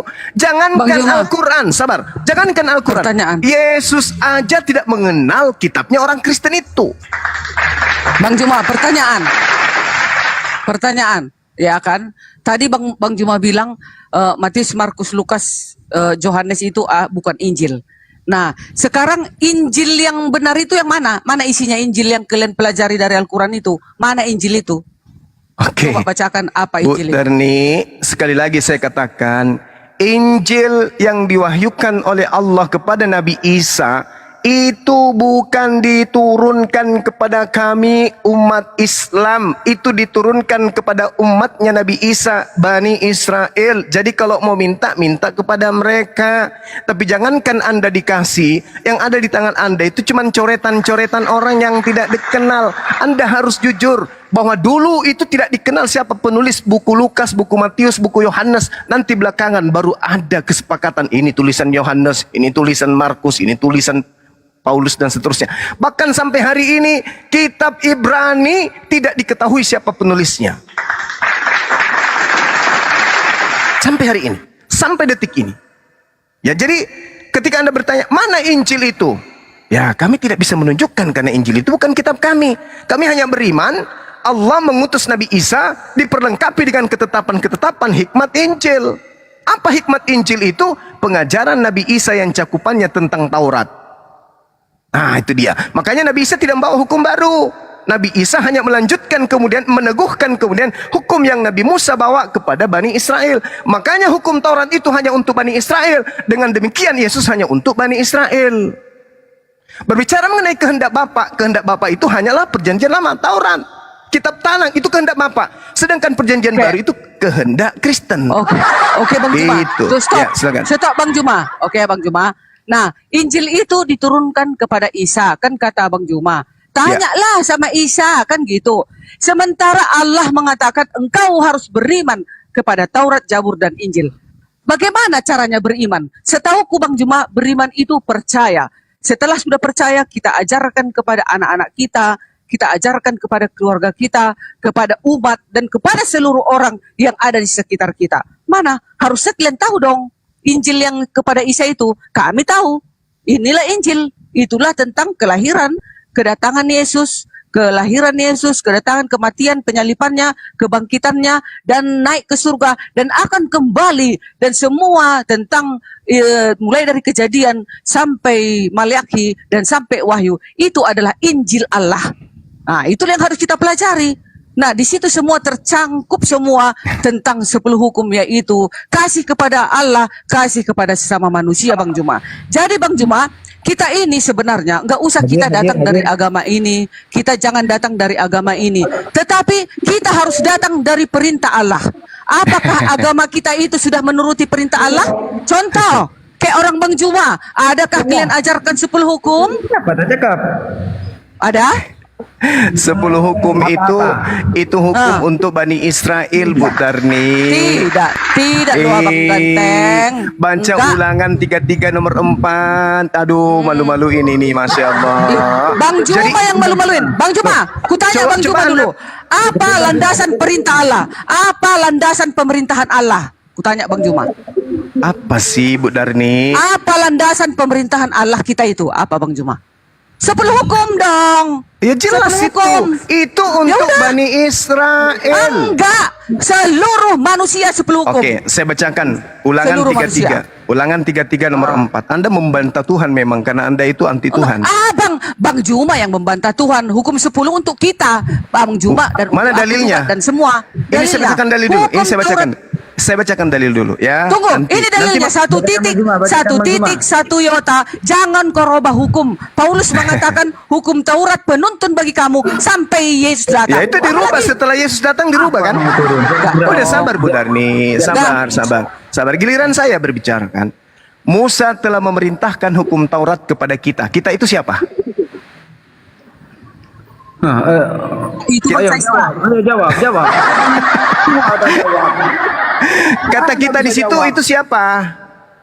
Bang Juma, ini Bang Daniel ini pengacara yang datang ke rumahku itu ya? Nggak tahu aku. Nanti ditangkap lagi aku Bang Juma. Kayak mana? Kalian deal dulu, nggak boleh tangkap-tangkap ya, Bang Juma. Kenapa tangkap? Yang punya tugas itu si polisi. Si Daniel datang itu pengacara kalian ke rumahku itu. Datang memberi Ngapain datang? nasihat atau datang Apa kalian untuk apa nasihati aku? Untuk apa coba? Saya tak mau datang. Kalau dinasehati masa nggak bisa? Nggak ada salahku sama kalian, nggak ada. Kalian yang bersalah sama aku. Ya, yang bilang bersalah siapa, Mbak? Tak ada yang salah. Enggak, lagi Bang urusan Juma, pribadi ya? Bang Juma, deal dulu ya Bang Juma. Jangan ada main tangkap di ruangan Bang Juma ini ya. Aku Ya. bebas bicara ya Bang Juma. Ini Bang Juma. ranah diskusi gitu ya, nggak usah Itulah. takut. Nah, Iya. makanya kalau Oke, berbicara Bang Juma. pakai data. Iya, Ulangan ada 33 nomor 4, Musa telah memerintahkan hukum Taurat kepada kita, suatu milik bagi jemaat Yakub. Nih, dalil milik jemaat Yakub. Ya, kalau berbicara mengenai jemaah, kahillah itu artinya adalah jemaat yang berasal dari internal orang-orang Yahudi. Berarti hukum Taurat itu diperuntukkan untuk orang Yahudi. Yeremia 31 sampai 33. Aku akan membuat perjanjian baru dengan Bani Israel dan Bani Yehuda, yaitu aku akan memasukkan hukum Taurat ke dalam batin setiap Bani Israel. Di mana di luar Israel disebutkan di situ? Mazmur 147, di situ di data nomor 19-nya dikatakan apa sampai nomor 20. Hukum-hukum yang berlaku kepada Yakub, keturunan Yakub, aturan-aturan yang diberikan kepada Bani Israel tidak Tuhan berikan kepada bangsa lain. Dalil loh, dalil. Jadi Anda ini cuma memaksakan diri Anda sebagai mahasiswa Universitas Indonesia. Anda sibuk kuliah, Anda sibuk belajar, Anda sibuk ke perpustakaan, Anda sibuk kemudian belajar di rumah, Anda sibuk membeli buku dan seterusnya. Anda sibuk. Tapi Anda tidak pernah akan mendapatkan ijazah UI karena Anda tidak terdaftar sebagai mahasiswanya. Anda sibuk sendiri. Anda bukan Bani Yakub, Anda bukan Bani Israel. Sampai Anda munculkan nanti, kami ini adalah Israel rohani. Iya kan? Betul kan? Benar kan? Itu kan yang Anda judulnya nanti. Endingnya apa? Iya Bang Suma, memang kami bukan Bani Israel, tapi kami ini adalah Israel rohani. Pasti itu ujungnya nanti.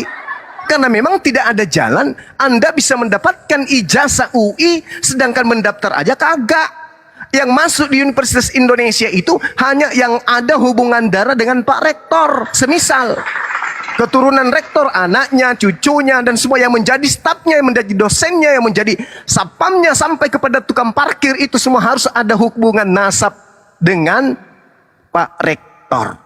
Kalau Anda masuk dengan darah Bugis dan darah Makassar masuk ke universitas, bukan keturunan dari Pak Rektor, nehi merica ketumbar jahe, Anda tidak akan pernah bisa. Sampai Anda teriak dimanapun, kami ini Israel, kami ini Tuhan, menyembah Tuhan Israel, kami ini pengikut Yesus. Sampai mulut Anda robek ke kuping. Yesus mengatakan apa? Enyahlah daripadaku kalian semua pembuat kejahatan. Yang menyedihkan itu apa? Aku tidak mengenal kalian. Itu kata Yesus. Matius 7 nomor 23. Menyedihkan sekali. Sampai Yesus mengatakan, enyahlah daripadaku. Padahal apa endingnya sudah hebat sekali, Bu. Ending dari orang itu sudah pada hebat sekali. Kenapa? Dia mengatakan begini, bukankah aku telah mengusir setan pakai namamu, Yesus? Terus, dan juga melakukan mukjizat pakai namamu. Lalu, bahkan kami bernubuat pakai namamu, Yesus. Saking kami itu percaya sekali samamu. Tapi apa kata Yesus? Pada saat itulah aku akan berterus terang kepada mereka dan berkata, enyahlah daripadaku kalian semua, aku tidak mengenal kalian, kalian semua adalah pembuat kejahatan. Padahal levelnya kalah Bu Darni. Apakah Bu Darni sudah bisa bermujizat? Tidak. Apakah Bu Darni bisa mengusir setan? Belum tentu. Bisa bernubuat? Belum tentu. Tapi orang yang sudah tinggi kali kekristenannya sampai bisa mengusir setan dalam nama Yesus, dalam nama Yesus. Tapi apa? Percuma, diusir Cak Ayu.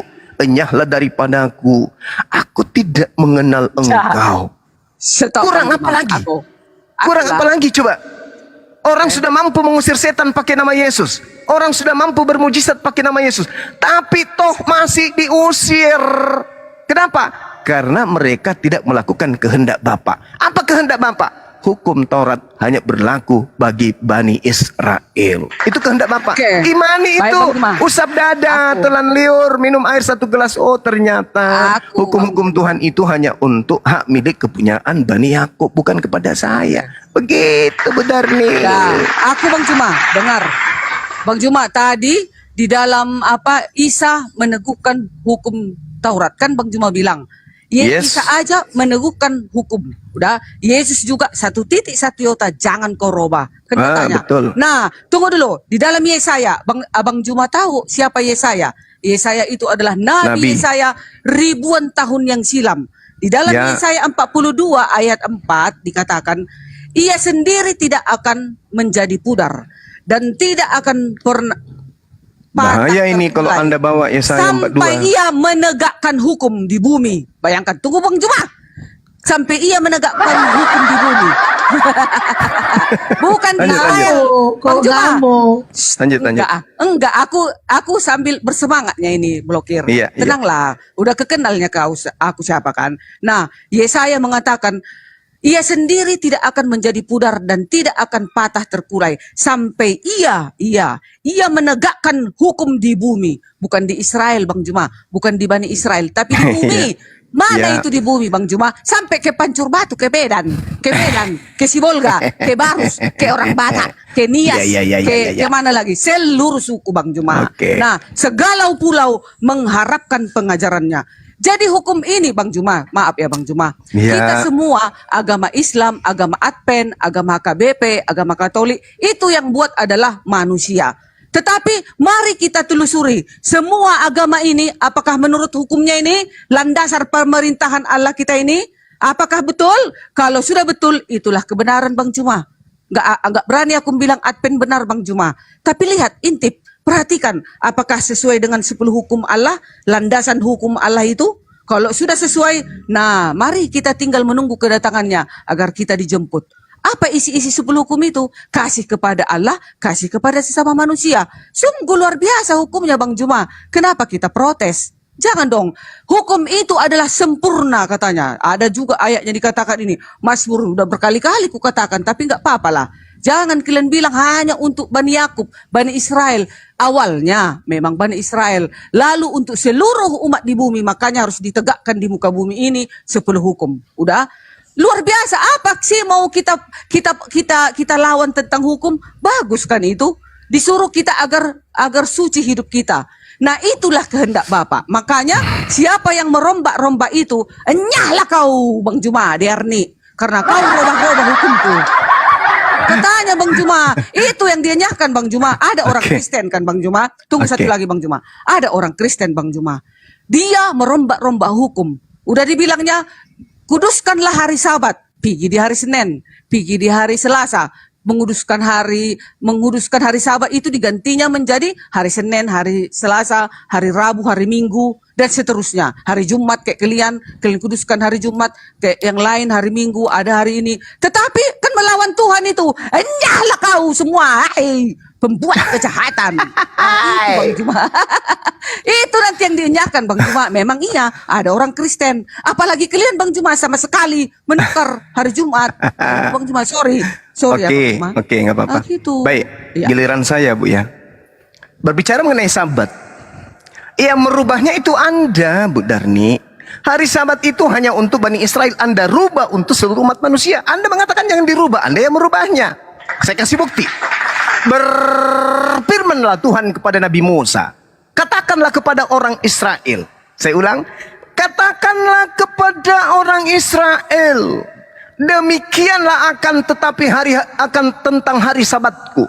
Kamu, hai orang Israel, harus pelihara. Sebab itulah peringatan antara aku dan kamu, hai orang-orang Israel, secara turun-temurun, sehingga kamu mengetahui bahwa akulah Tuhan yang menguduskan kamu.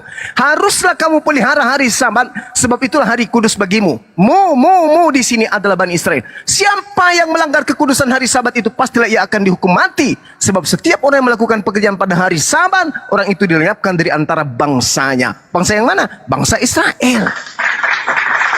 Ini diterangkan dalam kitab Keluaran 31, 12 dan seterusnya. Jangan Anda rubah. Ini perjanjian Tuhan kepada Bani Israel. Kita bukan Bani Israel. Ambil air 1 gelas, usap dada, minum. Mudah-mudahan bisa reda. Sekarang kita lihat apa yang Anda gaungkan tadi di dalam Yesaya 42. Siapa dia? Dengarkan. Baik yang Islam, dengarkan baik-baik. Lihat itu hambaku yang kupegang orang pilihanku, yang kepadanya aku berkenan. Aku menaruh rohku ke atasnya, supaya ia menyatakan hukum kepada bangsa-bangsa. Hambaku. Kalau Anda menyembah hamba Tuhan, itu sudah jelas Anda akan ada di neraka. Kalau Anda mengatakan hamba yang dimaksud di sini Yesus, berarti Anda terbukti menyembah hamba Tuhan. Itu satu. Yang menegakkan hukum-hukum, menyatakan hukum-hukum kepada bangsa-bangsa. Yesus menegakkan hukum apa kepada bangsa-bangsa? Yesus 33 tahun, bahkan sekedar untuk menyelamatkan satu Yudas, tidak bisa. Di dalam Yohanes 6 nomor 70, bukankah aku yang telah memilih engkau yang 12, dan satu di antaramu adalah iblis. Yesus gagal. Untuk menegakkan hukum kepada ke-12 muridnya, Yesus gagal. Satu, menjadi pengkhianat. Apalagi mau menegakkan hukum kepada bangsa. Tidak bisa. Nomor 2, dari Yesaya 42. Dia tidak akan berteriak atau menyaringkan suara, atau mendengarkan suaranya di jalan. Bulu yang patah terkulai tidak akan diputuskannya, dan sumbu yang pudar nyalanya tidak akan dipadamkannya. Tetapi dengan setia ia akan menyatakan hukum. Di mana Yesus menyatakan hukum? Kapan itu? Yesus hanya mutar-mutar di Galilea saja sampai dia meregang nyawa menurut internal Kristen. Jadi dia tidak bisa duduk di sini. Dia sendiri tidak akan menjadi pudar. Siapa bilang Yesus mati dan tidak akan patah terkulai? Kata siapa? Bukan hanya sekedar patah, mampus dia di atas tiang sampai ia menegakkan hukum di bumi. Alamak, sejak kapan Yesus melakukan itu? Itu hanya mimpi. Segala pula pengharapan pengajarannya. Siapa bilang, siapa yang mengharap pengajaran Yesus? Tak ada. Tak ada. Beginilah firman Tuhan yang menciptakan langit dan yang membentangkan dan menghamparkan bumi dengan segala yang tumbuh di atasnya, yang memberikan napas kepada umat manusia yang mendudukinya dan nyawa kepada mereka yang hidup di atasnya. Aku Tuhan telah memanggil engkau untuk maksud menyelamatkan. Dengan memegang tanganmu, aku telah membentuk engkau dan memberi engkau menjadi perjanjian bagi umat manusia, menjadi terang untuk bangsa-bangsa. Di mana Yesus menerangkan hukum-hukum kepada bangsa-bangsa? Aku ini Tuhan, itulah namaku. Aku tidak akan memberikan kemuliaanku kepada yang lain atau kemasyhuranku kepada patung. Nubuat-nubuat yang dahulu sekarang sudah menjadi kenyataan. Hal-hal yang baru berkehendak yang kuberitahukan kemudian, sebelum hal-hal itu muncul aku mengabarkannya kepadamu. Nyanyikanlah nyanyian baru bagi Tuhan dan pujilah dia dari ujung bumi. Baiklah laut bergemuruh serta seisinya, dan pulau-pulau dengan segala penduduknya. Baiklah padang gurun menyaringkan suaranya dengan kota-kotanya dan dengan desa-desa yang didiami Kedar. Nih,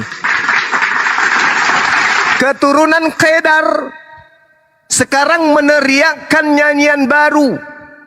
Dan juga keturunan Nebayot meneriakkan nyanyian baru. Desa-desa yang didiami Kedar itu adalah Arab. Kedar ini anak kedua dari Nabi Ismail. Anak pertamanya Nebayot.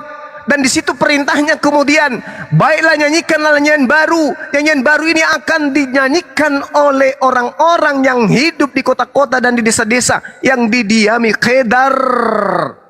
Dan itu Arab. Sekarang kita bisa buktikan hukum-hukum ditegakkan oleh baginda Rasulullah Muhammad SAW. Nyanyian baru kemudian Allahu Akbar itu telah dinyanyikan oleh keturunan Nabi Ismail. Itu jelas itu. Mereka kemudian dari Bukit Batu, dari desa-desa, dari puncak gunung berteriak-teriak, bersorai-sorai memuji Tuhan. Subhanallah, alhamdulillah, wala ilaha illallah. Baiklah mereka memberi penghormatan kepada Tuhan dan memberikan pujian kepadanya di pulau-pulau. Tuhan keluar berperang seperti pahlawan, seperti orang perang, dan yang membangkitkan semangatnya untuk bertempur, dan seterusnya dan seterusnya. Ini adalah untuk baginda Rasul Muhammad sallallahu alaihi wasallam. Kenapa? Karena keturunan Qaidarlah yang menyuarakan nyanyian baru, bukan keturunan Yesus. Mana coba dari keturunan Yesus yang berhubungan dengan Qaidar? Ada? Enggak ada. Mana kemudian yang disebut dengan keturunan Nebayot? Mana? Nebayot itu anak pertama Nabi Ismail. Qaidar anak kedua Nabi Ismail. Perintahnya, baiklah laut bergemur serta segala isinya, pulau-pulau dengan segala penduduknya. Baiklah padang gurun menyaringkan suaranya dengan kota-kota dan dengan desa-desa yang didiami Qaidar. Baiklah bersorak-sorai penduduk Bukit Batu, baiklah mereka berseru dari puncak gunung. Itu terjadi di Arab. Kalau Keturunan Juma, Qaidar, keturunan Qaidar di Arab. udah Bang Juma, akulah. Jadi hamba yang dimaksud di sini adalah hamba yang menegakkan hukum-hukum. Dan hukum-hukum yang ada di Indonesia ini, itu adalah hukum yang berasal dari keturunan Qaidar sampai kepada umat manusia yang ada di bumi. Nah, Yesus mana? Mati dia di atas tiang salib. Bang Juma, memang seluruh bumi akan menegakkan hukum, termasuk Bani Qaidar. Bani Qaidar yang menegakkan 10 hukum. Apakah sekarang Bani Arab menegakkan 10 hukum, Bang Juma? Ada? Ada. Kalau ya ada, bagus. Bang Juma, gini dong. 10 hukum itu untuk Bani Israel, Cahayu. Di bumi ya Bang Ganteng. Ini dikatakan di bumi. Akan ditegak, Bang Juma, sampai ia menegakkan hukum di bumi. Hukum 10 ini nggak bisa ditawar, Bang Juma. Ini landasan pemerintahan Allah. Kalau Bani Arab di mana 10 hukum akan ditegakkan di bumi? Di mana dalilnya? Yesaya 42 ayat 4. Itu tidak bercerita tentang 10 hukum Taurat. Itu Jadi yang bercerita tentang hukum-hukum menegakkan Allah. hukum apa? Hukum-hukum Tuhan. Allah itu apa? Hukum-hukum Tuhan. Allah itu Bang Juma. Hukum-hukum Tuhan.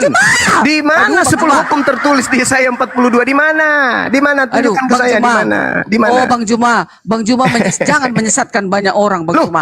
Ibu yang menyesatkan hukum Taurat itu. Hukum Taurat itu hanya untuk bangsa Israel.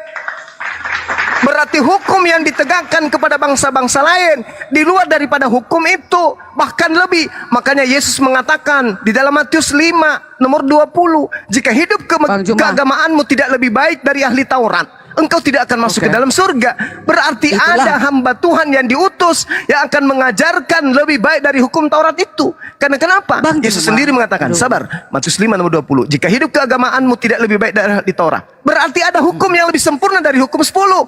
Makanya Yesus mengatakan, kasih itu, Yesus mengatakan, ibu, masih banyak hal yang ingin aku ajarkan, tapi kamu belum sanggup untuk menanggungnya.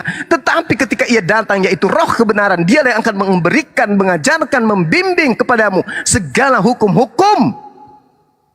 Berarti ada ajaran yang lebih sempurna dari Taurat, dari 10 hukum itu. Mana yang lebih bagus? Sedangkan Yesus mengatakan, jika hidup keagamaanmu tidak lebih bagus daripada ahli Taurat, engkau tidak akan masuk ke dalam surga.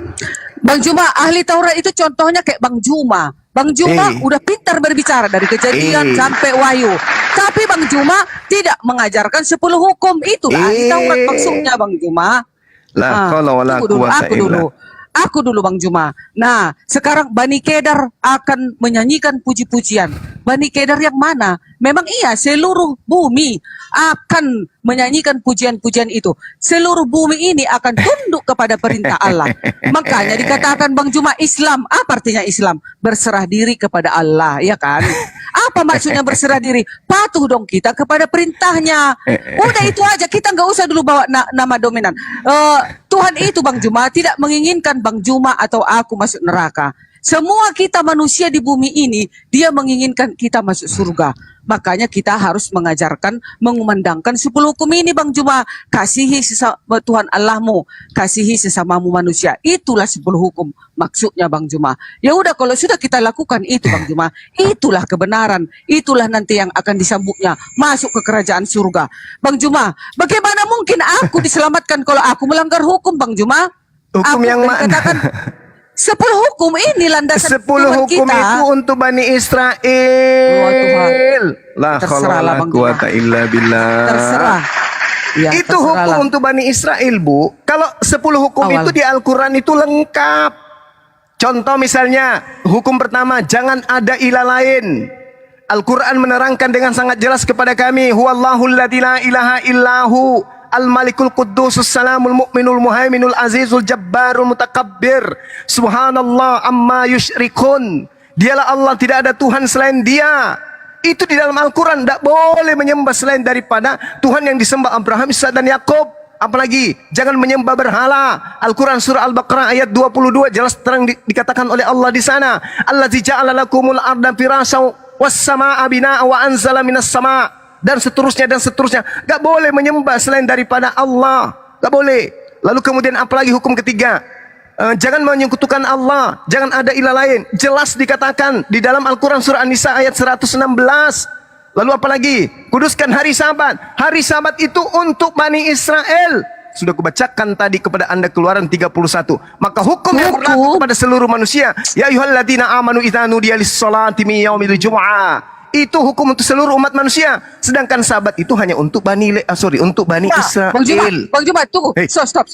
Hormati kedua orang Tadi, tuamu. tunggu. Al-Quran Tunggu dulu. surah Bang Juma, Al-Isra ayat 23. Tadi, Bang Juma, tunggu dulu Bang Juma. Tadi hukum pertama, kedua, ketiga, keempat, Abang Juma iakan. Setelah hukum keempat untuk Bani Israel. Apa aja Bang Juma ini? Keluaran 31 nomor 12, 13, 14. Kuduskan hari Sabat itu untuk Bani Israel. Tadi sudah kubacakan padahal, ya Allah ya Bang Karim. Juma, terus Markus 2 ayat 27 itu hari Sabat diadakan untuk manusia. Bang Juma dengan aku manusia atau hewan? Itu manusia yang dimaksud. Bani Israel itu Apa? bukan kucing. Bani Israel itu manusia. Manusia, semua Ayo. manusia loh Bang Juma. Tidak Semua ada untuk kita. semua manusia.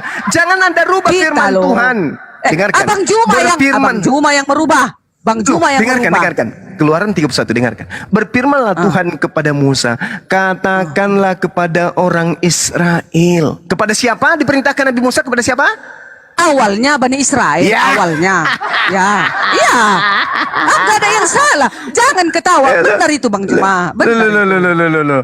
Iya dong. Ini Tuhan sudah mengatakan hukum ini adalah hukum perjanjian kekal untuk Bani Israel. Kok awalnya? Ya mengatakan awalnya siapa? Anda. Maksudnya Bang Juma, kebenaran itu kan datangnya awalnya di Bani Israel. Baru Iya, datang terus- Yesus mengatakan terus- ke ujung bumi, juga orang Yunani. Yesus baru mengatakan ke kepada- ujung bumi itu karena Bani Israel sudah berpencar ke ujung bumi. Baca Yehezkiel 4 nomor 15. Baca kemudian Yeremia 23 nomor 2 nomor 3.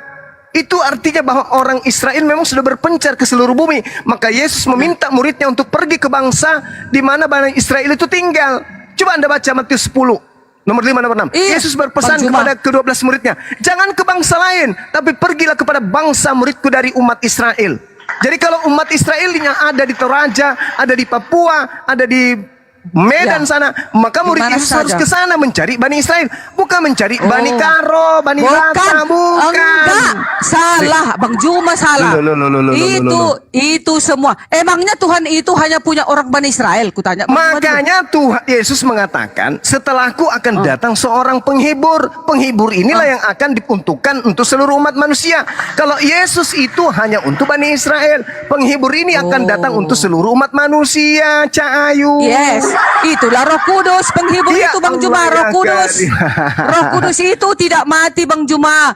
Roh Bu Kudus itu Darni. diam di dada dalamku sampai selama lamanya. Bu Dialah Darni, mengajarkan aku yang kebenaran dimaksud tentang roh hukum. kebenaran itu Itu, Bang manusia dan bukan roh. Bukan Maka- Roh Kudus. Ya, Roh Kudus itu sudah ada. Sebelum Yesus ada di muka bumi, Roh Kudus itu sudah ada. Sementara Yesus mengatakan bahwasanya Roh kebenaran itu tidak akan datang kalau aku belum pergi.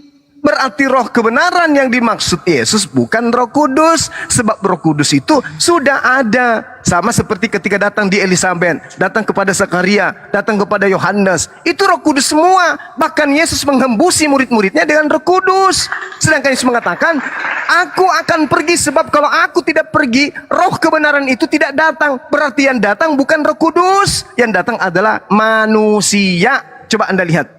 Aku akan minta kepada Bapa seorang penolong, bukan dikatakan seroh, tapi seorang penolong lain, seorang penghibur. Bang Juma, apa seorang penolong itu diam bersamamu selamanya? Yes. Mana? Siapa itu yang diam Al-Quranul bersamamu? Karim tidak salah pernah Bang Juma. Loh, Itulah ini kan. berbicara mengenai pengajaran.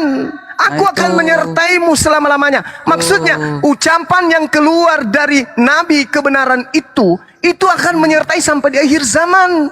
Inilah Tapi Al-Quran. kalau Roh Kudus, Bang Juma, Roh Kudus nggak mati, Bang Juma. Tinggal di dalam kita, di hati kita, mengajarkan kita melakukan kebenaran selamanya. Salah. Dia. Coba Anda Itulah ajaran kami. coba Ibu teliti lagi Yohanes 16 nomor 7 sampai nomor 15. Apa kata Yesus di sana? Apa kata Yesus? Dia akan mengatakan segala sesuatu bukan dari dirinya. Tetapi yang dikatakan itu apa yang didengarkan. Nabi Muhammad SAW tidak ngarang dari dirinya. Apa yang disampaikan, apa yang didengarkan, itu yang disampaikan. Maka roh kebenaran itu adalah Nabi yang membawa kebenaran. Ulangan 11, Anda baca. Apa yang diterangkan kemudian di sana? Ketika berbicara mengenai Nabi, maka itu berbicara tentang roh. Kita lihat Yohanes 3 nomor 34. Kata Yesus, siapa yang diserahi tugas untuk menyampaikan firman, maka dia padanya ada roh Tuhan yang tidak terbatas. Roh Tuhan yang ada pada Nabi tersebut penyampai firman itu disebut roh kebenaran. Makanya dalam 1 Yohanes 4 nomor 1, jangan percaya kepada setiap roh, tapi ujilah roh itu, sebab nabi-nabi palsu. Nah, coba.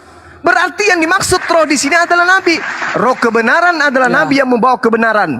Roh jahat adalah nabi palsu yang membawa kejahatan. Nah, itu kan? Berarti roh kebenaran yang dimaksud Yesus nabi.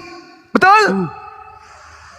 Roh kebenaran itu adalah yang mengajarkan kebenaran tentang hukumnya, pengajaran. Ya itulah nabi yang dimaksud oleh Yesus. Kalau ada, Bang Juma, kalau ada nabi yang menyelewengkan 10 hukum, itulah yang dibilang nabi palsu. Bu Darni. Gitu loh Bang Juma. Tadi kan kita sudah Bang baca Juma, tuh. seluruh para nabi, mulai dari Kejadian sampai Wahyu, semua itu mengajarkan hukum Bang Juma. 10 hukum Bu Yosua, Darni, Daniel, hukum Yesaya, itu, semua Bang Juma. Aku bacakan lagi Bu Darni ya. Nah, Bacakan tunggu lagi. Bang Juma. Kalau ada nabi sudah mengajarkan, itulah kebenaran. Itu benar. Kalau Bu ada datang Darni. nabi baru diajarkan 10 hukum, itu yes. Udah benar Bang Juma. Bu Darni, Mazmur 147. Ayo kita baca sama-sama, yuk.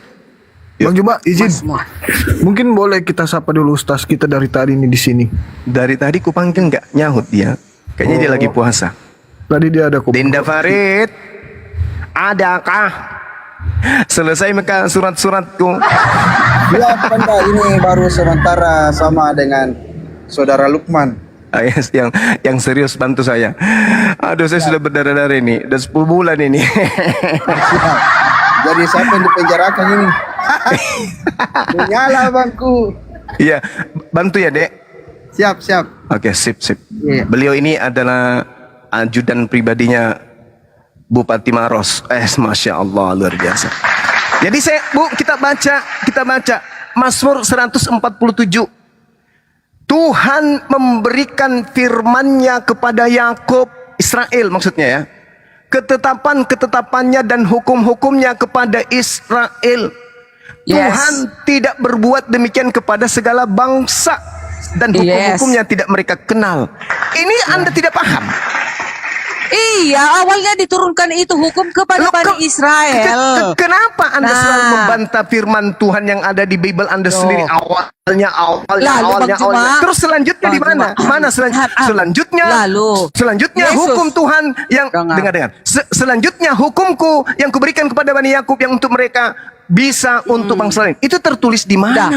Dengar Bang Juma, aku 3 menit, jangan potong Bang Juma. Abang Juma udah capek tenggorokan Bang Juma, aku dulu. Nah, sekarang Yesus untuk dunia ya. Pengajaran itu, kebenaran itu sekarang ke dunia dikatakan Yesus diperintahkan. Pergilah ke seluruh bangsa. Matius 28 ayat 19. Karena itu pergilah, jadikanlah semua bangsa muridku dan baptislah mereka dalam nama Bapa dan Anak dan Roh Kudus. Berarti kita disuruh pergi Bang Juma mengajarkan yang sudah diajarkan di Bani Israel tadi Bang Juma. Tunggu jadi Bang kita? Juma. Baru sebentar. Pokoknya 3 menit. Tunggu dulu. Kisah Para Rasul 1 ayat 8. Tetapi kamu akan menerima kuasa kalau Roh Kudus turun ke atas kamu. Dan kamu akan menjadi saksiku di Yerusalem, di seluruh Yudea dan Samaria, dan sampai ke ujung bumi. Sampai ke Pancur Batu Bang Juma, Medan. Udah? Baru ada lagi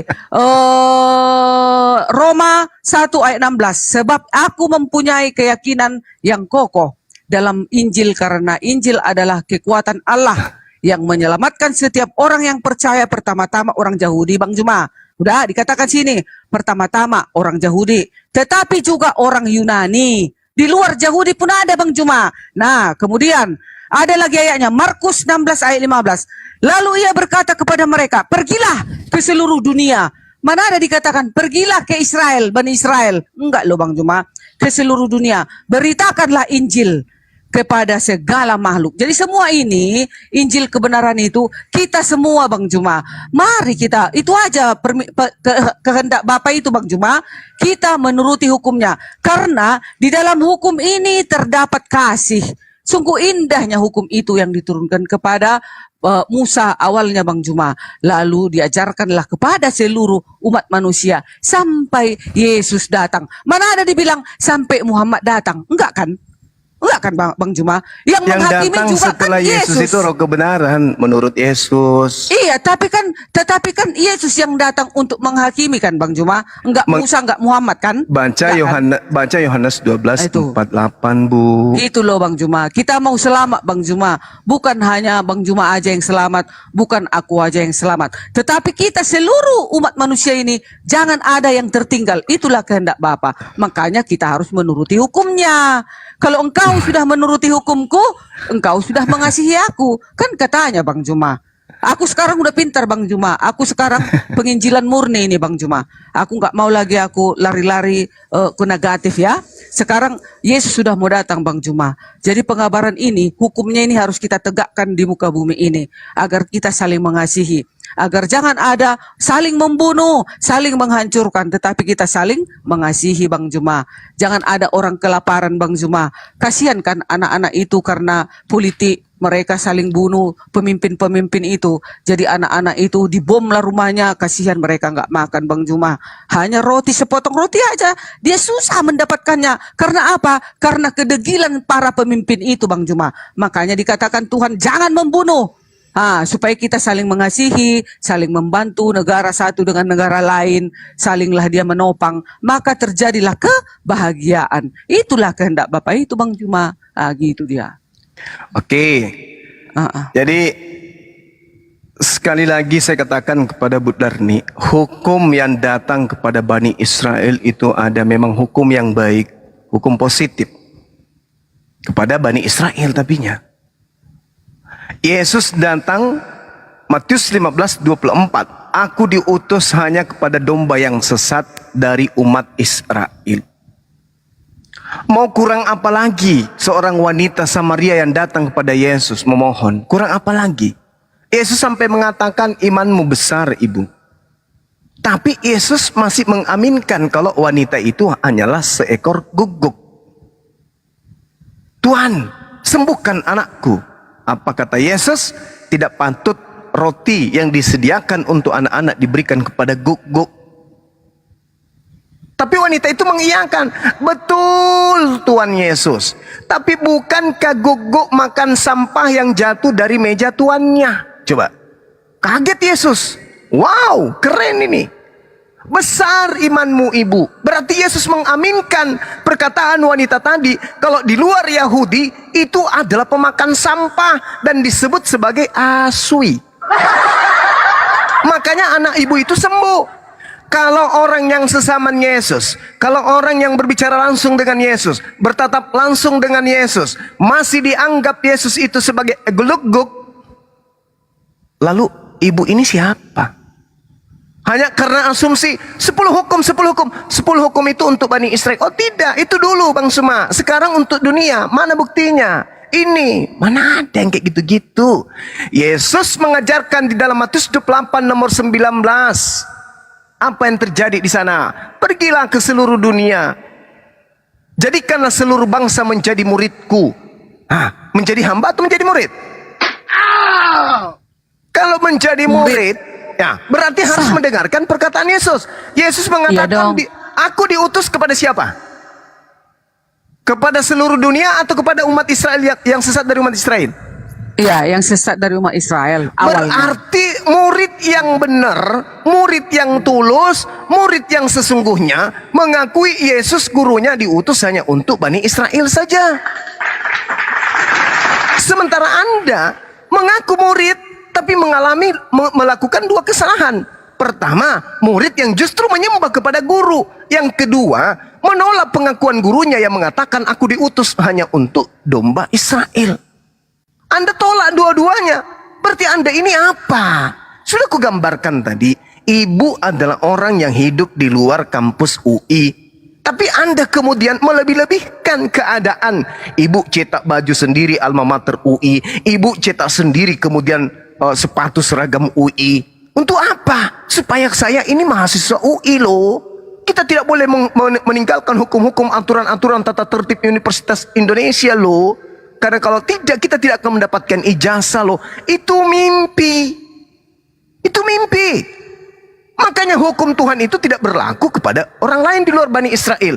Tuhan akan memberikan hukum sebagai kabar gembira, sebagai penghibur kepada seluruh umat manusia. Makanya Nabi Muhammad disebut rahmatan lil alamin, litubayyina linnasi. Itu baru tepat. Aku akan minta kepada Bapak agar Bapak mengirim seorang penolong lain agar dia mengajarkan segala hukum-hukum. Nah sekarang kalau kita berbicara segala hukum-hukum, keteteran Kristen ini, contoh misalnya syarat sah nikah di Kristen itu apa, syarat-syarat pembagian harta warisan di Kristen itu apa, keteteran orang Kristen, berapa syarat wanita bisa dinikahi dalam Kristen, bagaimana kemudian hukum militer di Kristen, bagaimana hukum ini, hukum itu, hukum ini, hukum itu. Karena Yesus mengatakan dialah yang akan mengajarkan segala hukum-hukum. Dan itu hanya ada di Islam. Hukum ibadah, hukum muamalah, akhlakul karimah, hubungan kepada Allah, hubungan kepada sama manusia, kepada makhluk, kepada yang lain. Itu diatur segala macamnya di dalam Al-Quran. Dan Nabi Muhammad tidak mengarang. Kalau Nabi Muhammad itu mengarang, maka akan mengalami seperti penulis-penulis Bible Anda. Direvisi. Salah terjemahan, kemudian tidak sesuai dengan zaman dan seterusnya. Tapi Al-Quran, seorang diri beliau hidup di zaman jahiliyah, memberikan aturan-aturan hukum. Apa kata Yesus dalam Yohanes 16? Coba Anda teliti lagi deh. Apakah itu berkesuaian dengan ajaran Yesus atau ajaran Kristen? Ajaran Kristen atau justru berkesuaian dengan ajaran Islam? Kita lihat pelan-pelan. Yesus mengatakan begini. Apa? Ayat apa, Bang? Sabar. Yohanes 16. Namun benar yang kukatakan ini kepadamu adalah lebih berguna bagi kamu jika aku pergi. Sebab jikalau aku tidak pergi, penghibur itu tidak akan datang kepadamu. Tetapi jikalau aku pergi, aku akan mengutus dia kepadamu. Nah, berarti yang datang setelah Yesus itu bukan Yesus. Sementara Paulus, Lukas, penulis kitab Wahyu, semuanya mengaku bertemu dengan Yesus. Sementara Yesus sudah pergi. Yang datang setelah Yesus itu adalah roh penghibur, seorang penolong. Dan kalau ia datang, ia akan menginsapkan dunia akan dosa, kebenaran dan penghakiman. Nah, kenapa dikatakan dia akan mengisapkan dunia akan dosa? Karena seluruh dunia sudah merebak ajaran yang mengajarkan penyembahan terhadap Yesus. Makanya dikatakan ketika ia datang dia akan memuliakan aku, bukan menghinakan aku. Apabila ia datang yaitu roh kebenaran, ia akan memimpin kamu ke dalam seluruh kebenaran. Sebab ia tidak akan berkata-kata dari dirinya sendiri, tetapi segala sesuatu yang didengarnya itulah yang dikatakannya. Dan ia akan memberitahukan hal yang akan datang. Dia akan memuliakan aku, sebab ia memberitakan kepadamu apa yang diterimanya dariku. Nah sekarang, ketika kita melihat siapa yang memuliakan, orang Kristen atau orang Islam? Kedua, ketika dia mengatakan roh kebenaran akan memimpin kamu ke dalam seluruh kebenaran, sebab ia tidak akan berkata-kata dari dirinya sendiri, tetapi segala sesuatu yang didengarnya itulah yang akan dinyatakannya. Artinya antara Al-Quran dan Bible itu bersumber dari yang maha mengetahui. Bisa kita lihat dari sekarang. Apa yang diterangkan Al-Quran? Kata Yesus, dia akan memberitakan kepadamu hal-hal yang akan datang. Apa yang diterangkan Al-Quran? Hal-hal yang akan datang. Semuanya diterangkan Al-Quran. Ilmu pengetahuan yang baru ditemukan hari ini ternyata sudah ditemukan 1400 tahun. Berarti pada saat pewahyuan Al-Quran oleh Roh Kudus kepada roh kebenaran, hal yang diwahyukan itu menceritakan tentang hal-hal yang akan datang. Dan itu betul. Contoh embrio, sidik jari, api di bawah laut. Laut kemudian terbagi dua, lapisan 7 atmosfer, lapisan bumi, diceritakan semuanya oleh Al-Quran. Berarti pada saat Al-Quran diwahyukan, Al-Quran sedang menceritakan hal yang akan datang. Maksudnya hari ini sudah kita bisa lihat. Nah, yang terpenting kemudian Bu Darni, Yesus mengatakan dia akan memuliakan aku. Yesus atau yang kami sebut Nabi Isa dalam Al-Quran, adakah jelek di sana? Tidak ada. Di kitab Anda ditampar, diludahin, ditonjok, digantung, apalagi ditombak, ditelanjangin. Itu kemuliaan. Menurut ibu itu memuliakan itu? Aku ya. Ditelanjangi Aku, Yesus Bang itu. Iya, silakan. Iya, udah ya, Bang Juma. Tadi seorang penghibur akan datang, yaitu siapa? Kalau di kami Kristen, seorang penghibur itu akan diam di dalammu selama-lamanya, yaitu Roh Kudus. Roh Kudus ini adalah mengajarkan kita agar kita selalu melakukan kebaikan dan kebenaran dan menuruti hukum-hukumnya. Itulah Roh Kudus. Bukan menukar hukum ya, tapi menuruti hukum-hukum. Nah, yang pertama tadi, seorang penghibur itu akan datang, yaitu Roh Kudus yang mengajarkan kepada kamu di dalam hatimu agar melakukan kebaikan. Tidak mati, Roh Kudus tidak mati ya Bang Juma, tetapi Roh Kudus itu diam di dalammu selama-lamanya katanya. Kalau mati berarti batal. Udah, nomor 2. Siapa yang memuliakan Yesus? Kalau dimuliakan, adakah manusia dimuliakan Bang Juma? Bang Juma yang ganteng? Nggak ada kan? Yang dimuliakan hanya Tuhan. Nah, kami memuliakan. Kalau kalian mengejek-ngejek, Yesus digantung di tiang jemuran. Yesus keluar dari lubang vagina.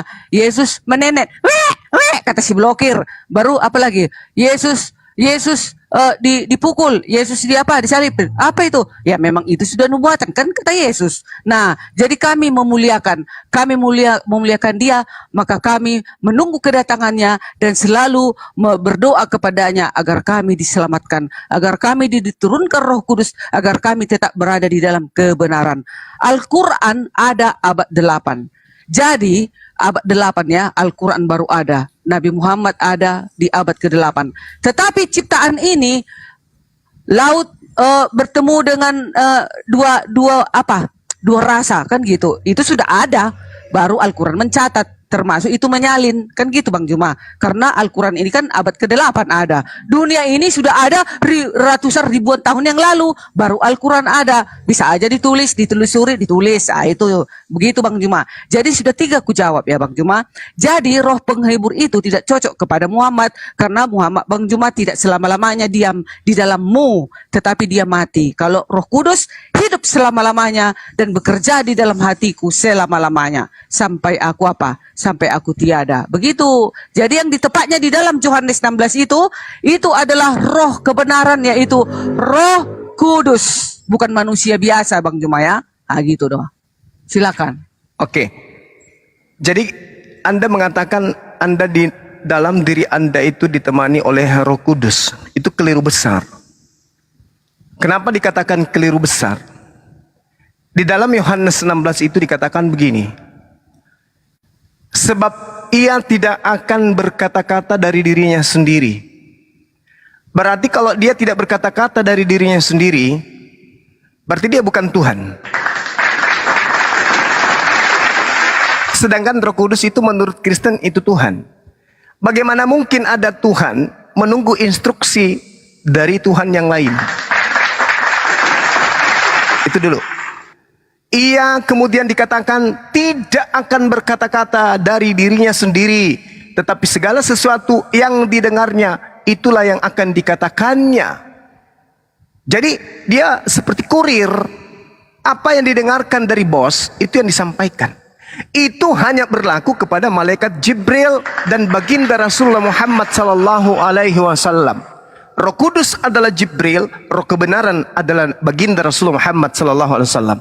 Yang menemani kami adalah apa yang diajarkan. Itu yang menemani. Bukan berarti oknumnya kayak hantu menemani orang, bukan. Al-Quran yang menemani umat Islam sampai akhir zaman. Itu yang dimaksud. Kenapa? Karena Al-Quran itu berasal dari Roh Kudus. Kita lihat di dalam Al-Quran surah An-Nahl ayat 102. Apa yang diterangkan oleh Allah Subhanahu wa taala di sana? Allah mengatakan begini, bismillahirrahmanirrahim. Qul nazzalahu ruhul qudus mir rabbika bil haqq. Jadi Roh Kudus ini menurunkan Al-Quran dari Tuhanmu dengan kebenaran. Al-Quran sampai kepada roh kebenaran, yaitu Nabi Muhammad. Nabi Muhammad mendengarkan itu, apa yang didengarkan itu yang diucapkan. Nah sekarang mari kita bandingkan dengan agama Kristen. Lukas menuliskan kitab Lukas, Theophilus yang mulia. Banyak orang yang menyusun berita-berita tentang peristiwa-peristiwa yang terjadi di antara kita. Maka aku terpanggil untuk menyusunnya kembali. Coba. Jadi Lukas melakukan penyelidikan. Setelah aku menyelidiki, maka aku menyusunnya kembali untukmu Theophilus.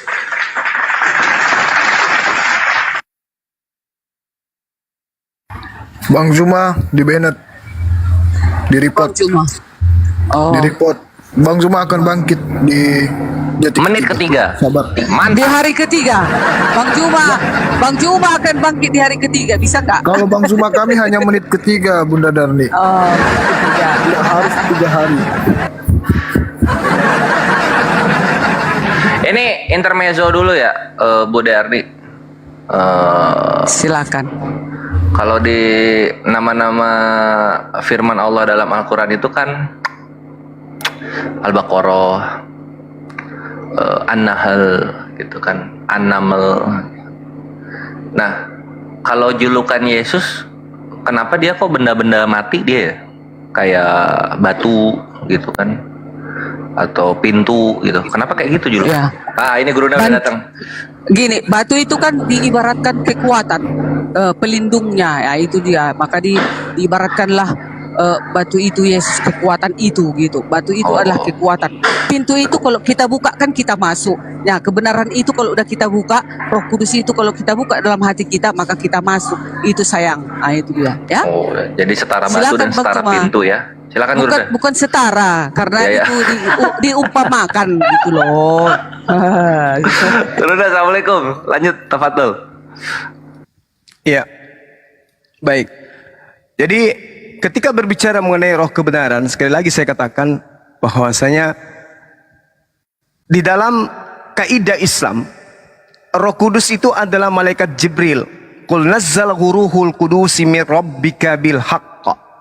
Roh Kudus membisikkan kepada baginda Rasulullah Muhammad sallallahu alaihi wasallam. Itu bahasa kita. Memberikan, menyampaikan wahyu itu kepada baginda. Baginda Rasulullah Muhammad sallallahu alaihi wasallam disebut sebagai roh kebenaran. Karena dia adalah makhluk suci yang mengajarkan kemudian apa yang Tuhan inginkan untuk ditegakkan kepada seluruh bangsa-bangsa. Nah, roh kebenaran itu menyertai kami. Bukan orangnya, bukan hantunya, bukan. Tetapi kemudian Baginda Rasulullah Muhammad SAW menitipkan Al-Quran dan hadits, itulah yang menyertai manusia untuk selama-lamanya. Nah, kalau Anda berbicara bahwa yang menyertai Anda itu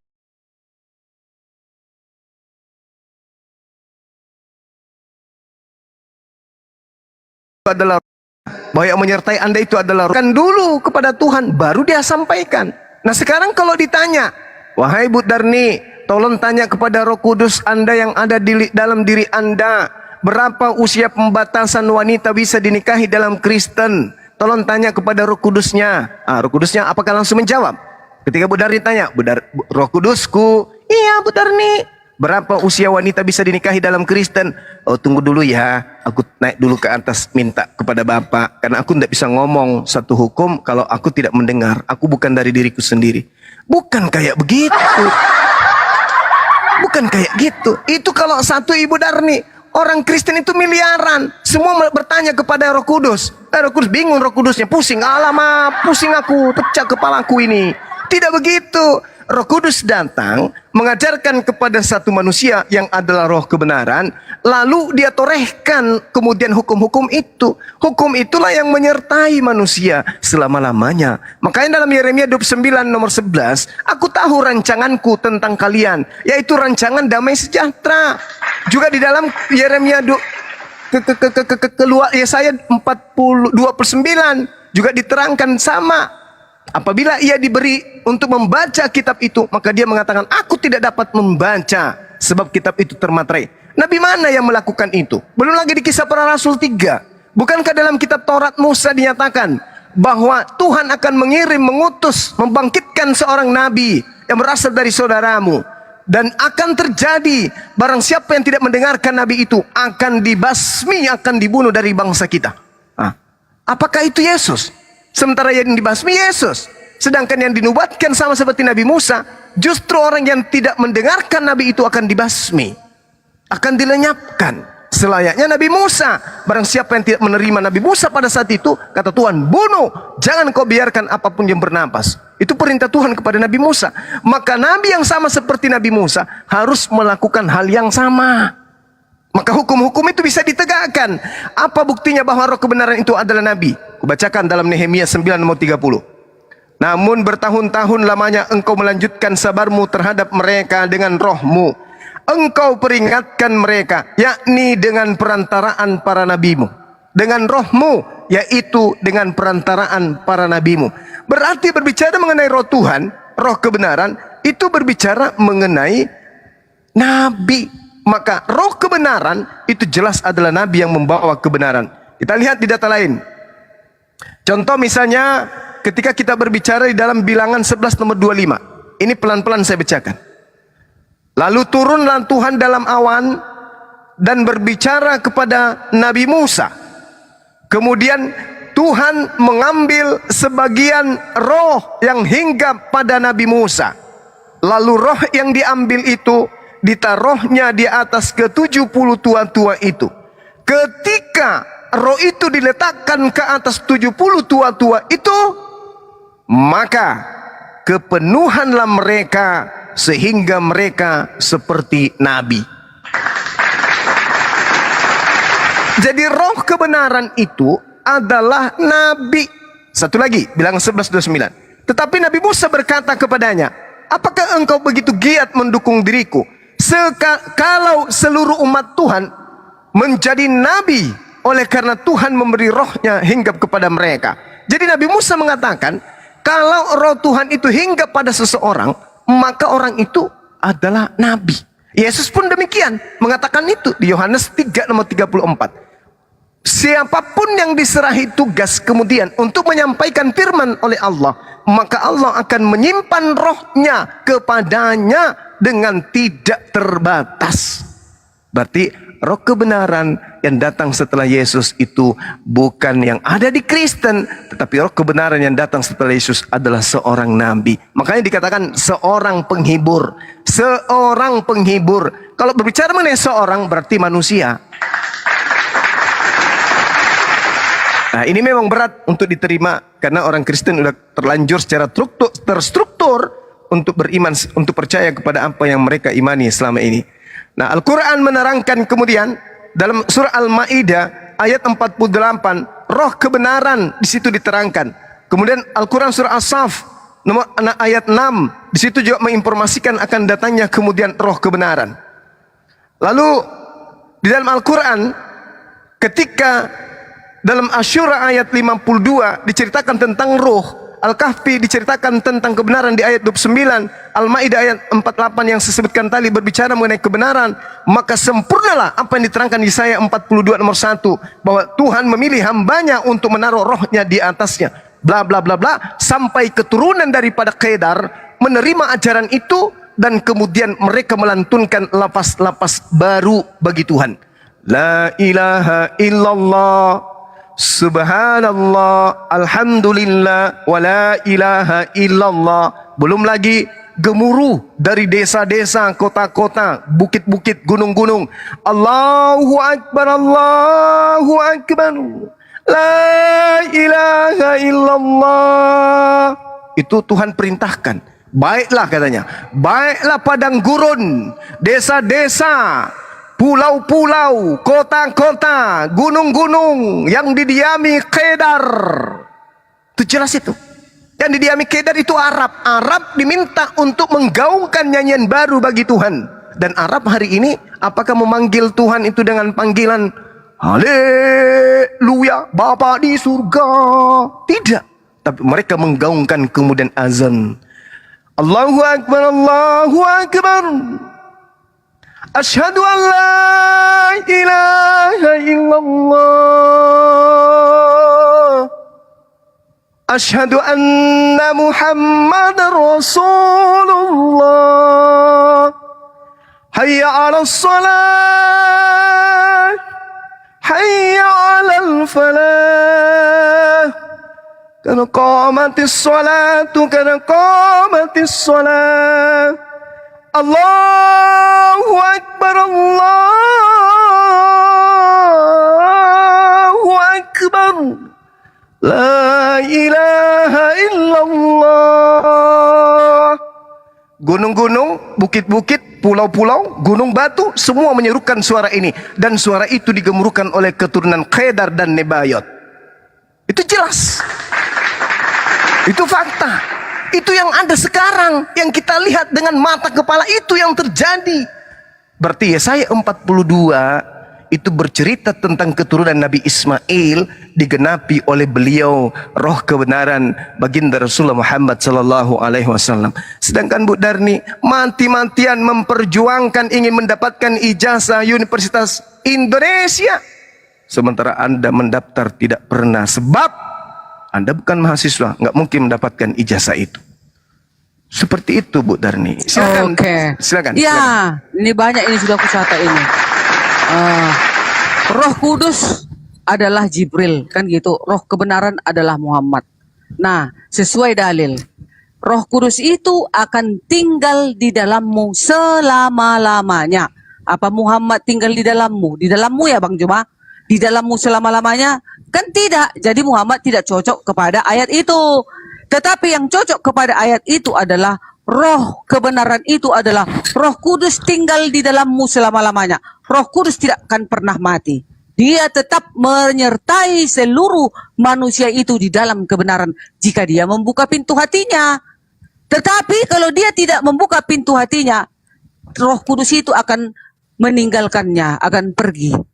Contoh seperti Bang Juma, sudah jelas dalil mengatakan hukum Tuhan yang ke-10 itu adalah landasan pemerintahan Allah Sang Pencipta. Jadi nanti manusia kalau dihakimi sesuai dengan landasan pemerintahannya. Hukum negara mempunyai sila kelima, yaitu Pancasila. 1. Ketuhanan yang Maha Esa. 2. Kemanusiaan yang adil dan beradab. 3. Persatuan Indonesia. 4.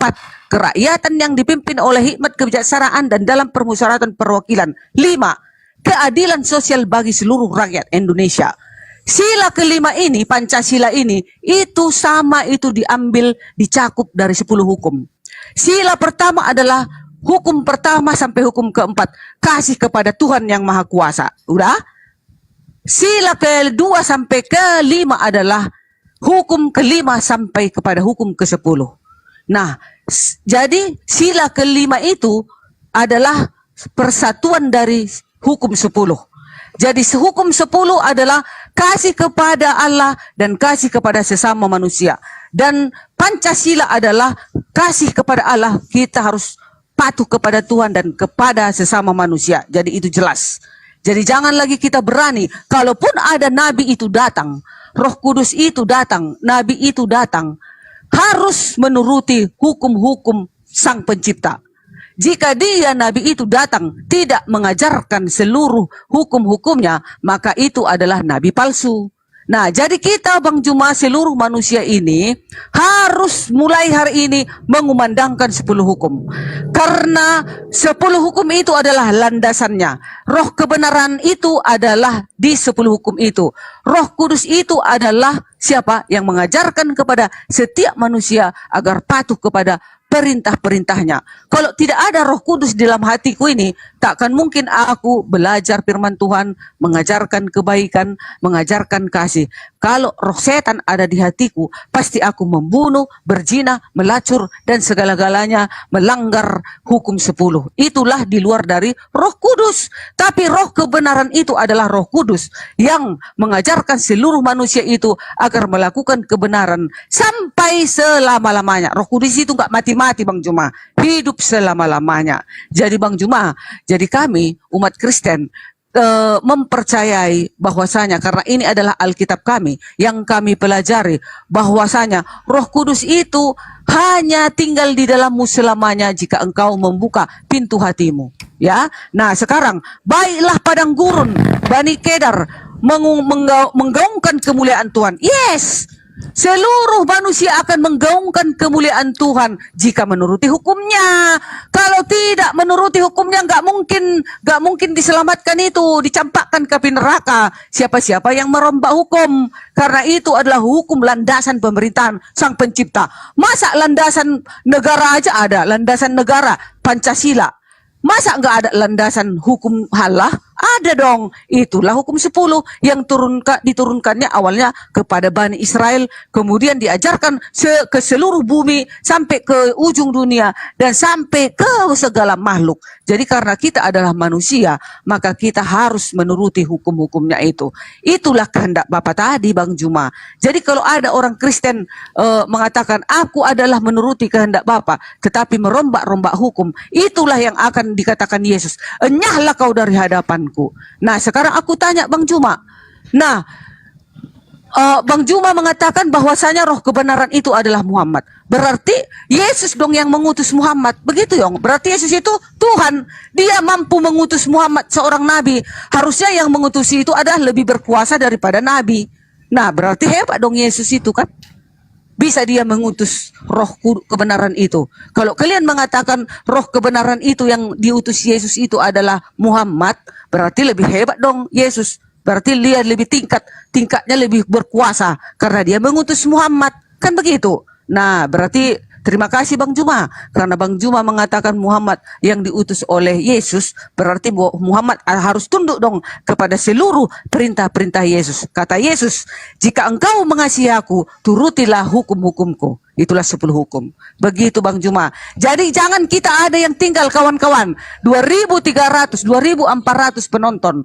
Kalau kita mau selamat, kalau kita mau berada di dalam kerajaan surga, mari kita sama-sama menuruti 10 hukumnya itu tadi. Di luar dari itu adalah dusta semuanya, ya. Karena 10 hukum ini adalah landasan pemerintahan Allah. Masa kalah hukum Tuhan dengan negara, hukum negara. Negara aja eksis punya landasan hukum. Masa Tuhan gak ada? Ada kan? Nah itu dia landasannya 10 hukum. Jangan kita berani-berani merombak dan merubah-rubahnya, mengganti hukum yang lain. Jika engkau berani mengganti hukumnya, maka enyahlah kau Bang Juma dari hadapanku. Kata Yesus nanti. Ah itu dia. Oke, baik. Silakan. Nah, itu. Hukum Tuhan berlaku untuk Bani Israel. Siapakah yang barusan merubahnya? Tuhan yang mengatakan itu sendiri, tapi dirubah. Aku sudah membacakan dalilnya. Mazmur 147. Tuhan memberikan firman-Nya kepada Yakub, ketetapan-ketetapannya dan hukum-hukumnya kepada Israel. Tuhan tidak berbuat demikian kepada segala bangsa dan hukum-hukumnya tidak mereka kenal. Siapa yang merubah ini? Iya Bu Tarni yang merubahnya. Jangan tuduh yang lain. Jangan mengatakan jangan 10 hukum itu dirubah. Jangan loh. Anda sendiri tidak sadar Anda telah merubah hukum Tuhan. Di mana hukum Tuhan hanya untuk Bani Israel, Anda rubah menjadi untuk seluruh umat manusia. Tapi Anda tidak sadar. Ibu menggaungkan siapa yang menghilangkan akan dia nyala daripadaku. Anda sadarkah? Atau Anda pura-pura tidak sadar? Atau memang ada makhluk lain dalam tubuh Anda yang Anda katakan Roh Kudus tapi sebenarnya roh penyesat? Tuhan berfirman kepada Nabi Musa agar hukum-hukumnya diberikan kepada Bani Israel saja. Ulangan 33 nomor 4. Hukum-hukumnya hanya berlaku sebagai milik warisan untuk Bani Israel. Siapa yang merubah itu? Ibu Darni yang merubahnya. Yeremia 31, aku akan melakukan perjanjian baru kepada Bani Israel dan Bani Yehuda. Anda rubah lagi. Itu juga untuk kami yang ada di Panjir Batu. Mana kampungnya ibu? Padahal dalilnya untuk Bani Israel, Bani Yehuda. Anda rubah, Anda rubah, Anda rubah, Anda rubah. Lalu Anda mengklaim bahwa kamilah yang merubah. Hukum-hukum itu untuk Bani Israel saja. Berapa kali harus saya sampaikan dan berapa data yang Anda butuhkan supaya Anda tersadarkan. Ini jelas dalilnya.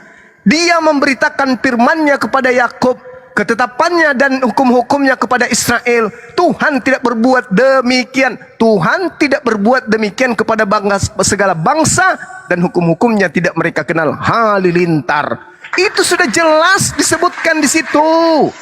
La haula wala quwata illa billah. Kenapa dirubah?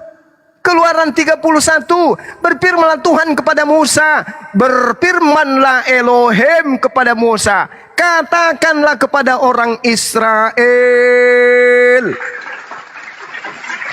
demikianlah akan tetapi hari Sabatku harus kamu pelihara, sebab itu peringatan antara aku dan kamu. Kamu siapa? Bani Israel, turun-temurun. Siapa? Keturunan Bani Yakub.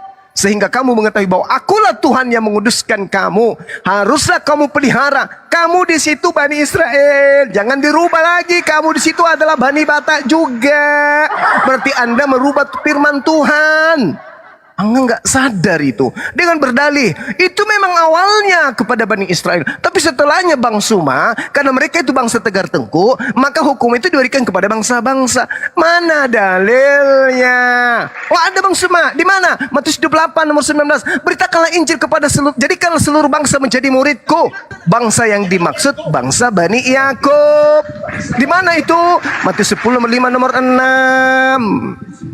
Yesus berpesan kepada ke-12 muridnya agar jangan ke bangsa lain. Ada bangsa lain yang datang bertemu dengan Yesus tapi hanya diberikan apa? Kamu itu guguk, kata Yesus. Kamu yakan gak kalau kamu guguk? Iya, aku yakan. Tapi bukankah aku boleh makan sampah yang jatuh dari meja tuannya? Yesus mengatakan, imanmu besar. Tepuk tangan untuk ibu itu. Jadi nggak ada alasan. Poin intinya kemudian adalah di dalam Matius 28 nomor 20 itu, dan ajarlah mereka melakukan segala sesuatu yang kuperintahkan kepadamu. Mana perintah Yesus untuk menyembah dirinya? Mana 70 juta kali. Ada? Nggak ada. Berarti kalian itu bukan murid. Kalian itu hanya ngaku-ngaku. Ajarlah mereka melakukan segala sesuatu yang kuperintahkan kepadamu. Apa perintahku? Sembahlah aku, jadikanlah aku sebagai pencipta alam semesta yang menjelma menjadi manusia. Ada kayak gitu? Nggak ada. Makanya Yesus dalam Matius 20, Matius 7, tanda-tanda nabi palsu itu bisa kamu lihat dari buahnya. Mereka menyebut aku Tuhan tapi tidak melakukan kehendak Bapa. Mana kehendak Bapa agar manusia menyembah Yesus? Mana kehendak Bapa agar Tauratnya itu diperuntukkan kepada seluruh bangsa? Mana? Nggak ada. Malah Tuhan mengatakan, hukum-hukumku tidak berlaku kepada bangsa lain, dan hukumku mereka tidak kenal. Haleluya. Kan itu ada dalilnya. Jadi mau dipaksakan kayak mana, mau dipaksakan seperti apapun, itu ibu tetap aja merubah hukum Tuhan. Oh tidak, saya tetap aja melaksanakan 10 hukum. Loh, dengan Anda mengatakan hukum 10 itu untuk bangsa lain, itu Anda sudah merubahnya. Makanya Tuhan mengutus kemudian orang yang mampu mengajarkan segala kebenaran hukum-hukum penginsafan dunia akan dosa kepada seluruh umat manusia, bukan hanya satu kelompok. Kenapa disebut Kristen? Kenapa disebut Yahudi? Karena dia adalah satu agama yang berasal dari keturunan Yehuda. Kenapa disebut Nasrani? Karena pengikutnya berasal dari kota Nazaret. Kenapa disebut Kristen? Karena dia adalah pengikut Kristus yang ada di Antioquia. Kisah Para Rasul 26 nomor 11. Sakit kepalaku karena ada noise. Nah, oleh karena itulah kemudian kenapa disebut Islam? Karena Islam itu artinya selamat. Siapapun diselamatkan, mau dia dari suku manapun. Maka Al-Quran diwahyukan ila bani Adam. Al-Quran itu rahmatan lil alamin, litubayyina linnasi. Saya kira begitu, Ibu Darni. Kita belajar lagi, kita pahami lagi bahwa Advent telah merubah firman Tuhan dengan ngaku-ngaku bahwa 10 hukum itu berlaku juga untuk seluruh umat manusia. Ya, gini Bang Juma, oke, baiklah, terserahlah. Sekarang yang penting kita, jika kita mau diselamatkan, jika kita nanti mau berada di tempat kemuliaan itu, maka mari kita menuruti perintahnya, itu sajanya. Jadi terlalu banyak pun kita menjawabin karena kita gak sesuai dalil, jadi gak ada gunanya. Sesuai dalil juga dikatakan di dalam Yohanes, jika engkau mengasihi aku, turutilah hukum-hukumku. Jika ada orang berkata, aku mengenal Allah tapi aku tidak menuruti hukum-hukumnya, itu adalah seorang pergabus, kata orang Batak bilang. Panipu, kata orang gaul bilang. Pendusta, kata Alkitab bilang. Jadi ini tidak datang dari nama agama, ya. Ini tidak datang dari agama ini, agama ini, agama ini. Tetapi kita datang dari sebagai umat Allah, yaitu kita harus patuh kepada perintah-perintahnya. Itulah landasannya 10 hukum. Jika kau mau selamat, aku mau selamat, mari kita sama-sama turut kepada perintahnya. Kalau ada lagi mau melakukan perintah yang baru, silakan saja. Tunggu aja nanti hakim yang adil itu datang. Toh juga Yesus yang datang menghakimi sesuai dalil. Bentar ya. Sesuai dalil dikatakan di dalam hakim yang adil, yaitu di dalam 2 Korintus 5 ayat 10. Sebab kita semua harus menghadap tahta pengadilan Kristus. Gak ada dibilang tahta pengadilan Musa, tahta pengadilan Abraham, tahta pengadilan Muhammad. Gak ada ya. Tapi kita semua akan menghadap. Diam kalian dulu, aku bicara di sini. Ini buka mute-nya loh. Kedengaran kalian, Mak. Diam dulu, Mak ya.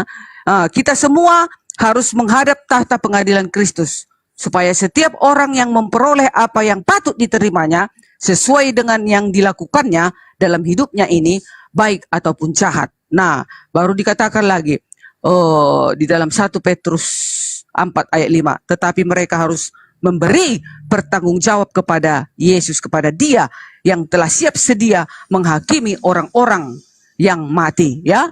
Semua orang akan dihakimi ke tahta pengadilan Kristus. Harus hati-hati kalian, sebentar lagi Yesus mau datang. Nah, sesuai dalil lagi di dalam Yohanes 9 ayat 39. Yesus berkata, aku akan datang ke dunia untuk menghakimi. Jelas, makanya Yesus berani mengutus Muhammad. Kalau kalian mengatakan Muhammad itu kebenaran, nah justru karena dia Tuhan, maka dia mengutus Nabi. Karena Tuhanlah yang berhak mengutus para Nabi. Bukan Nabi mengutus Nabi atau utusan mengutus utusan. Tetapi Tuhanlah yang berani mengutus Nabi. Kalian tadi mengklaim bahwasanya Muhammad adalah roh kebenaran itu, Nabi itu, ya kan? Berarti benar dong, Yesus itu Tuhan. Dia mengutus siapa? Muhammad kepada kalian. Begitu. Jadi itulah terakhir Bang Juma, close up. Terakhir ya Bang Juma. Nah, jika kita mau selamat, Apaan sih?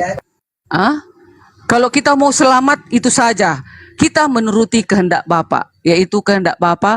Baiklah kita kasih kepada Allah yang di surga dan kepada sesama manusia. Kami sudah tetap kasih kepada Allah. Kenapa kami menyembah Yesus? Karena dia Tuhan. Dia berani mengutus Muhammad. Jelas dia Tuhan. Dia menghakimi. Dia akan memberikan penghukuman kepada semua orang. Jelas. Mana mungkin Nabi itu?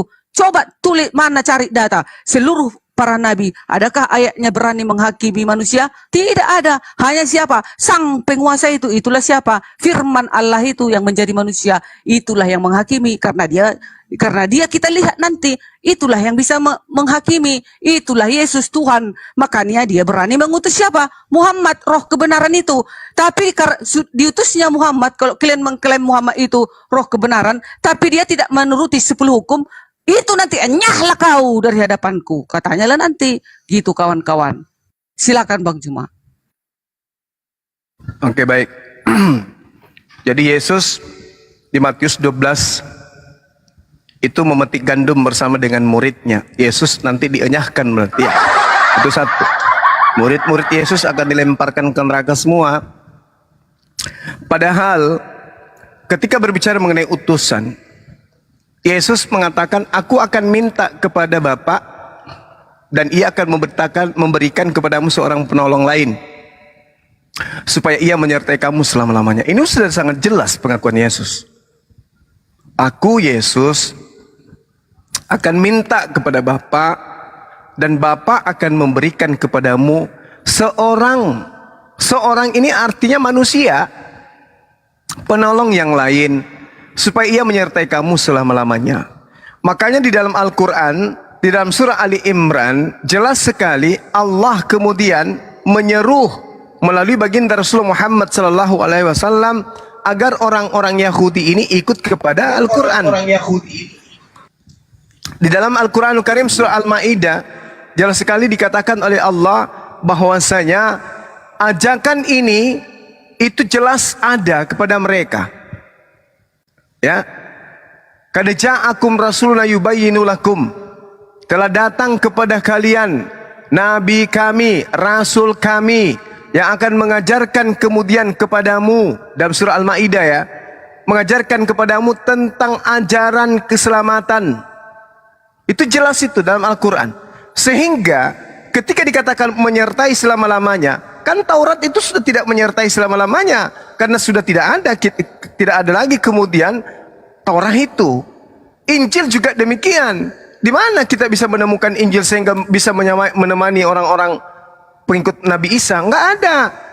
Sedangkan kalau berbicara mengenai Al-Quran, sampai hari ini masih menyertai kami umat Islam. Makanya dikatakan, ya ahlal kitab, qad ja'akum rasuluna yubayyinu lakum. Wahai ahli kitab, sungguh rasul kami telah datang kepadamu, menjelaskan kepadamu banyak hal dari isi kitab yang kamu sembunyikan dan membiarkannya yang lain. Yahdi bihillah, dengan kitab itulah Allah akan memberi petunjuk kepada mereka yang mengikuti keridhaannya kepada jalan keselamatan. Makanya orang Yahudi diajak itu ke situ. Diajak kemudian kepada Al-Quran. Sedangkan kalau Anda berbicara mengenai Yesus, bahwa dia mengutus, ya sama seorang gubernur minta kepada presiden, seorang dokter, sehingga gubernur ini mengutus kemudian dokter itu ke kabupaten. Bukan berarti Yesus itu Tuhan. Dia mengatakan, aku akan minta, berarti dia meminta, dia bukan Tuhan. Udah jelas itu. Kenapa bisa demikian? Al-Quran pun sudah menjelaskan di dalam surah Al-Ma'idah, Ali Imran ayat 81. Dikatakan di sana, bismillahirrahmanirrahim, wa iz ahazallahu mitsaqan nabiyyin lama ataitukum min kitab wa hikmah, dan seterusnya. Dan ingatlah ketika Allah mengambil perjanjian seluruh para nabi di alam roh, manakala aku memberikan kitab dan hikmat kepadamu, lalu datang kepadamu seorang rasul yang membenarkan apa yang ada pada kamu, niscaya kamu akan sungguh-sungguh beriman kepadanya dan menolongnya. Allah berfirman, apakah kamu setuju dan menerima perjanjian denganku yang demikian ini? Mereka kemudian para nabi menjawab, kami setuju. Maka Allah berfirman, kalau begitu bersaksilah kamu para nabi, aku akan menjadi saksi bersama dengan kalian. Qala fashhadu wa ana ma'akum minasyahidin. Berarti Nabi Isa memang sudah mempersaksikan di hadapan Allah akan datangnya seorang rasul penutup, dan mereka semua para nabi akan bersaksi tentang itu. Diterangkan dalam Al-Quran surah Ali Imran ayat 81. Jadi nggak ada yang mengherankan ketika data-data aku akan minta, maka aku akan mengutus. Tak ada. Sama seperti aku minta kepada bendahara, dan apa yang diberikan bendahara itu akan aku berikan, aku utus kemudian kepada sekretaris. Tak ada masalah itu. Itu bukan berarti Tuhan. Bang Juma, tapi kalau yang mengutus nabi itu siapa? Tuhan atau manusia atau nabi? Yesus tidak mengatakan dirinya dia mengutus, dia meminta. Enggak, sekarang Nabi Muhammad kan diklaim Bang Juma adalah roh kebenaran itu. Ya. Yesus akan meminta, aku akan meminta kepada Bapa seorang penghibur, yaitu roh kebenaran. Itulah Muhammad kan gitu menurut teman-teman Islam orang Bang Juma. Betul. Nah, sementara Muhammad kan nabi nih. Nah, berarti kalau yang mengutus nabi itu siapa? Nabi kah atau utusan Yang atau mengutus Tuhan? itu Allah. Kan Yesus mengatakan aku akan minta. Sudah dijelaskan pun. Sekarang begini Bu Darni, saya ini seorang bupati. Begini Bu Darni, saya ini seorang bupati meminta kepada gubernur, Pak Gubernur, tolong kirim eskavator ke kabupaten. Nah, kemudian eskavator dikirim, tibalah eskavator itu di kantor saya. Lalu saya memanggil camat, Pak Camat, aku akan mengutus eskavator ini ke kecamatan ya. Siapa yang mengutus sebenarnya di sini? Gubernur atau saya? Saya hanya meminta. Yang mengutus itu gubernur. La khala wala quwata illa billah. Sudah juga kuhantam Anda dengan Al-Quran surah Ali Imran 81. Seluruh nabi bersaksi tentang kenabian kerasulan Rasul Muhammad SAW. Masih juga ngeyel. Nggak malu apa? Yohanes 14 nomor 16. Aku akan minta. Tuhan minta gitu maksudnya. Hei, hei, Udah hilang dia bang. Tuhan minta. Tuhan meminta. Para kalilah kau ini ya. Kabur dia.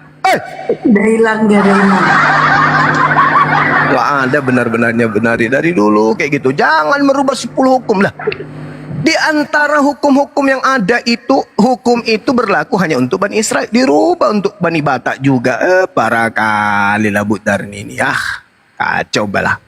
Oke teman-teman, di sini udah azan. Saya pamit dulu ya. Silakan dilanjut. Kiranya semuanya kita ini bisa mendapatkan kekuatan iman agar terhindar dari penyesat-penyesat yang ngaku-ngaku sebagai pengikut Yesus tapi sesungguhnya dan sebenarnya mereka ini adalah anti Yesus.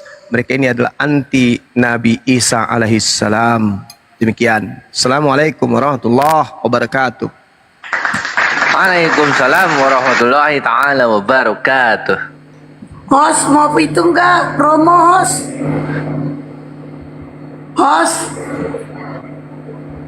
Sadli. Waduh, lagi sold out. Ntar 3 hari aja. Belum ada barangnya. Ya, Lama banget. Kapan ada? 3 hari lagi. Iya, orang udah pada DM itu nanyain udah pada habis. Iya, bener. Masih 3 hari ada 7 orang belum aku kirimkan gitu. Jangan lama-lama. Siap, Bunda. Udah ini belum? Udah nyampe belum yang alat packing yang aku bilang itu? Belum. Wah, aku kan udah nyampe, bagus tahu. Aku ngirim itu, pakai itu aku kirim. Oh iya, Bunda. Kenapa samamu lama? Berarti belum dipesen ini.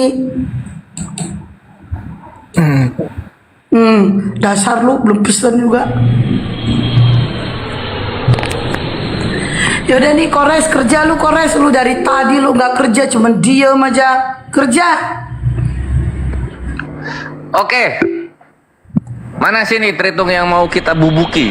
Naik sini. Hakim yang adil ya. Baru soal